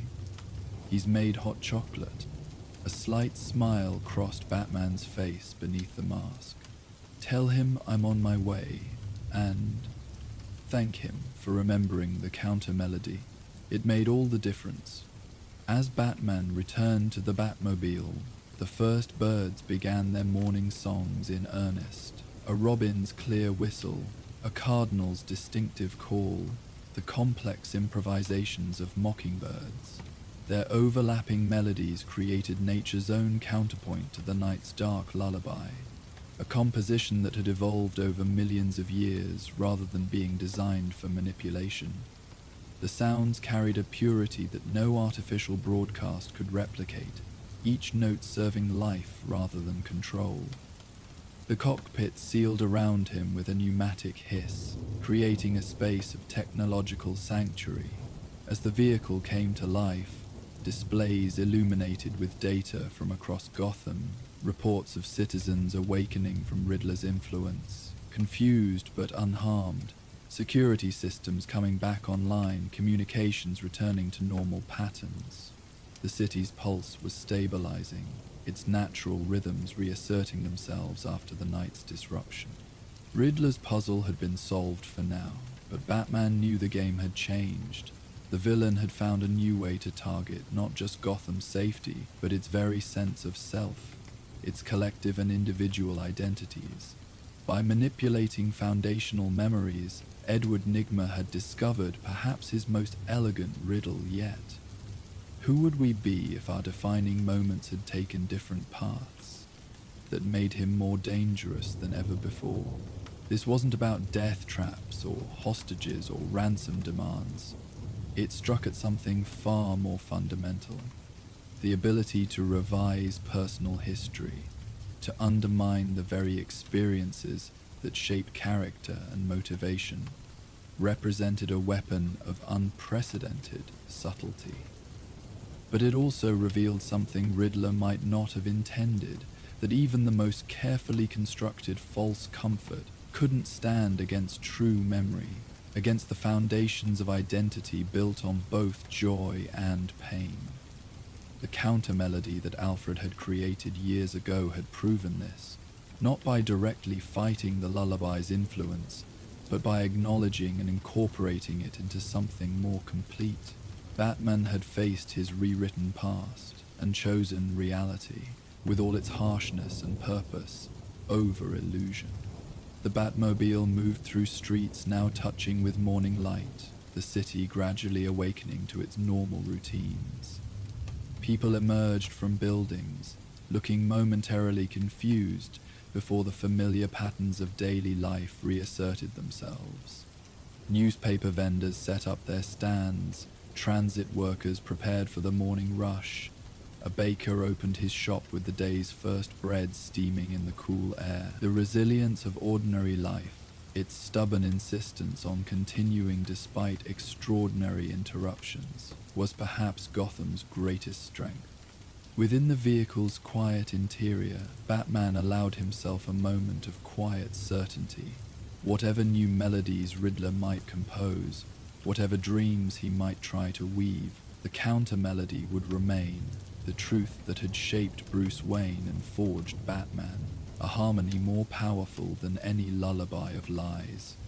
Some foundations, once properly built, could not be undermined. They could only be incorporated into whatever tried to replace them. The Batmobile slipped into the hidden tunnel that led to the cave, the transition from dawn light to cool darkness marking the boundary between his public mission and private sanctuary. Water dripped from stalactites, creating percussive notes that echoed through the vast underground space. The sounds of bats rustling in the higher caverns provided a constant, living presence. Nature's reminder that this space had existed long before it became his base of operations, and would continue long after. In the Batcave's main chamber, Alfred was waiting with a silver tray bearing a pot of hot chocolate and 2 porcelain cups, a childhood comfort transformed into a ritual of return. Steam rose from the rich, dark liquid, carrying the complex aroma of quality chocolate, vanilla, and the particular spice blend that was Alfred's closely guarded secret. The butler's posture was as perfect as always, but the slight loosening of tension around his eyes revealed his relief at Batman's safe return. "Welcome home, sir," he said simply, the 3 words carrying decades of shared history. Batman removed his cowl, becoming Bruce Wayne once more. The transition was more than physical. Subtle shifts in his posture and expression marked the change, from Gotham's guardian to Alfred's surrogate son. "Thank you, Alfred," he replied, accepting the offered cup. "For everything." The older man nodded, understanding all that remained unspoken between them. Together they would analyze what had happened, strengthen their defenses, and prepare for whatever came next, ready to face Gotham's nightmares in the clear light of awakened truth. The lullaby that had nearly undone Batman had revealed something stronger in its attempt, the counterpoint melody of authentic identity, complex and sometimes discordant, but ultimately more powerful than the most seductive illusion. Outside, Gotham continued its morning awakening, the sun now fully risen above the eastern horizon. Whatever darkness the coming night might bring, for now at least, the city dreamed its own dreams, authentic, varied, and free. And so our tale of Gotham comes to an end. Let the gentle night embrace you as you drift toward peaceful dreams, knowing that somewhere in the darkness, the Dark Knight watches over his city. If you're not asleep yet, we will now play the ambience of Gotham City at night to help you fall asleep. And if you were just listening to our tales, we will see you next time. Good night and sleep well.